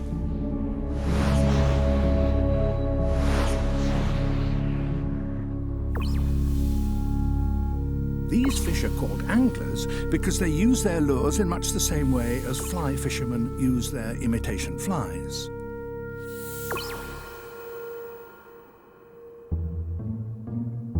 For a hunting squid with huge eyes, this glimmer is intriguing.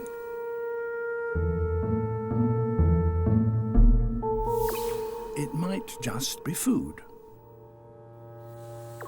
There's a mouse just along that log.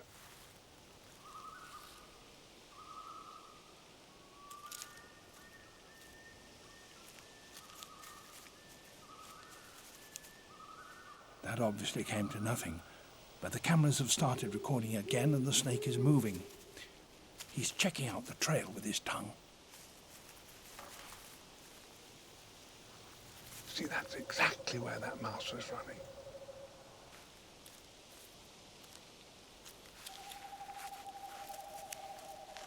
It's pitch dark, and the mouse clearly has no idea that the snake is there. But the snake is well aware of the mouse, thanks no doubt to those heat-detecting pits. The snake strikes by suddenly straightening the curve in its neck, but at the moment the mouse is not within range.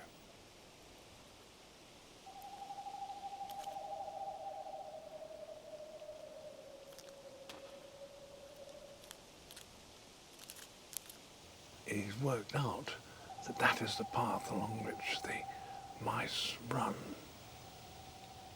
And he's getting himself properly adjusted so he can strike when he next gets a chance.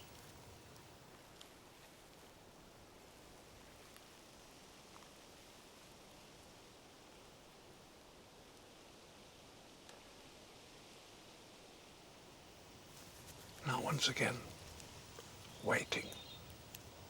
That's what the snakes are so good at.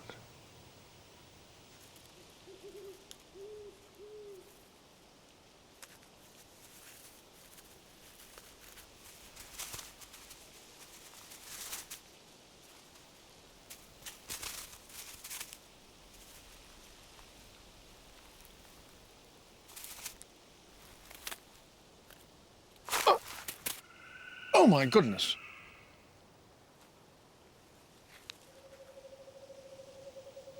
That's a dead mouse, all right. Slow down that shot, and you can see that the snake stabs the mouse just once. After 3 convulsive kicks, the mouse is dead.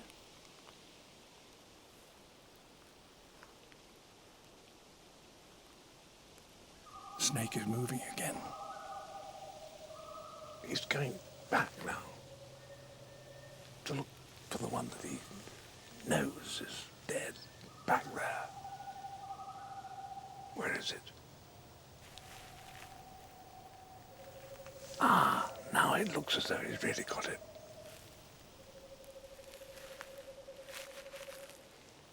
That's his dinner, and that can last him for 3 weeks, 4 weeks if necessary.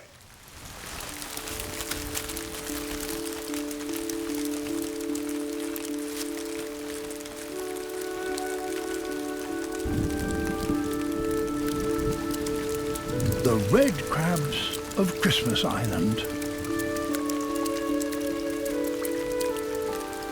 They've spent the dry season sheltering in damp burrows beneath the leaf litter. Crabs breathe through gills that must be kept moist.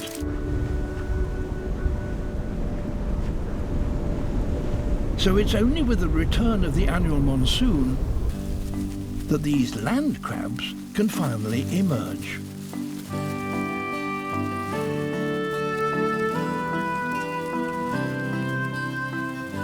With the humidity now high enough, they can begin an epic trek to the coast.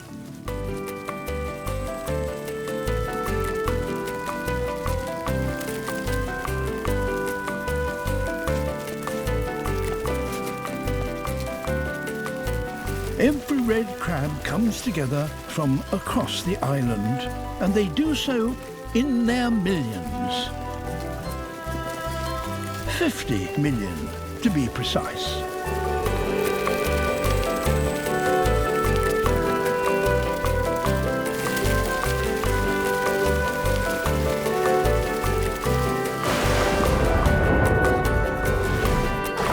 They've come to release their eggs that can only develop in the ocean. There's just one small problem. They may be crabs, but they can't swim. They're scared of the sea.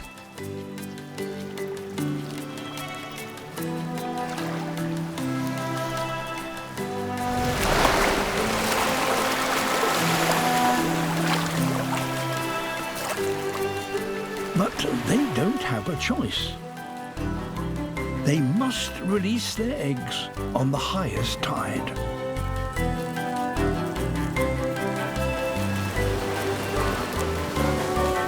Each carries around 100,000 eggs. So over just 2 or 3 nights, trillions are released into the ocean. Though some are more successful than others.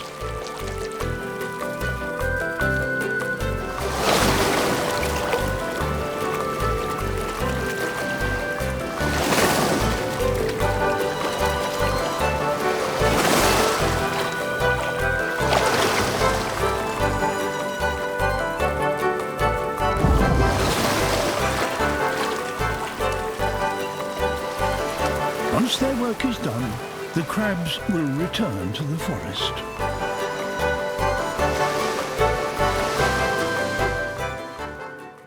Hunting is only possible for 3 hours around low tide, when the mud banks are exposed.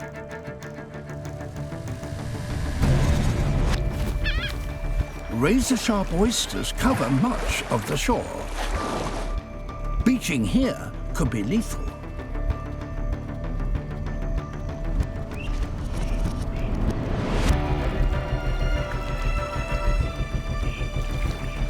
The hunters need to find a stretch of shoreline with just the right slope. Too level, and the dolphins risk stranding.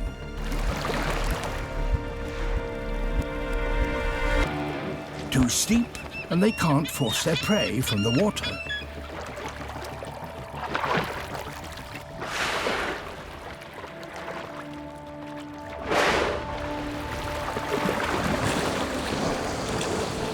Working as a team, the dolphins surround the fish, driving them towards the shore.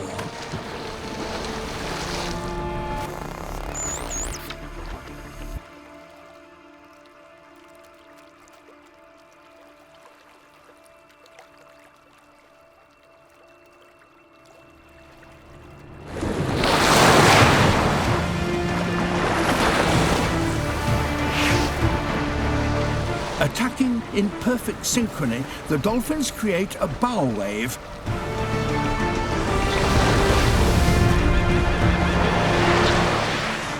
It carries their prey onto the muddy banks.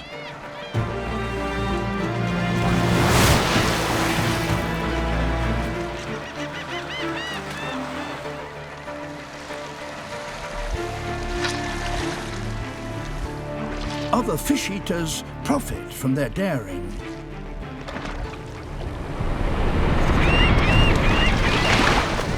Herons and gulls follow every hunt.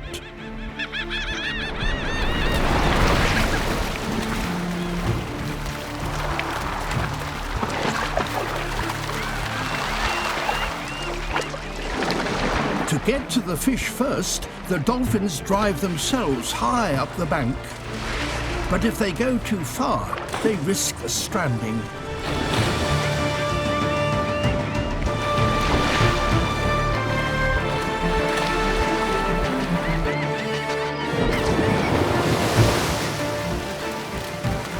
To prevent fish escaping between them, the dolphins all beach themselves on the same side.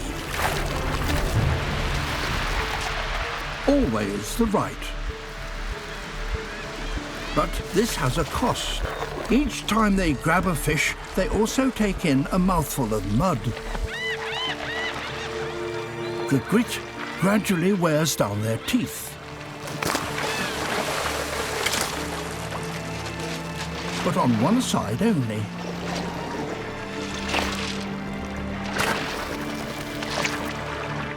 In time, these teeth get so worn down that older dolphins can no longer hunt like this and must find other ways to catch fish.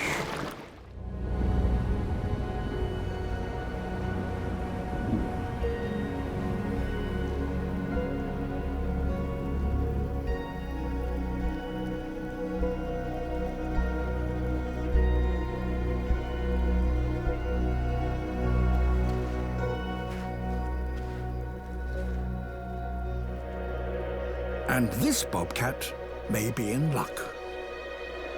For this particular valley is blessed.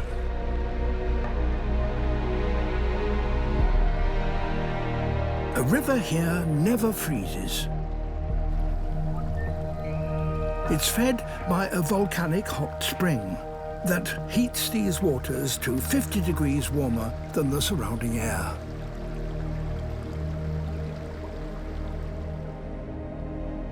Hungry animals of all kinds come here to feed.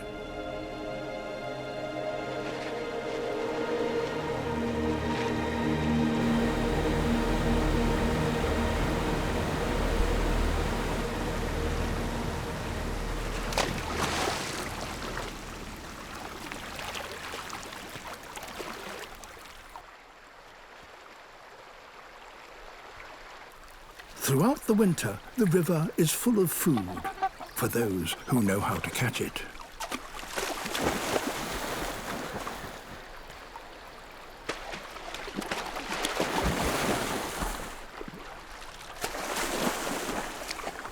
Here, even the coyotes have become fishermen.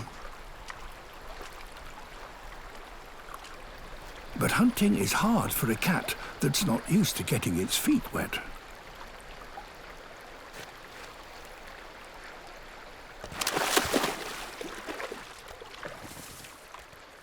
So he must choose his target with care.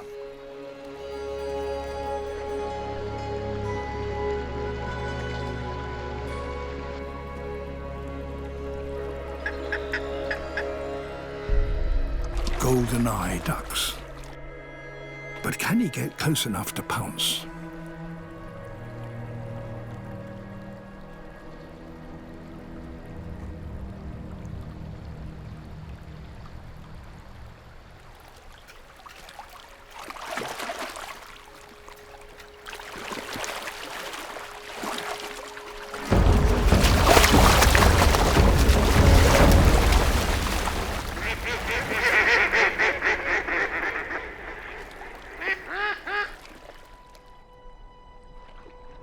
Perhaps he'll have more luck on the other side.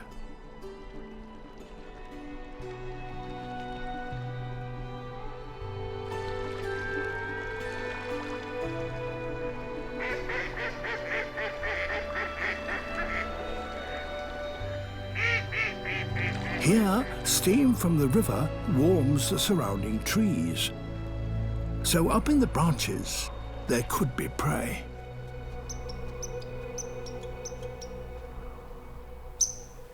If only he could get to it.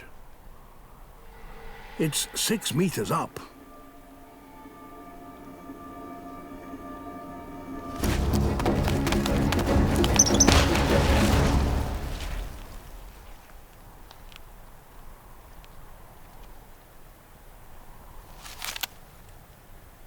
At last, a squirrel. Not much, but enough to keep him going. To survive a winter in these mountains takes tenacity, and bobcats have that in abundance. Eden's whales have lived here for generations. But the world around them is changing.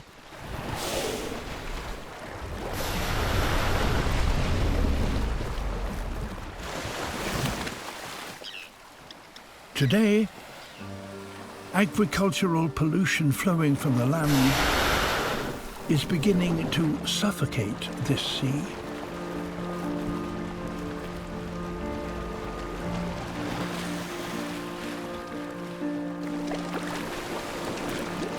Many fish now stay closer to the surface, where the waters still contain enough oxygen to survive. Eden's whales depend on these fish. They swallow huge quantities of water before filtering out their prey.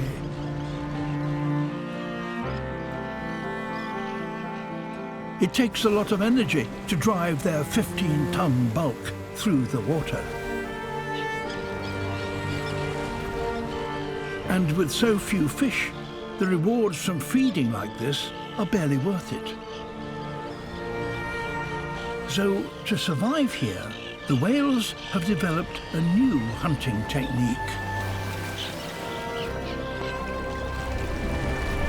One that requires almost no effort. They simply open their mouths and wait.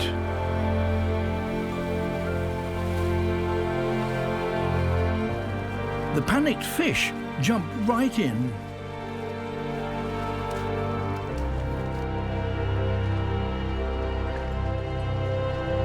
Swimming alongside, another whale scares even more into the open jaws.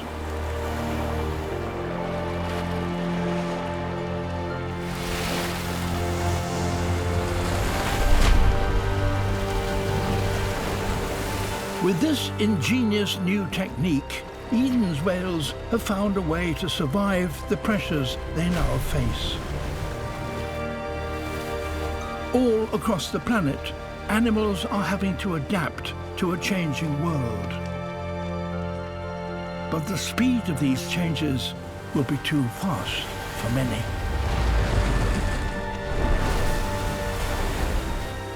If we could only halt our unrestrained plunder of the ocean, its habitats and species would recover. And at a time when our overexploited lands are already failing us, this has never been more important for humanity.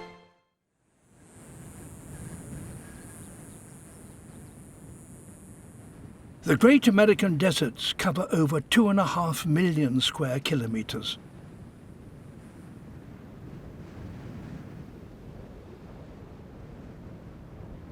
Here, roasted by the sun and blasted by the wind, the rocks disintegrate and mountains, particle by particle, are reduced to sand.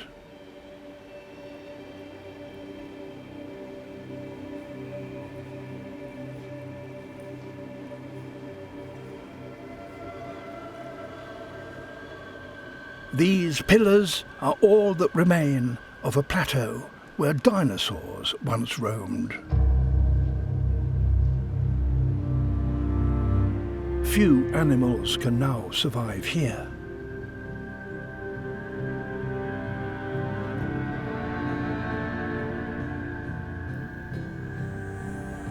In summer, as in all deserts, the enemy is heat, and it returns every day.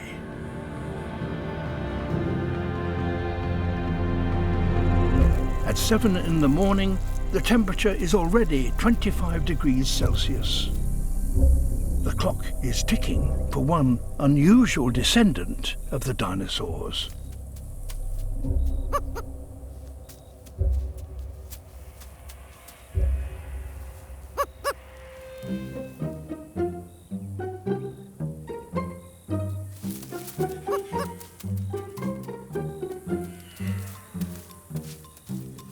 A road runner,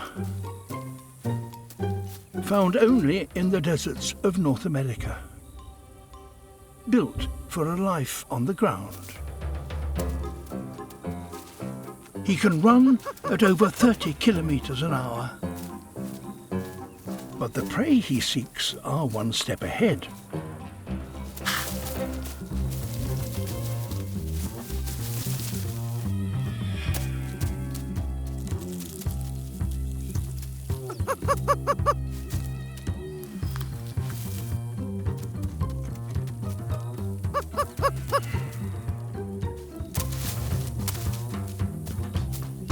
The Roadrunner's challenge is picking the right target.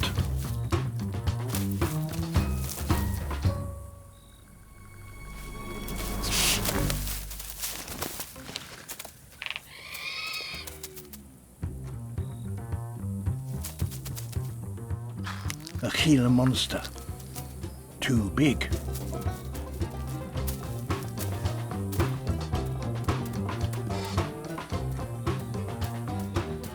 By mid-morning, it will be 40 degrees Celsius. Even the smallest lizards will soon head for cover.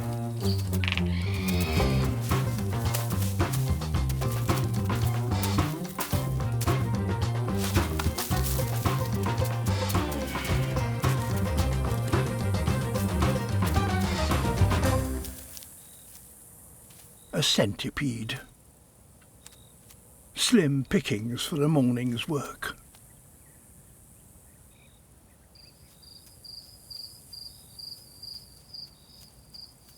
Hunting should get easier and prey will stay out longer once the summer's peak begins to fade.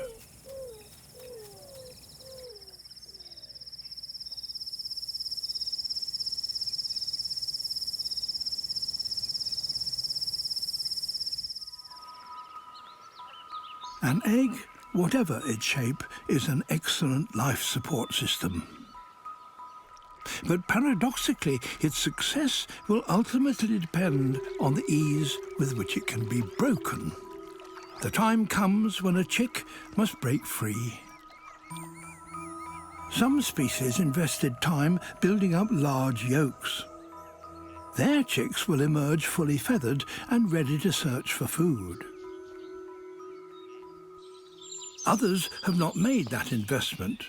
They will have to spend their energies over the next few weeks feeding naked and defenseless chicks. But how do the chicks break out from the cramped confines of the egg? How can the shell that's been strong enough to protect the chick from the outside world be also weak enough to allow the chick to break it?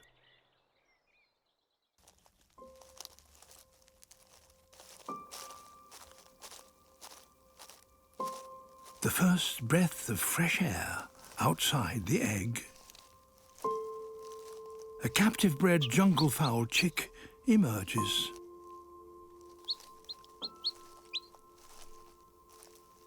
It's the climax of the egg's existence.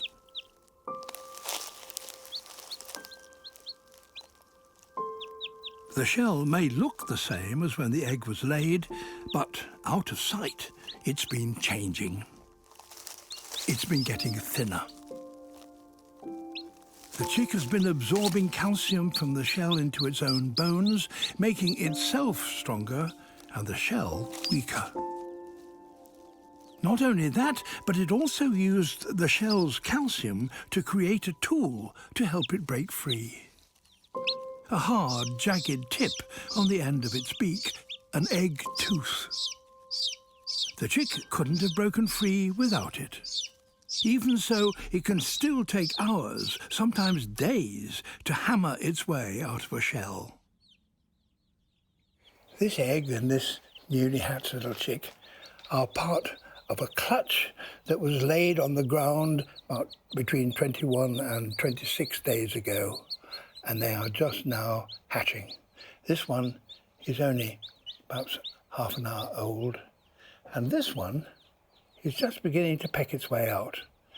And as they do, they communicate with one another. And the sound of this little chick encourages that unhatched chick to break its way out of the egg, so that within an hour or so, the whole clutch is hatched, and then they can run away as a little group and find safety.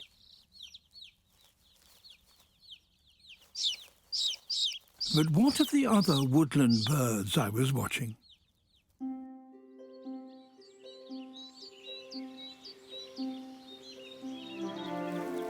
The tits are breaking out of their shells into the British spring.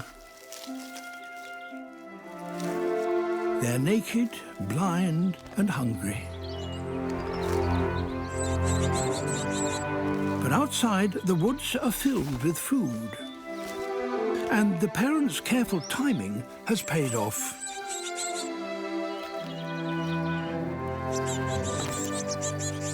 They took account of the weather and changed their behavior and won. Each element of the egg combined to create new life, from the nutritious yolk to the defensive albumen to the protective shell.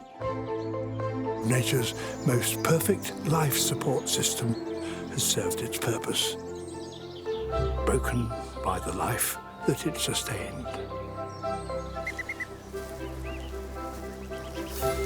Every new arrival is a confirmation of the complex efficiency of a seemingly simple egg.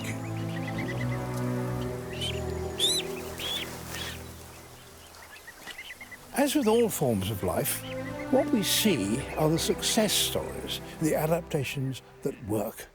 So it's little wonder that we think of eggs as being perfect.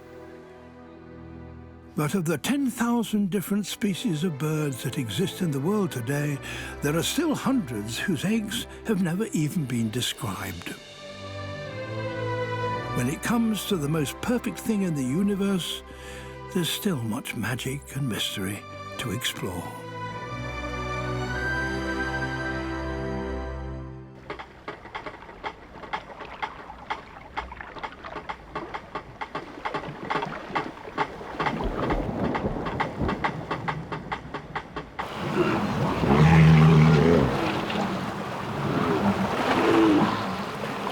Walruses are now gathering on low-lying islands. They gave birth on sea ice, but with this platform now gone, they need a new place to haul out and nurse their young.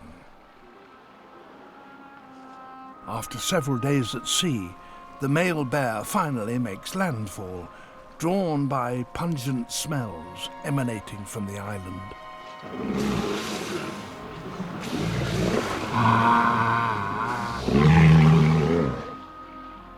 By the end of summer, the bear has lost half his weight. With the ice long gone, he is forced onto land in search of food.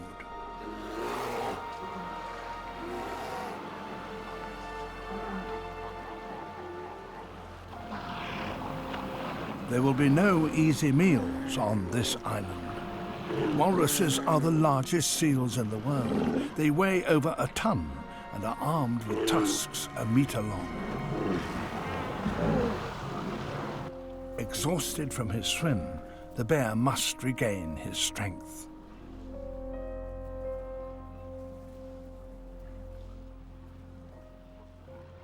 The next day, a sea fog shrouds the island.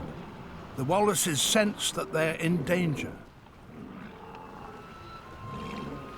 Using the fog as cover, the bear approaches the herd.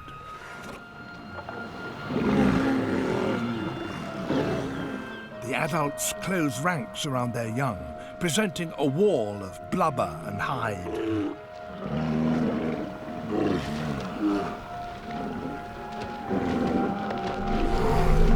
He tests the barrier, but it stands firm. It appears that the world's largest land carnivore has met his match.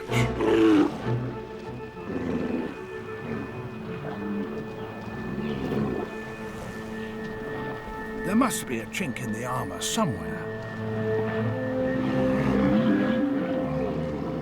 Not here.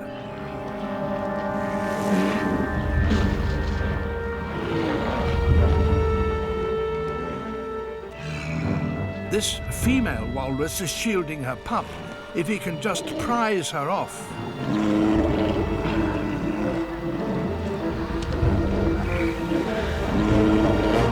The bear's claws and teeth can't penetrate her thick hide.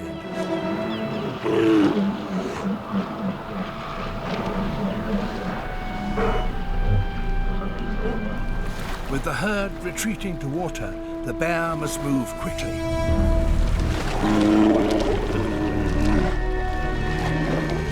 Having failed with one, he heads straight for another.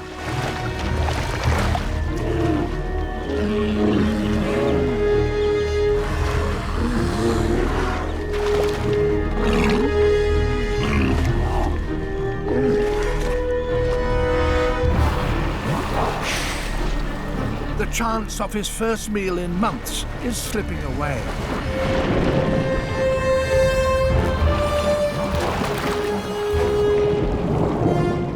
He seems increasingly desperate.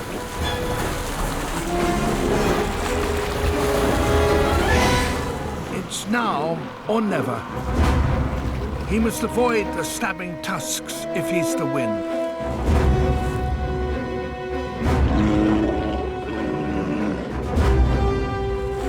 The flailing walrus is immensely powerful and drags the bear away from the shallows towards the safety of the herd.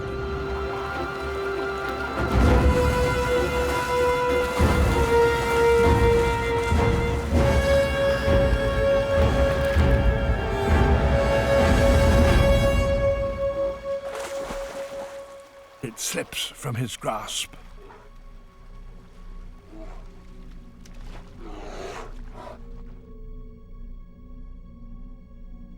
Only at the height of summer, when bears are on the verge of starvation, will they risk attacking such dangerous prey. It was a gamble that this bear took and lost. The stab wounds he received from the walrus are so severe that he can barely walk. The walruses are calm again, seemingly aware that the injured bear no longer poses a threat to them or their young.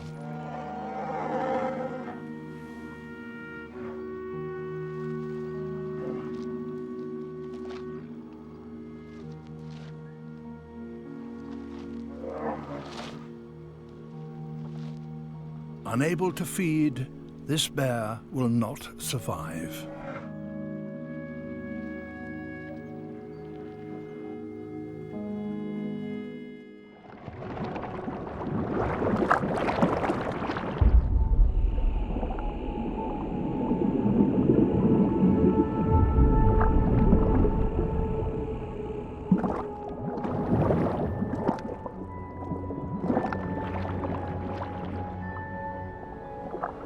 In the Gulf of Mexico, these eruptions also release a super salty liquid.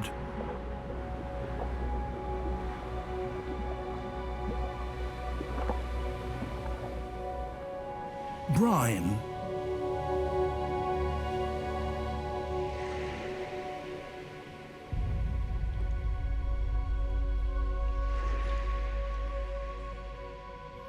It's heavier than seawater, and it accumulates in great pools on the seafloor.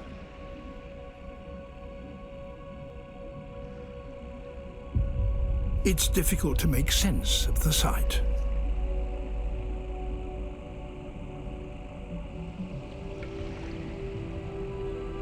a lake of concentrated salt water 15 meters deep at the bottom of the sea.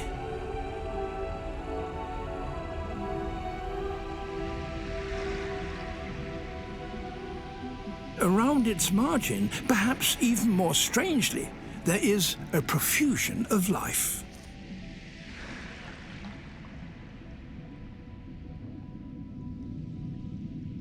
Giant mussels that can live and grow for a century or more pack tightly together, dwarfing the shrimps and squat lobsters that feed around them.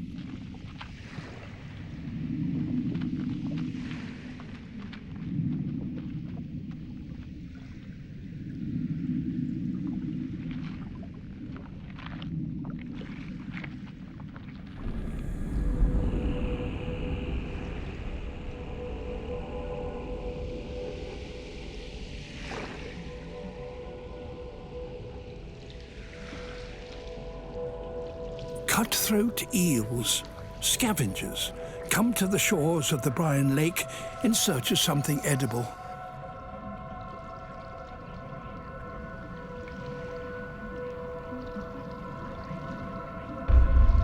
Some even venture into the brine.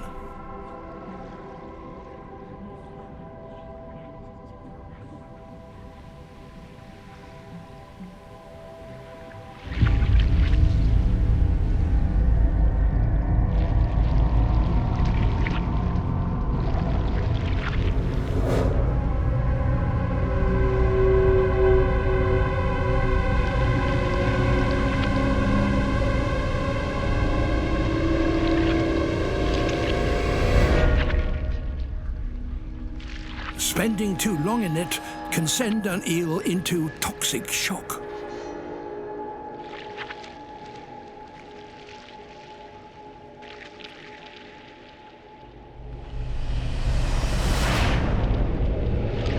Its only hope is to rise above it.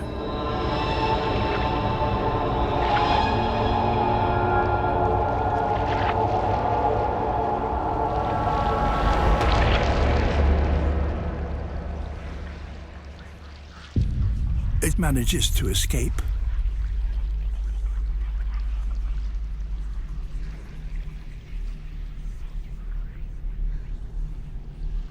Others are not so lucky.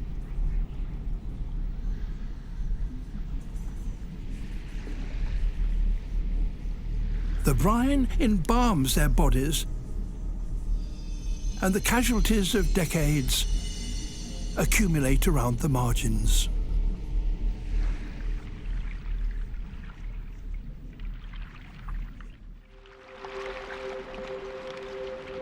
Producing young is just one challenge.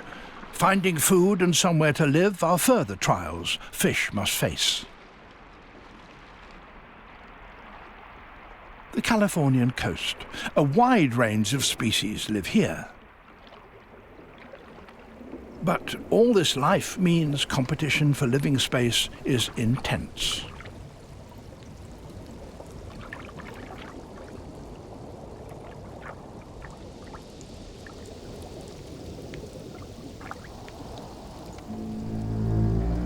Old shells are highly prized. And this one is occupied by a sarcastic fringe head. These fish are exceptionally quarrelsome. They have to be to defend their living space.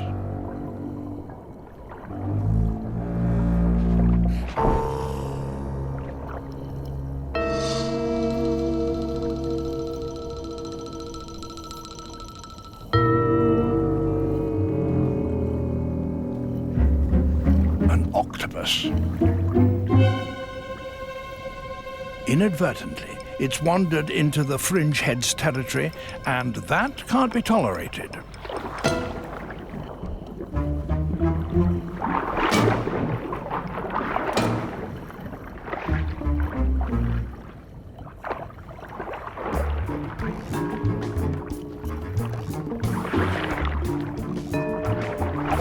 The octopus's impressive jab holds the fringe head at bay.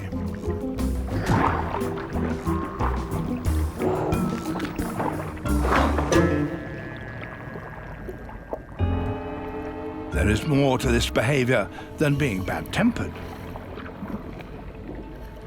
The fringe head needs to defend its patch if it is to get enough to eat, and the octopus was competition.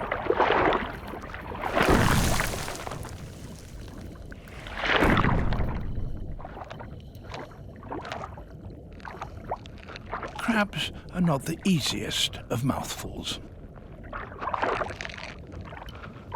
Because of the shortage of living space, there are constant boundary disputes, especially with other fringe heads.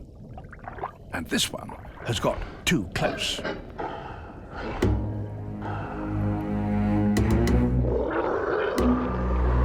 Despite the most extravagant threats, neither is prepared to back down.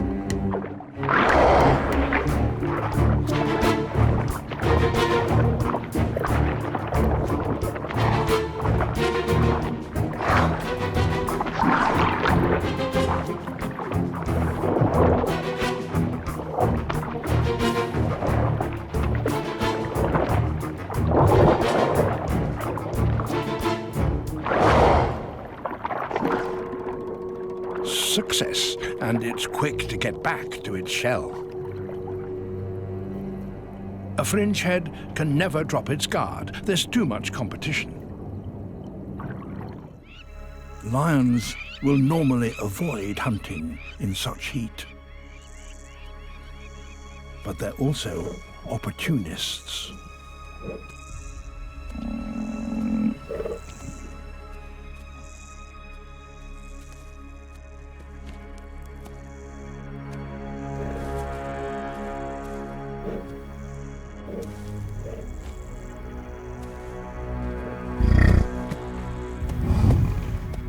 The lions will need to bring him down quickly before they overheat.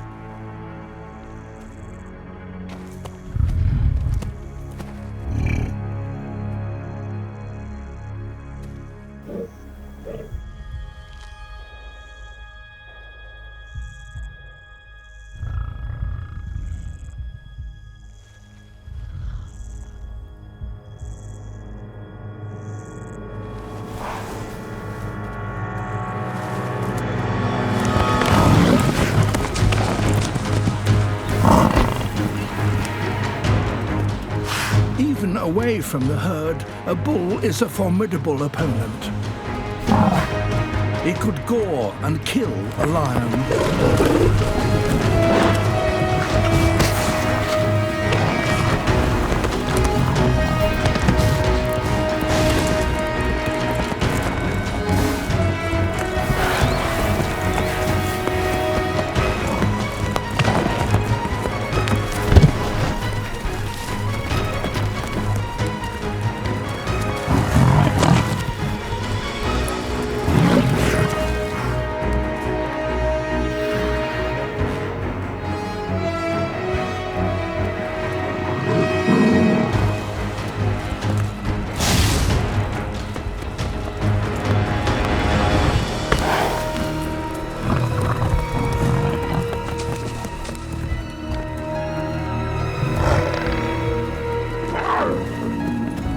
Close to overheating, they finally succeed in bringing him to the ground.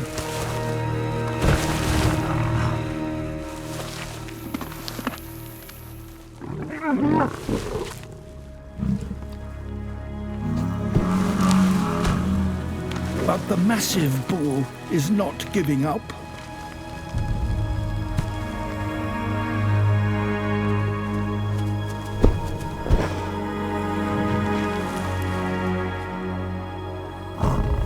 Against the odds and the full weight of the lions, he regains his feet.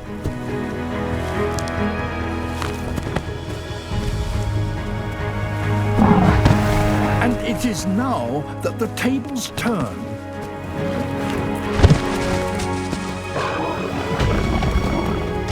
The lions are exhausted. After a 20-minute struggle, only the bull has the energy to finish the fight.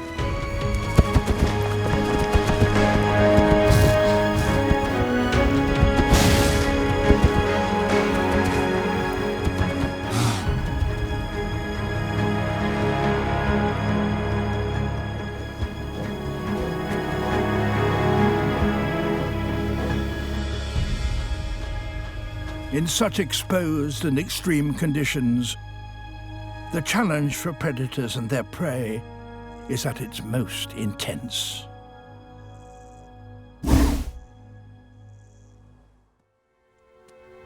Markhor gather for their annual rut.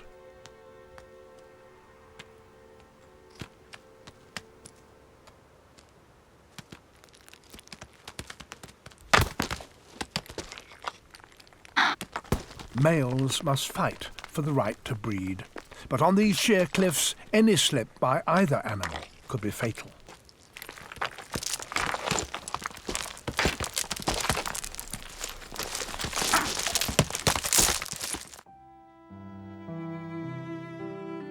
A snow leopard, the rarest of Himalayan animals. It's a female returning to her lair.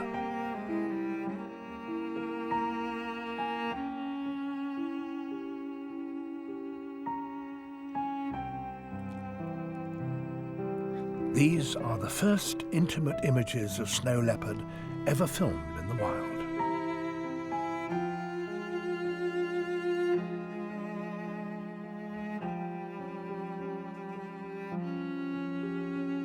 She greets her one-year-old cub.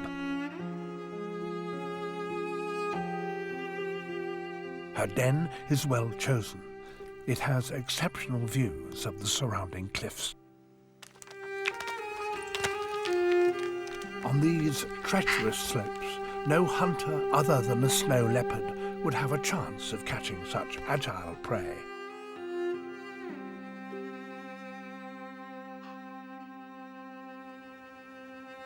A female with young makes an easier target.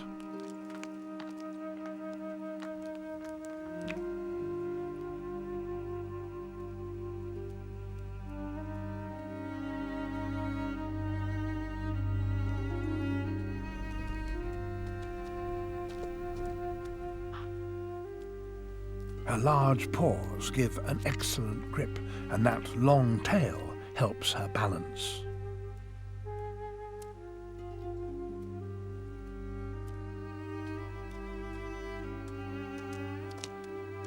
Silently, she positions herself above her prey.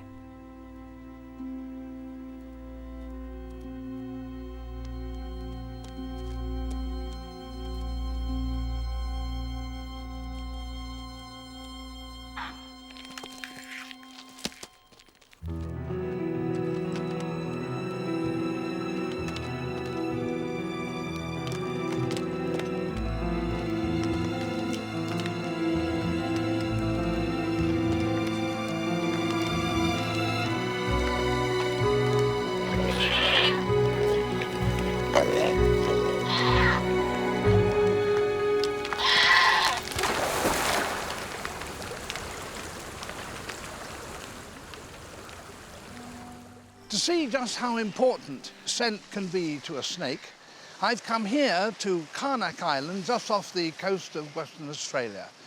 It's home to a large population of highly venomous tiger snakes. Snakes have been established here for many years, but there's something odd about this particular population. Many of them have damaged heads, and some of them are actually blind, like this one. And yet, puzzlingly, in spite of the fact that they're blind, they all appear to be very well fed. So how do their heads get damaged? And how, in that condition, when they can't see anything, can they catch all the prey they need?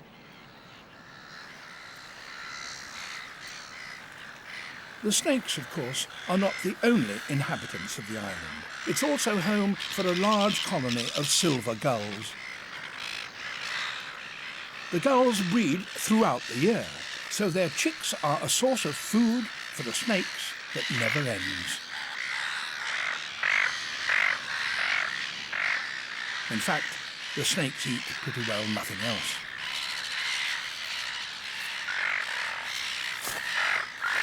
But the snakes don't get it all their own way. The gulls are valiant defenders of their nests and their chicks.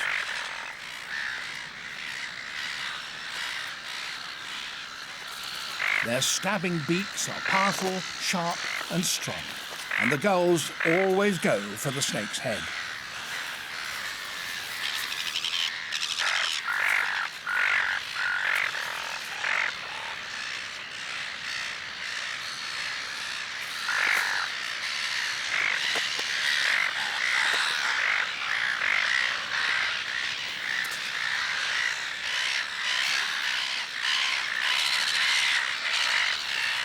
One in 10 of the snakes are totally blinded. Tiger snakes don't have those heat-sensitive pits that rattlesnakes have, so these blinded hunters must be guided entirely by their forked tongue. It's a superb direction-finding device. The snake can measure the strength of a smell separately on each of the two forks of its tongue. And if it wishes to follow up a smell, then it simply detects the one which has the stronger smell and goes in that direction. Gull chicks are an ideal prey for a blinded snake because they're programmed to stay on their nests.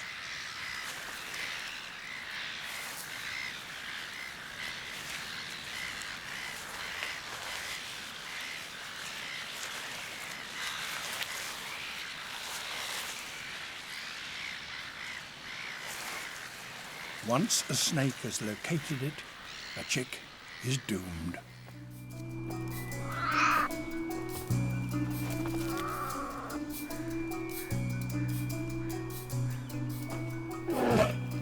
A mother black bear is looking for something suitable for her cubs.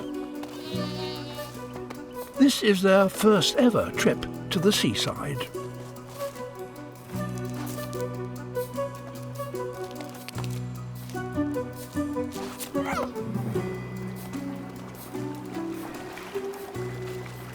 In a few hours, the tide will return. So they must keep up with Mum.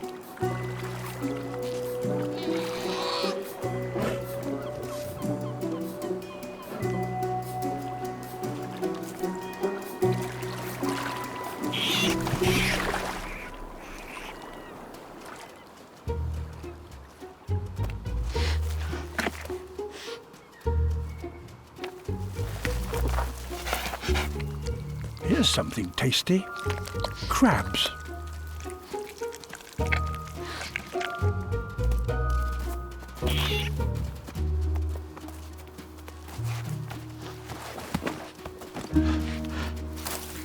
Big crabs can give a nasty nip, so it's best to start off with smaller ones. During spring, 3/4 of the bear's food comes from the beach.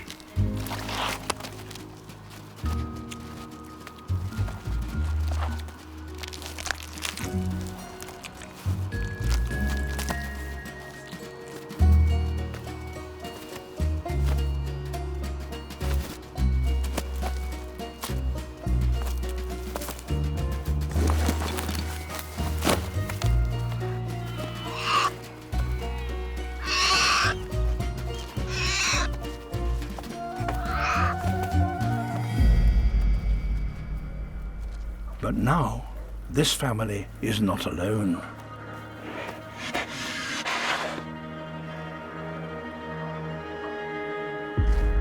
An adult male. He is double her size, and they're in his territory.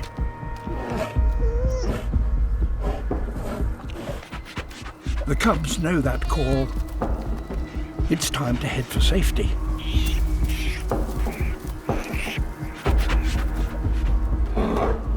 Bears have poor eyesight, but their sense of smell is acute, and the male has detected intruders.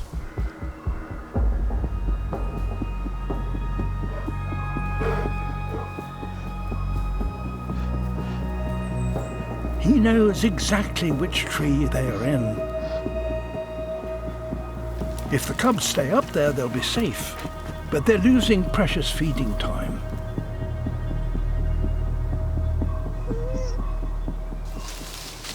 For now, he's content to leave his scent mark.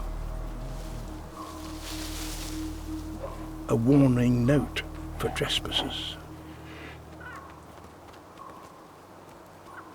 The family moves on. For the cubs, lunch today will have to be a takeaway.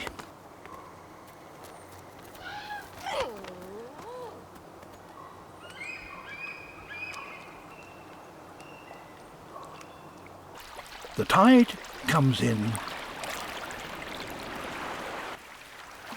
and within minutes, feeding time is over for another day.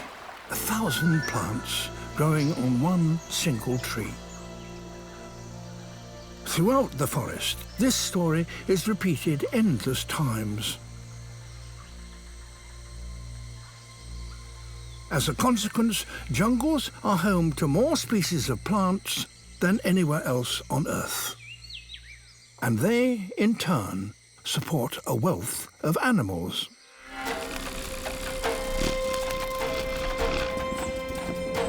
In Ecuador, the competition is at its most intense. Here there are 100 species of hummingbirds alone, all fighting for nectar. Each flower only has a small amount at any one time, and so it's first come, first served. One hummingbird has gone to great lengths to avoid conflict with other species. Swordbills are the only bird with a beak longer than their body. And some flowers are too elongated for the other 99 species of hummingbirds here to feed from them.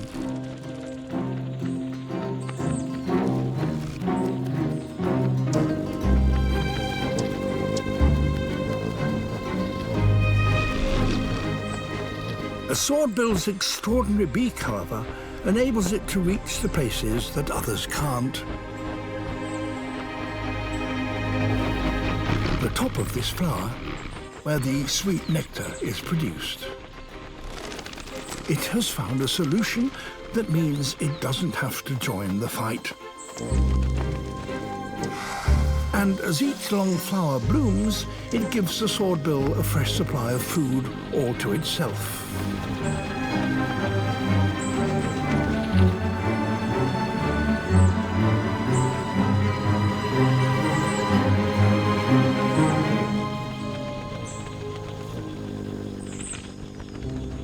But having a beak longer than your body does have its drawbacks.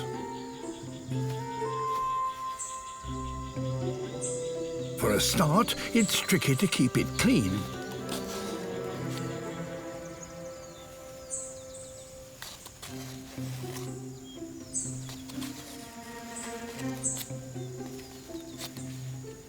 Harder still, how do you preen your body feathers? Unlike the other hummers, swordbills can't reach their feathers with their beak.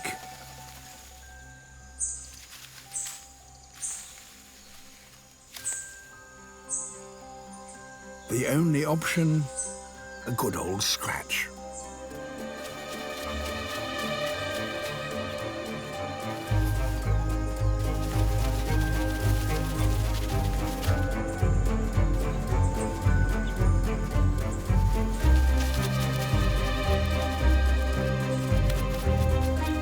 It's a little unrefined, but a small price to pay for an exclusive food supply. So many females gathered together on this cliff inevitably attract the attention of a rival adult male. His aim is to defeat Scarface and take over his females.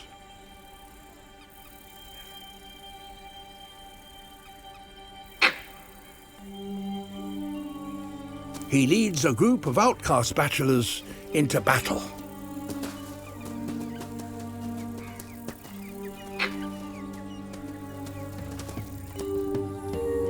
Scarface spots them. He has everything to lose because if the bachelors defeat him, they won't just take his females, they will kill his babies. The bachelors try to reach the high ground to launch their attack.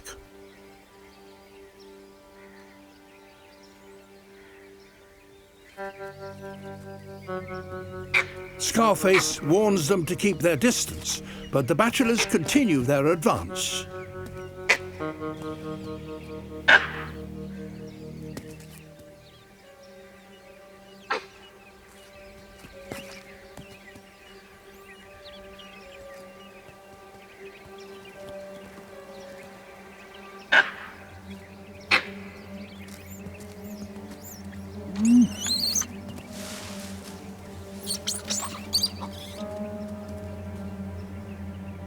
Scarface grinds his teeth to show he means business.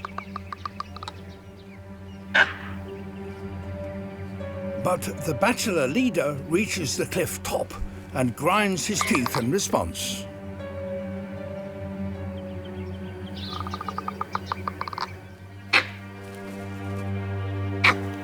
If Scarface loses this battle, he will lose his legacy.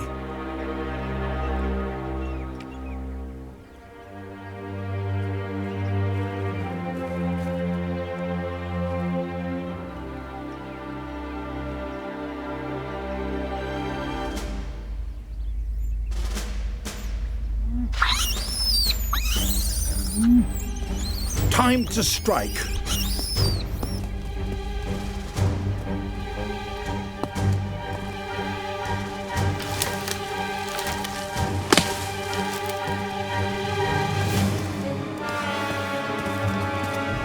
He targets the bachelor leader.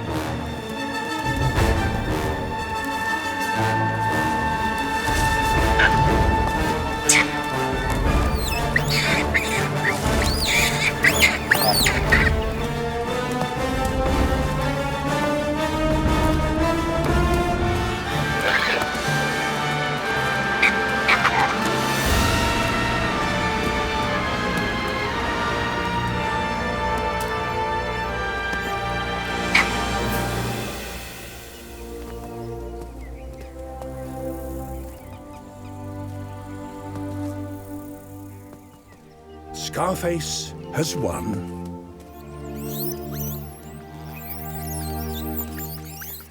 And he returns to a hero's welcome. And wave power creates towering fortresses like these cliffs in the Arctic, home to tens of thousands of breeding seabirds. The faces of the cliffs are accessible only from the air and have plenty of nooks and crannies for those that can get there.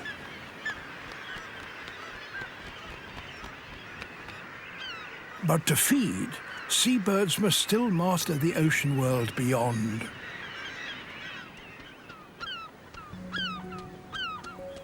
A puffin.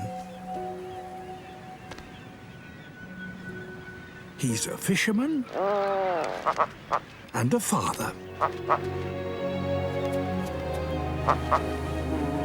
He has a mate for life.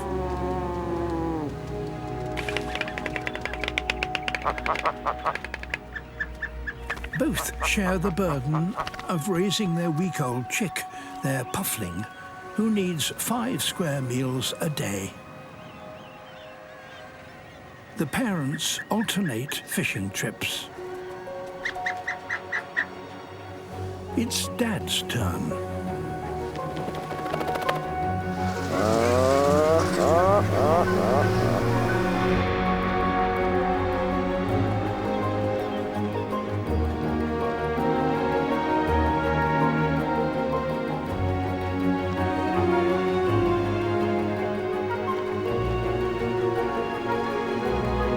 Fish stocks are low, puffins must fly as much as 50 kilometers out to sea to reach the good fishing grounds.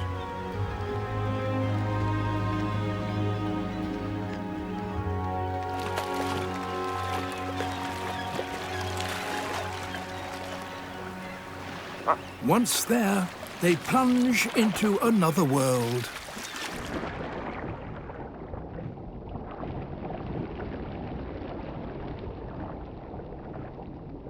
Good fishing spots are hard to come by, and they have company. Guillemots.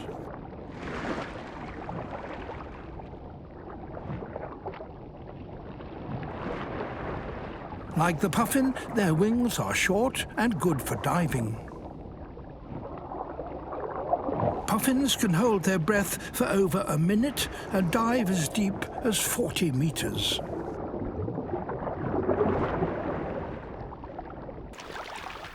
A catch.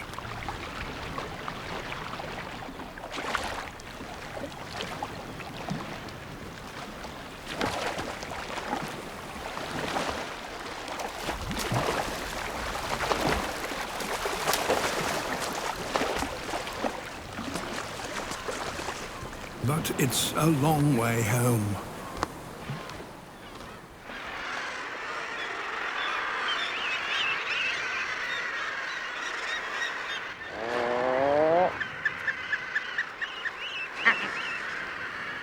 After an exhausting round trip of almost 100 kilometers, this puffin's nearly made it.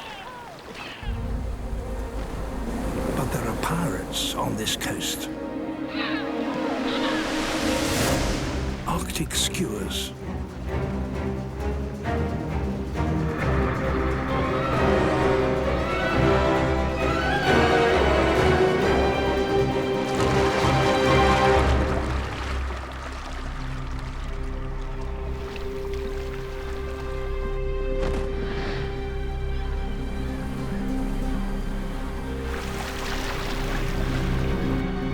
All around, returning parents are being robbed.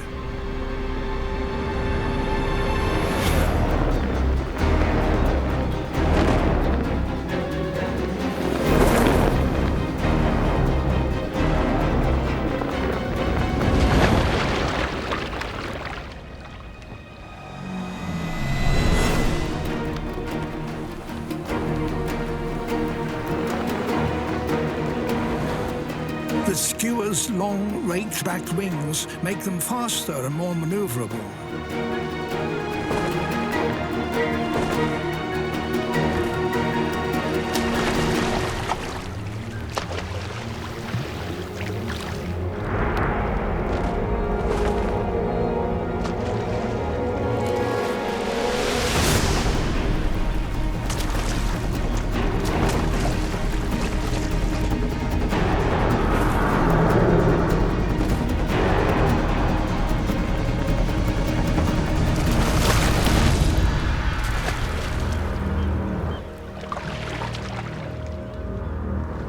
Puffins must choose their moment wisely.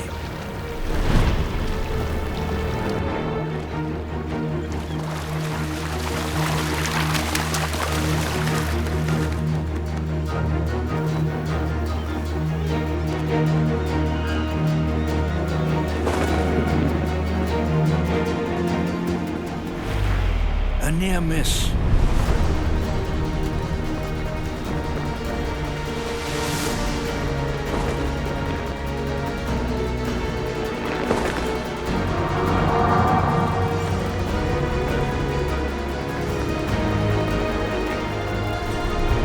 A last desperate burst of speed, and it's made it.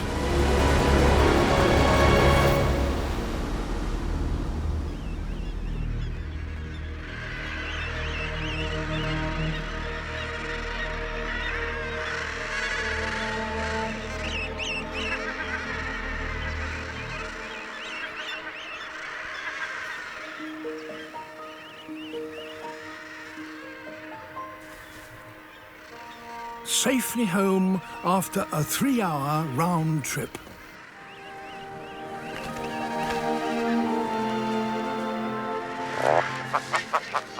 Where his patient partner is waiting.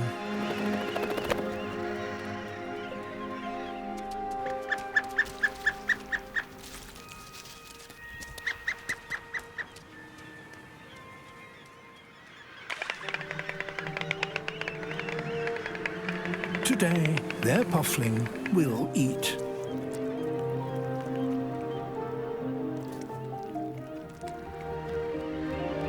But where fish numbers are in decline, many puffins now find it hard to get enough food for their chicks. In the changing seas of today, it can be even harder to be a successful puffin parent.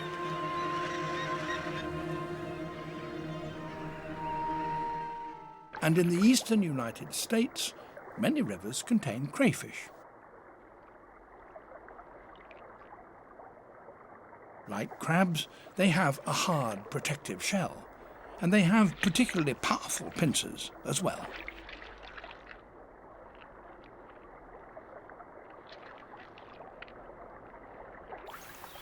The queen snake, however, eats crayfish and nothing else.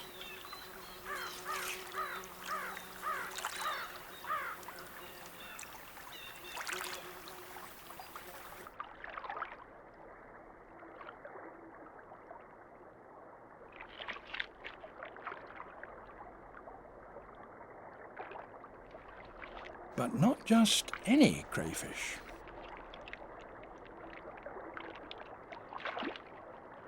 It's very selective. Crayfish, as they grow, shed their armour. Every 3 to 4 weeks, a split appears across the back of its shell.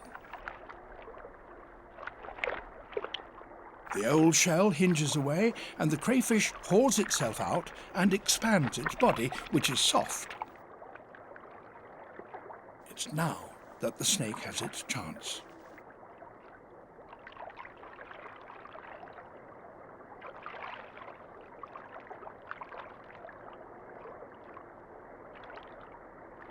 A newly molted crayfish looks much the same, but it gives off different chemicals that the snake can detect in the water with its tongue and from some distance away.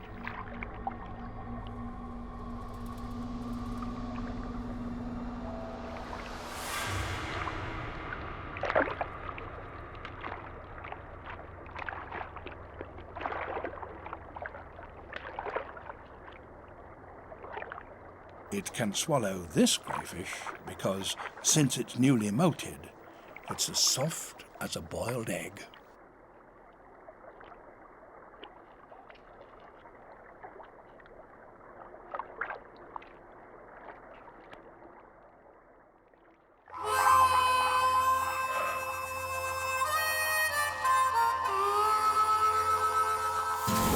Australia is a fascinating place for any naturalist. It's a land full of astonishing creatures. From kangaroos to echidnas to the duck-billed platypus. It really is a place like no other on Earth. However, many of these remarkable animals are also amongst the most threatened on the planet. So people here have had to come up with some extraordinary ways to protect them. And there is one story that particularly interests me, that of the quoll. They're just a fantastic animal. I mean, look at that. Very cute. Want a few more? There you go. As you'd expect, the northern quoll can be found in the Northern Territories of Australia.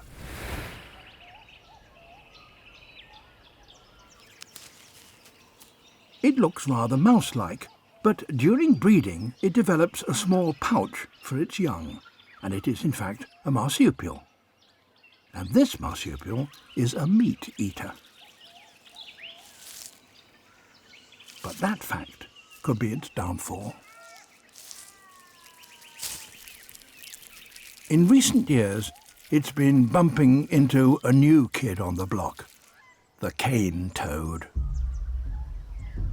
The cane toad is originally from South America, but since being introduced to Australia, it's been devastating the wildlife across that continent. It's a classic case of an invasive species. The problem for the hungry quoll is that this toad is also poisonous. the glands on its back release a lethal venom.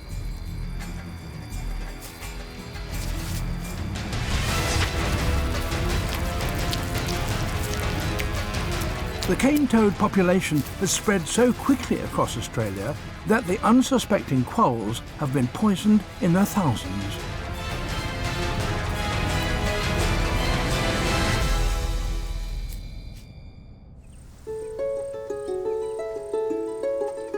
Here at Territory Wildlife Park near Darwin, quolls are brought to live in captivity as a safeguard against extinction.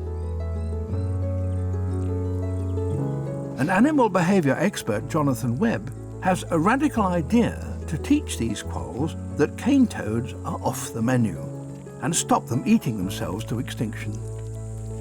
When I came up with this idea, people said, "You're crazy, it's never going to work. You can't train quolls to avoid eating cane toads." Jonathan's unconventional idea starts with making cane toad sausages. They use bits of the toad which aren't poisonous, but crucially add a drug to make the quolls feel mildly sick.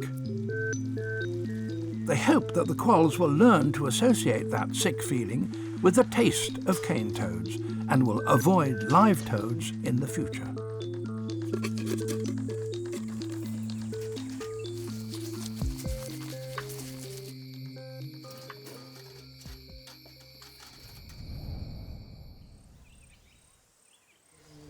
Next morning, the bowls are all empty and the quolls are feeling the effects of the drug. They're rather quieter than usual, but that will only last a few hours. It's time for a second helping of the specially prepared toad sausages. Jonathan will be hoping for a rather different result when he checks the quolls' bowls in the morning.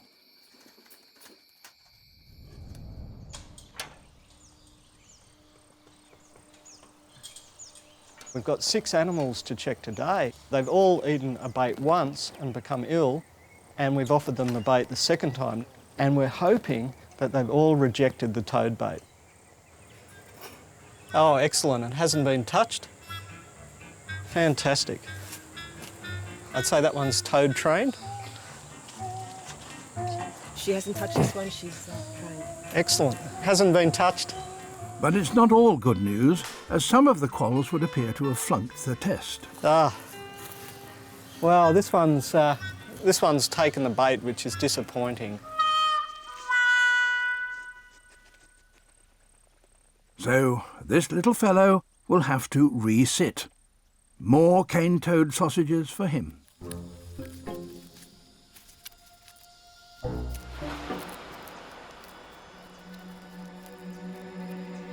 Danger past. And that's just as well. Because he is a father. And he's guarding some very precious eggs.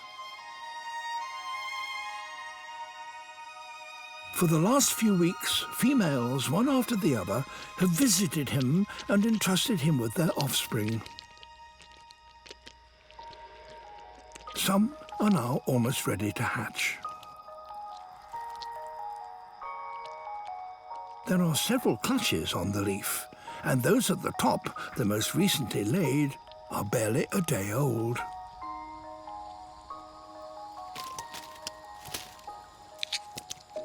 But in the jungle, there's always someone out to get you.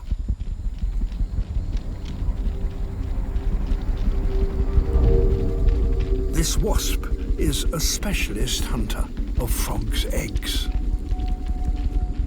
It's noticed the wriggling tadpoles at the bottom of the leaf.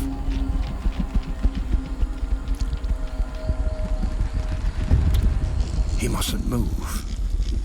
The youngest eggs are the most vulnerable, and he can't guard them all.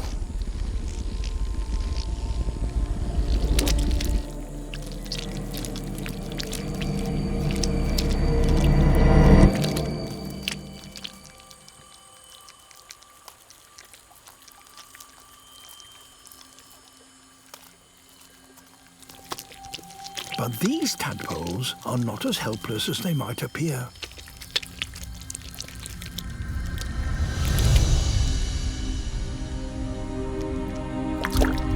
Incredibly, the unhatched tadpoles can sense danger, and the oldest and strongest wriggle free and drop into the stream below.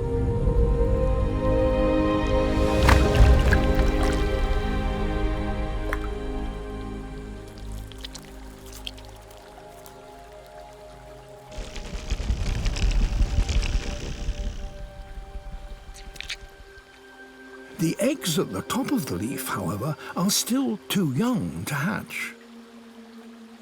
And now the wasps know they're there.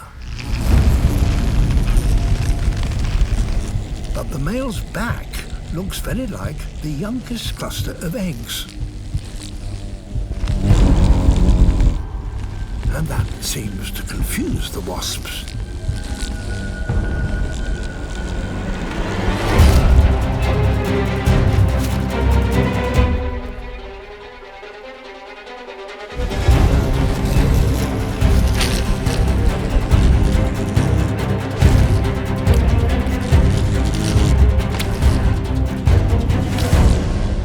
Using his own body as a decoy is a huge risk.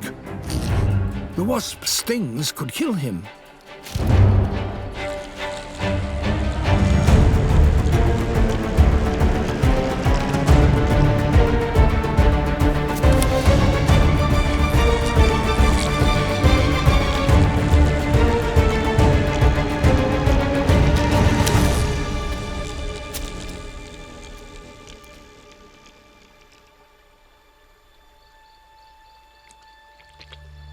He's managed to save most of his young.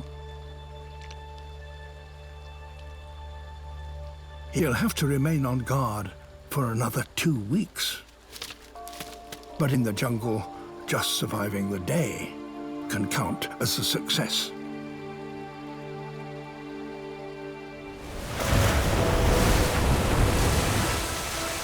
The only lizard in the world that gets its food from the sea.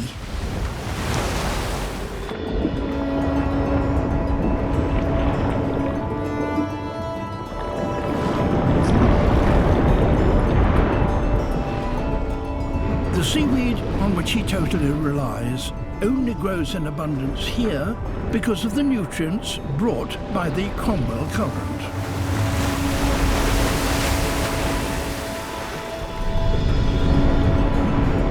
Once in the water, he has just 30 minutes to find food.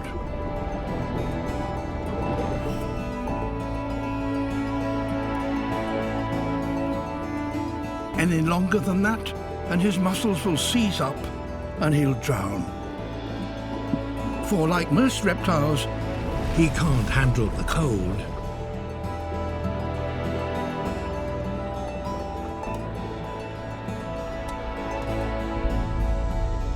Chilly water isn't a problem for a warm-blooded cormorant. She can swim in it all day, but can only hold her breath for a few minutes.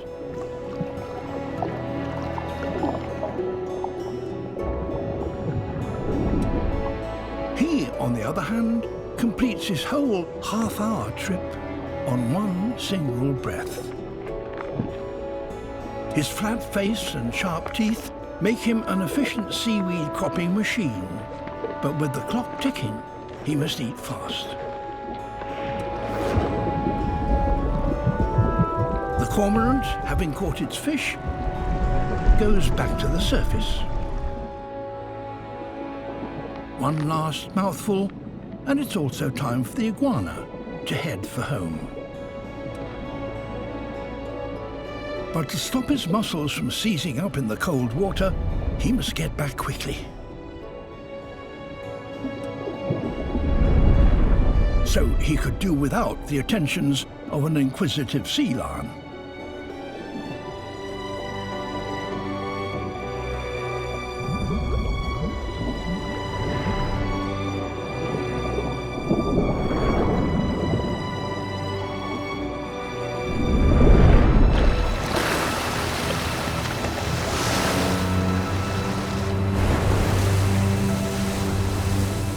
Dry land is now just 30 meters away, but the biggest hurdle is still to come.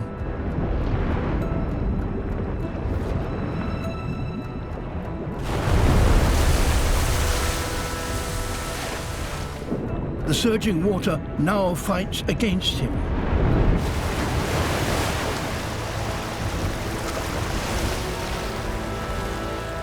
He's out, but he stayed in the cold so long that he's lost his strength.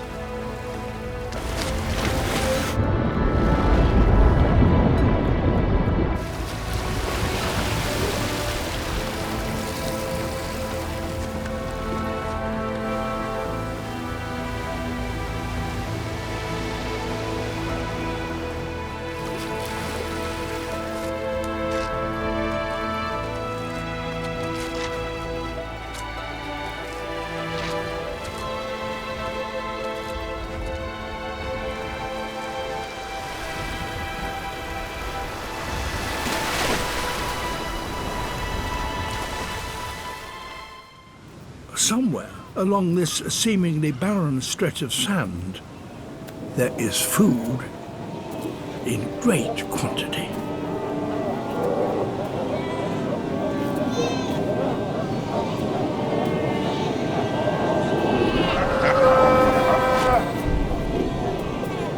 Cape fur seals. There are around 10,000 of them here.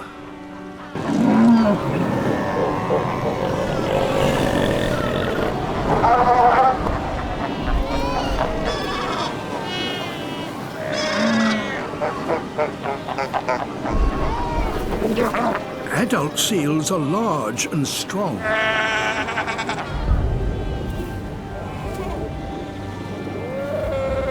But their pups are neither.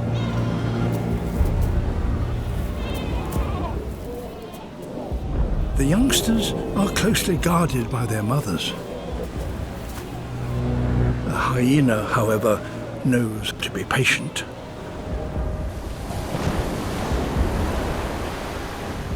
Sooner or later, seal mothers must return to the ocean to cool off.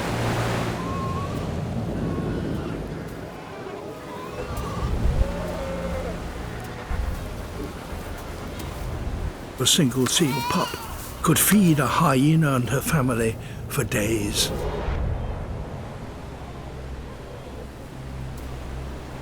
But finding food is only half the battle. It now has to be carried back.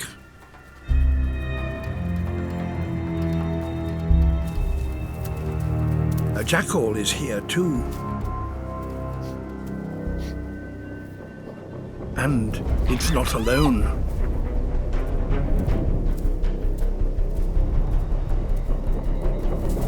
If a hyena loses her kill, she'll have nothing with which to feed her cubs.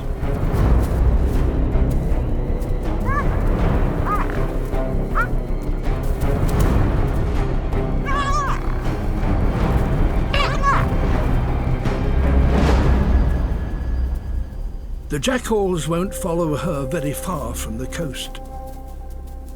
It's too hot for them in the desert interior.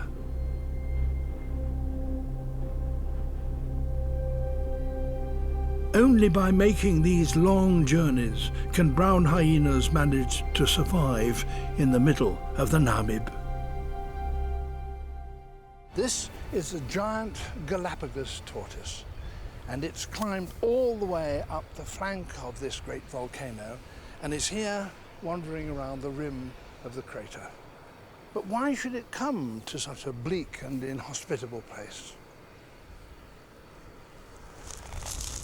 Tortoises, being reptiles, can't generate their own body heat internally, as we do.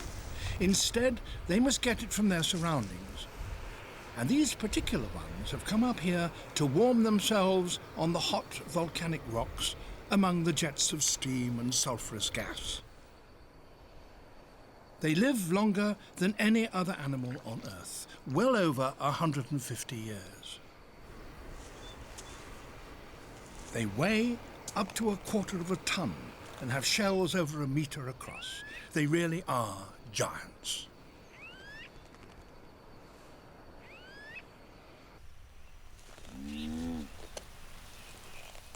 Having a body encased in shell obviously brings problems, and one of them is how do you mate? Making love in a suit of armour is not easy.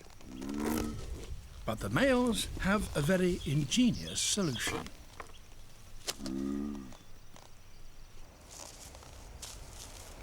The underside of their shell is concave, so it fits neatly over the domed top of the shell of the female, who is somewhat smaller. That doesn't make clambering on top of her any easier initially, but once the male is up there, it will reduce his chance of slipping off.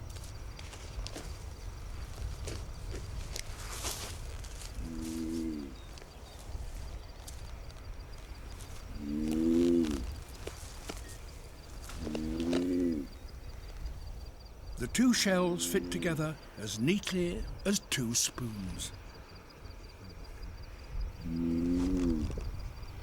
So mating can begin, and once started, it can go on for a long time.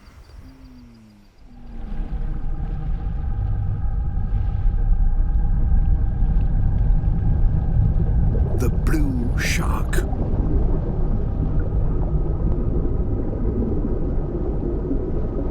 It travels over 8,000 kilometers a year, riding on the currents supported by its broad wing-shaped fins.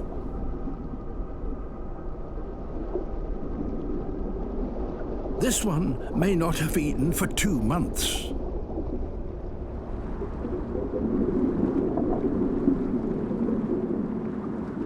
But the currents can carry promising traces of fatty oils from many kilometers away and will lead it to its next meal.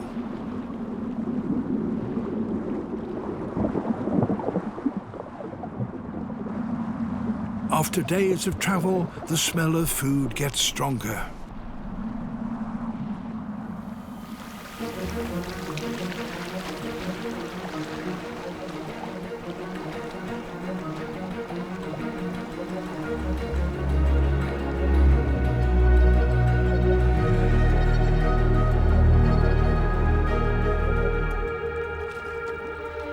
A dead whale recently struck by a ship. This could be a real feast, but the blue shark must be cautious.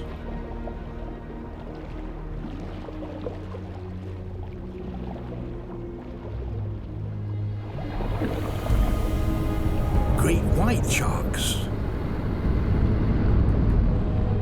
10 times heavier than a blue,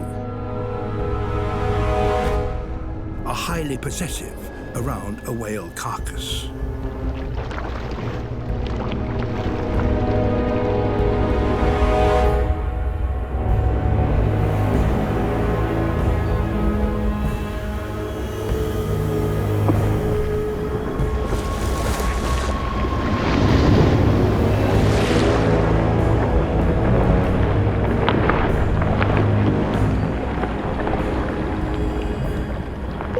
Whites are eager to feed on energy-rich whale blubber, which we now know forms a major part of their diet.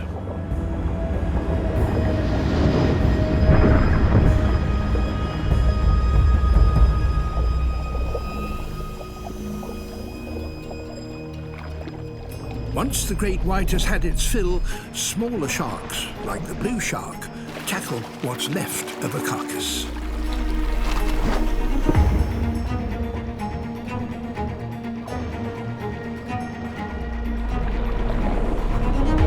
As the oils from this dead whale spread more widely, more and more blue sharks appear.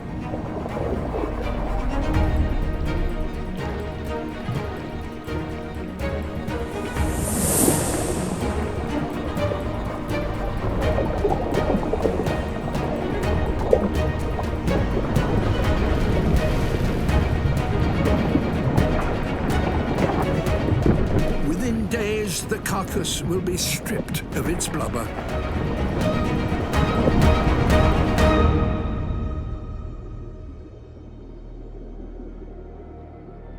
Then, no longer kept buoyant by its oil, it will sink into the depths below.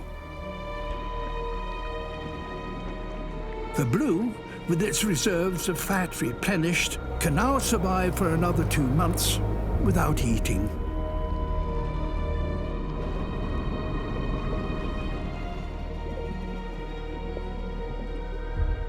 Northern Australia has the highest tides in the tropics, which expose vast areas of shoreline.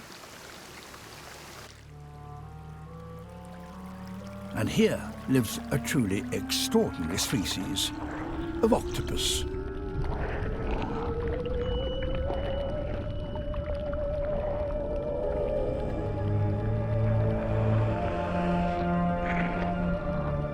Octopuses are marine animals. They live and breathe underwater.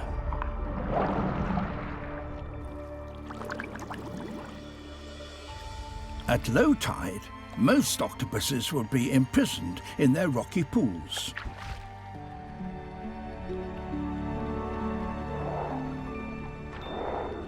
But this is no ordinary octopus.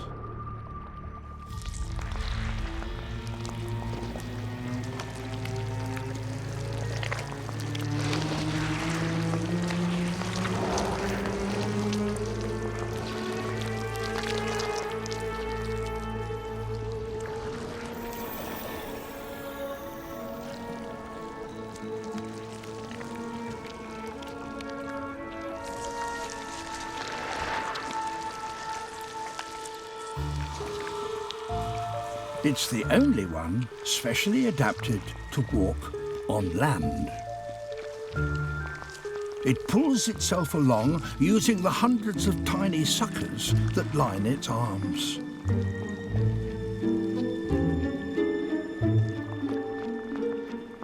Hunting for crabs, it walks from pool to pool.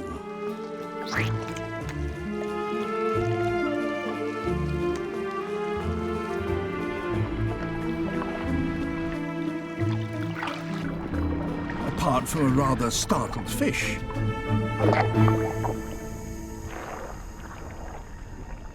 This one is empty.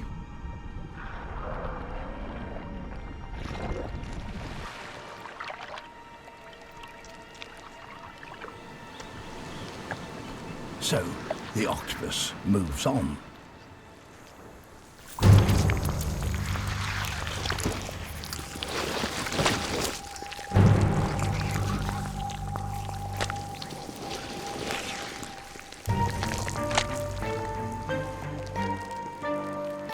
A rock pool may seem like a safe refuge.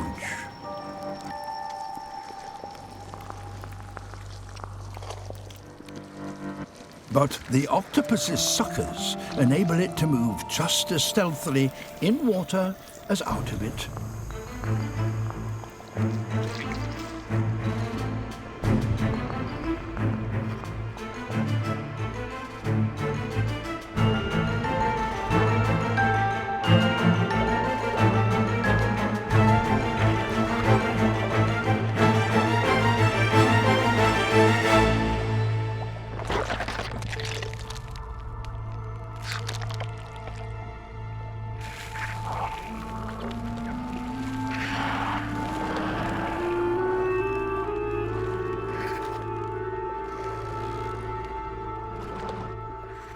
Nowhere is safe when this octopus is around.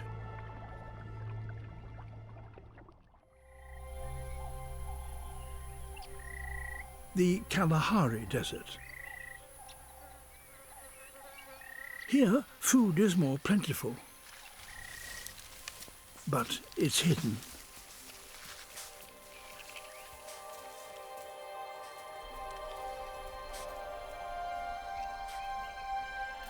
A pangolin.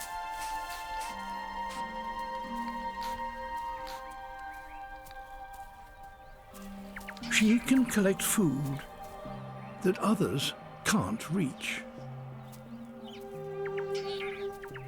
A keen sense of smell enables her to detect the presence of ants and termites in their nests beneath the sand.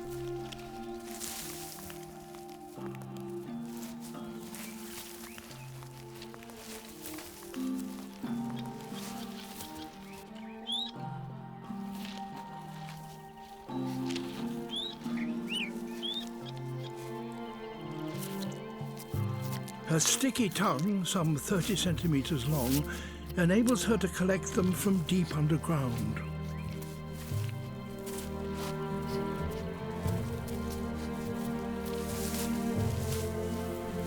And she's being carefully watched.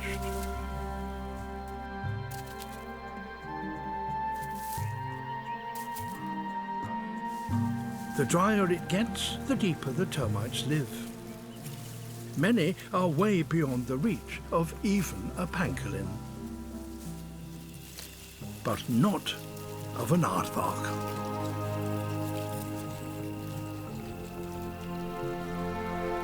It's the world's largest burrowing animal.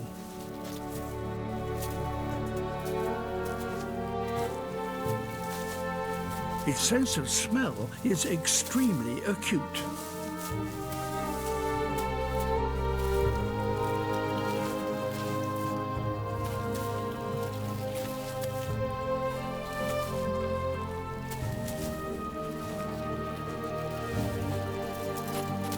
Shovel-like claws and powerful legs enable it to dig down to depths of 5 or 6 meters.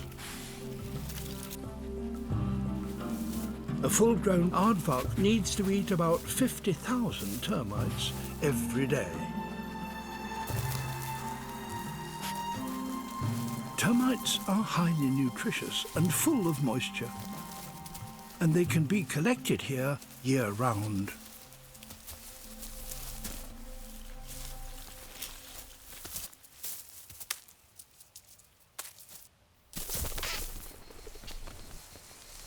Aardvark are usually nocturnal. But the fact that this one is foraging in daylight is a sign that food is scarce. Recent droughts in the Kalahari have led to low termite numbers, and as a consequence, aardvarks here are close to starvation.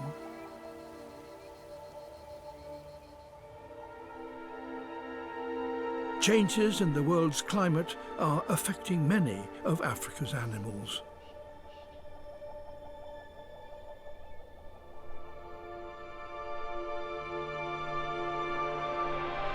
It's predicted that in the next century, southern Africa will warm twice as much as the global average.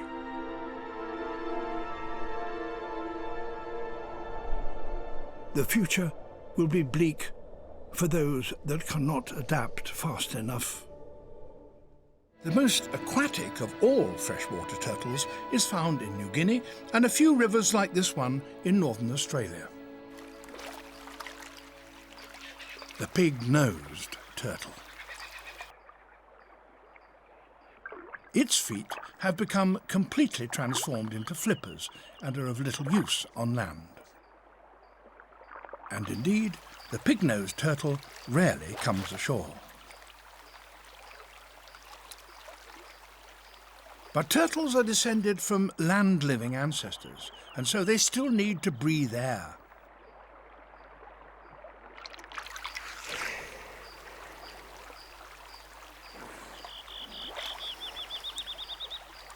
Females also have to return to land in order to lay their eggs. Pignoses nest during the dry season, high up on the riverbank. If turtle eggs get wet, the babies inside them will drown. At least, that is the case with most turtles.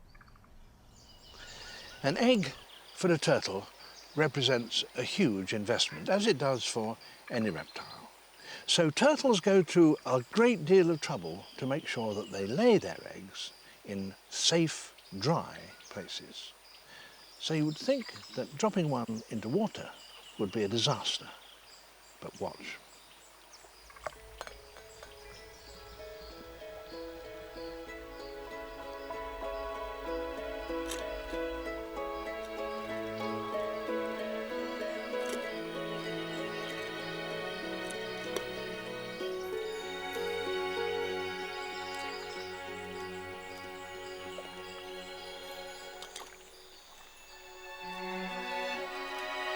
Fully developed baby turtle. And it's come from an egg which, as far as we know, is unique in the reptile world. It can not only survive being flooded, it actually requires to be submerged in water in order to hatch.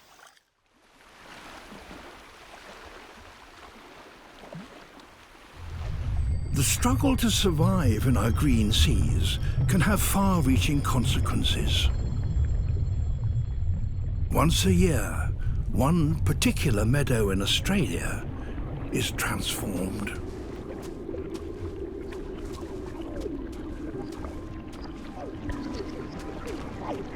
Around the first full moon of winter, an army materializes.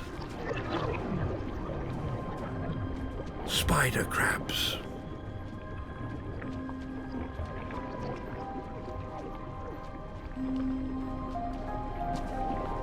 For the past year, they've been feeding in deeper waters.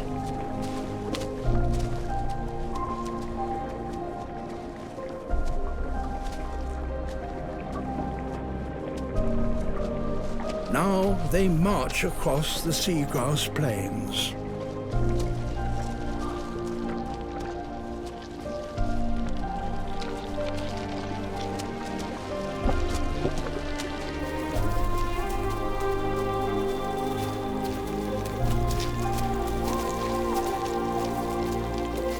Hundreds of thousands of them.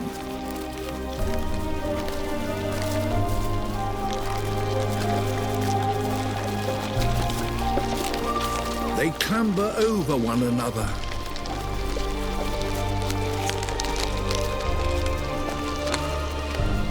Creating great mounds.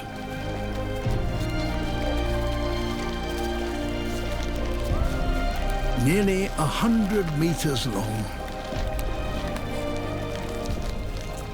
They're not seeking mates, neither are they laying eggs. They have come here in order to grow. Like all crabs, their bodies are enclosed in a hard, unexpandable shell. So to grow, they have to break out of it.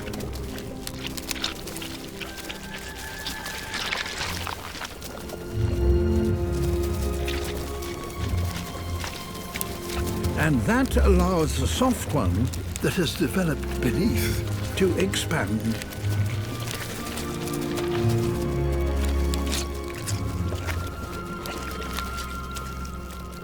It will take days for the new shell to harden.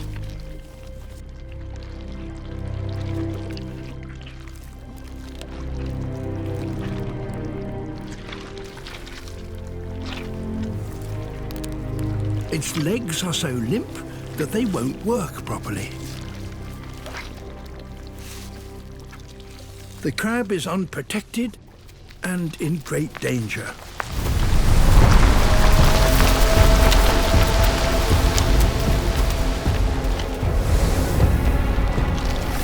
A smooth stingray. It's huge, about 4 meters long. It wants a soft, freshly molted crab that will be easier to eat.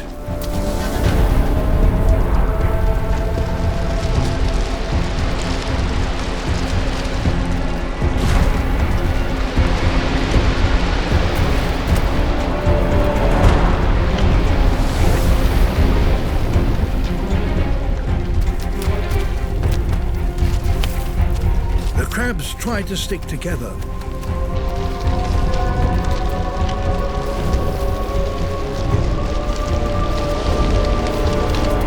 But now, disturbed by the ray, they're scattering.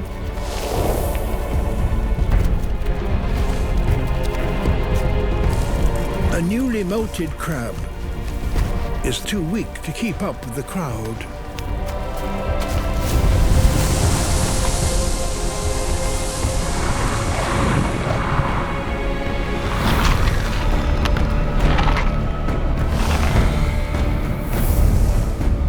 The safest place is right in the middle of the pile. That is why they have all assembled here.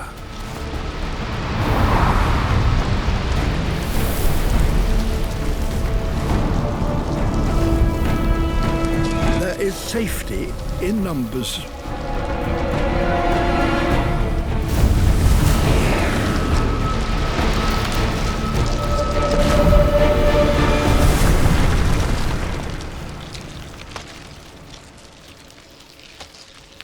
But the vast majority of the crabs escape, and within the next few days they will be ready to return to the depths and resume their lonely wanderings in search of food.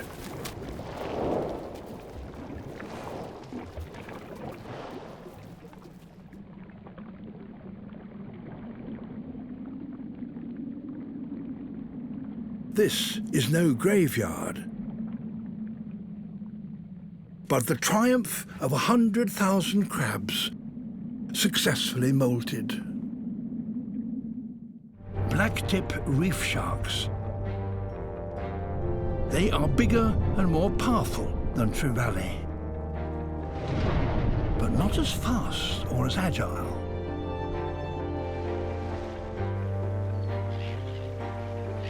The hardyheads are well aware of them, but so long as they stay just out of reach, they have little to fear.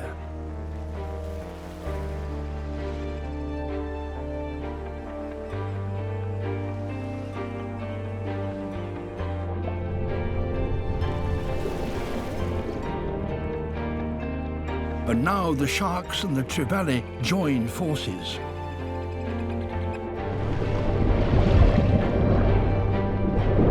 Together, they enter the shallows, each looking for a chance to attack.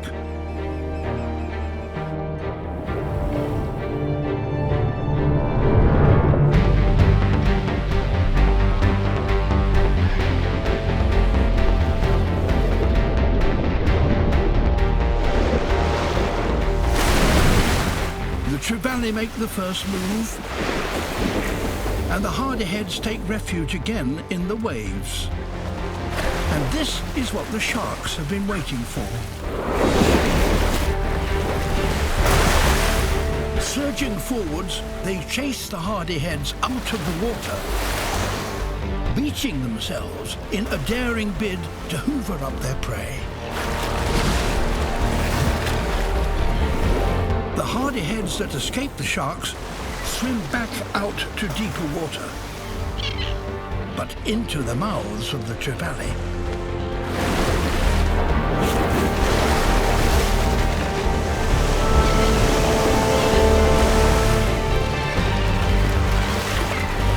Now the receding waves help to pull the sharks back into deeper water.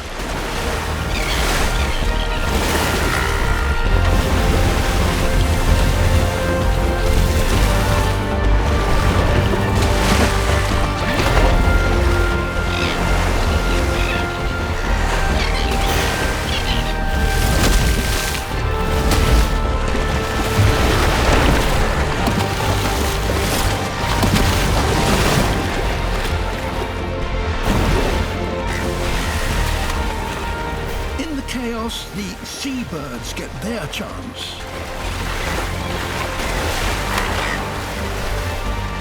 It's a feeding frenzy in only 10 centimeters of water. Over half of all animals in the open ocean drift in currents.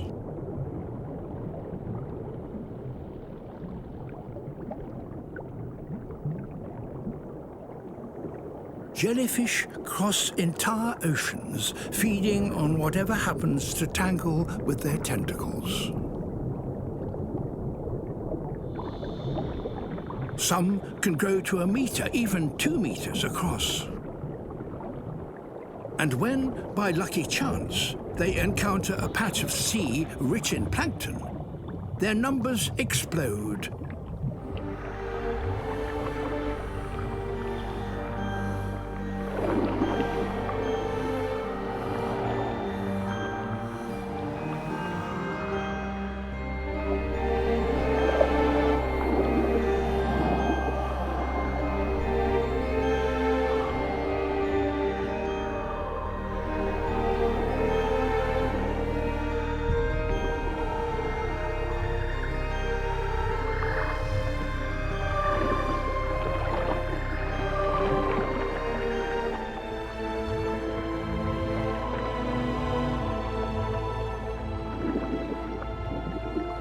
It's such a successful strategy that jellies are one of the most common life forms on the planet.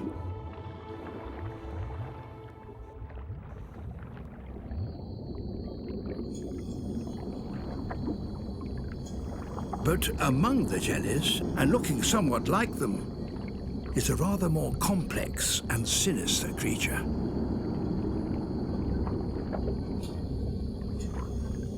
The Portuguese man-o'-war.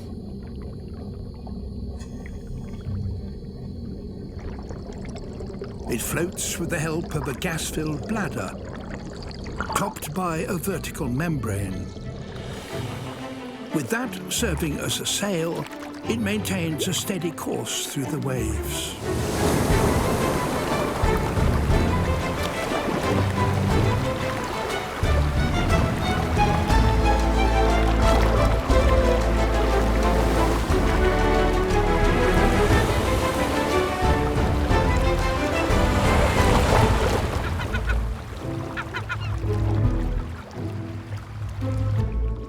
Long threads trail behind it, some as much as 30 meters long. Each is armed with many thousands of stinging cells. A single tentacle could kill a fish, or, in rare cases, a human.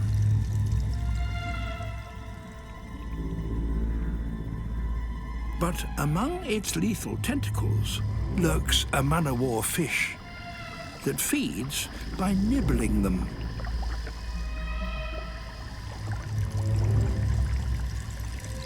Whilst this fish has some resistance to the stings, it must still be extremely careful.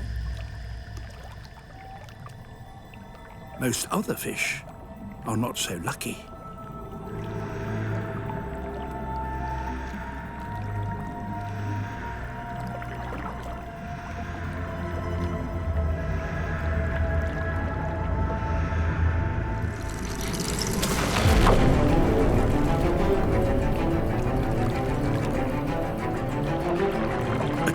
Has caught this one and reels it in.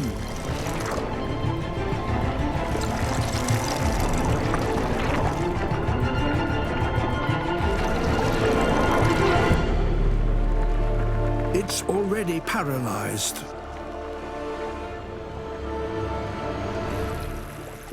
Specialized muscular tentacles transfer the victim to others that digest the catch, liquefying it with powerful chemicals.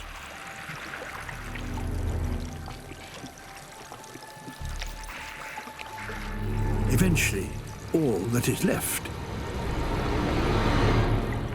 is a scaly husk.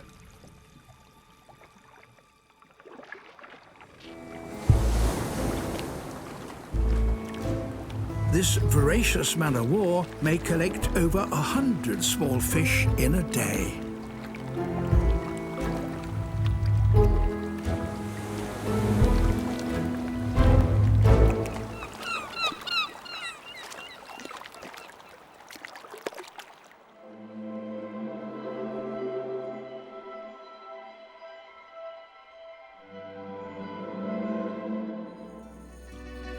They will sit there looking perfectly innocent and suddenly steal your glasses, jump onto you and steal your glasses, and it's really quite frightening. The sequence that left the biggest impression on me is a group of macaques that live in a temple, and visitors come, but they are the bosses. And these old boys can't wait to get their hands on the latest tech. And then they bargain. What are you going to give me? And you've got to give them food. A banana? How dare you? A bar of chocolate? That's better. And they will exploit you in a way that you couldn't believe possible. It's quite shocking.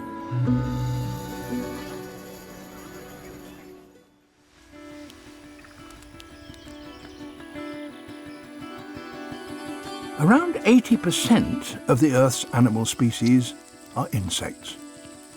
They play a vital role in the food chain, essential to many birds, fish and other animals.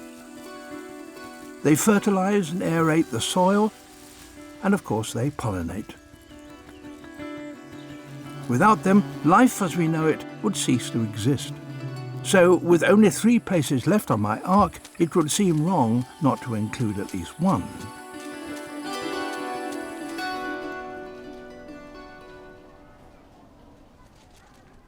Butterflies lift the heart. There are thousands to choose from, but this butterfly house has one of my favourites. I've selected it for its exquisite beauty.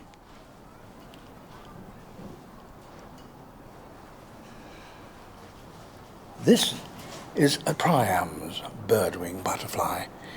It lives in Western New Guinea and to the islands both east and west, and also down into the northern part of Australia. Birdwings have some of the largest of insect wings and are very sought after by collectors. The name comes from their rather bird-like forewings.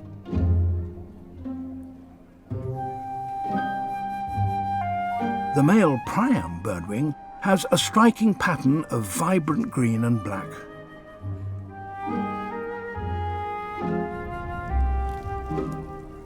The females are larger and less colourful, but just as delightful.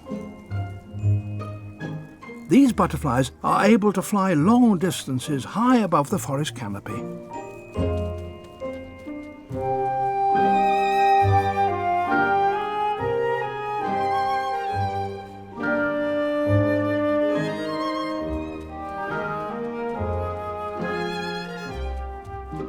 But these beautiful insects only live for about 10 days as fully formed adult butterflies.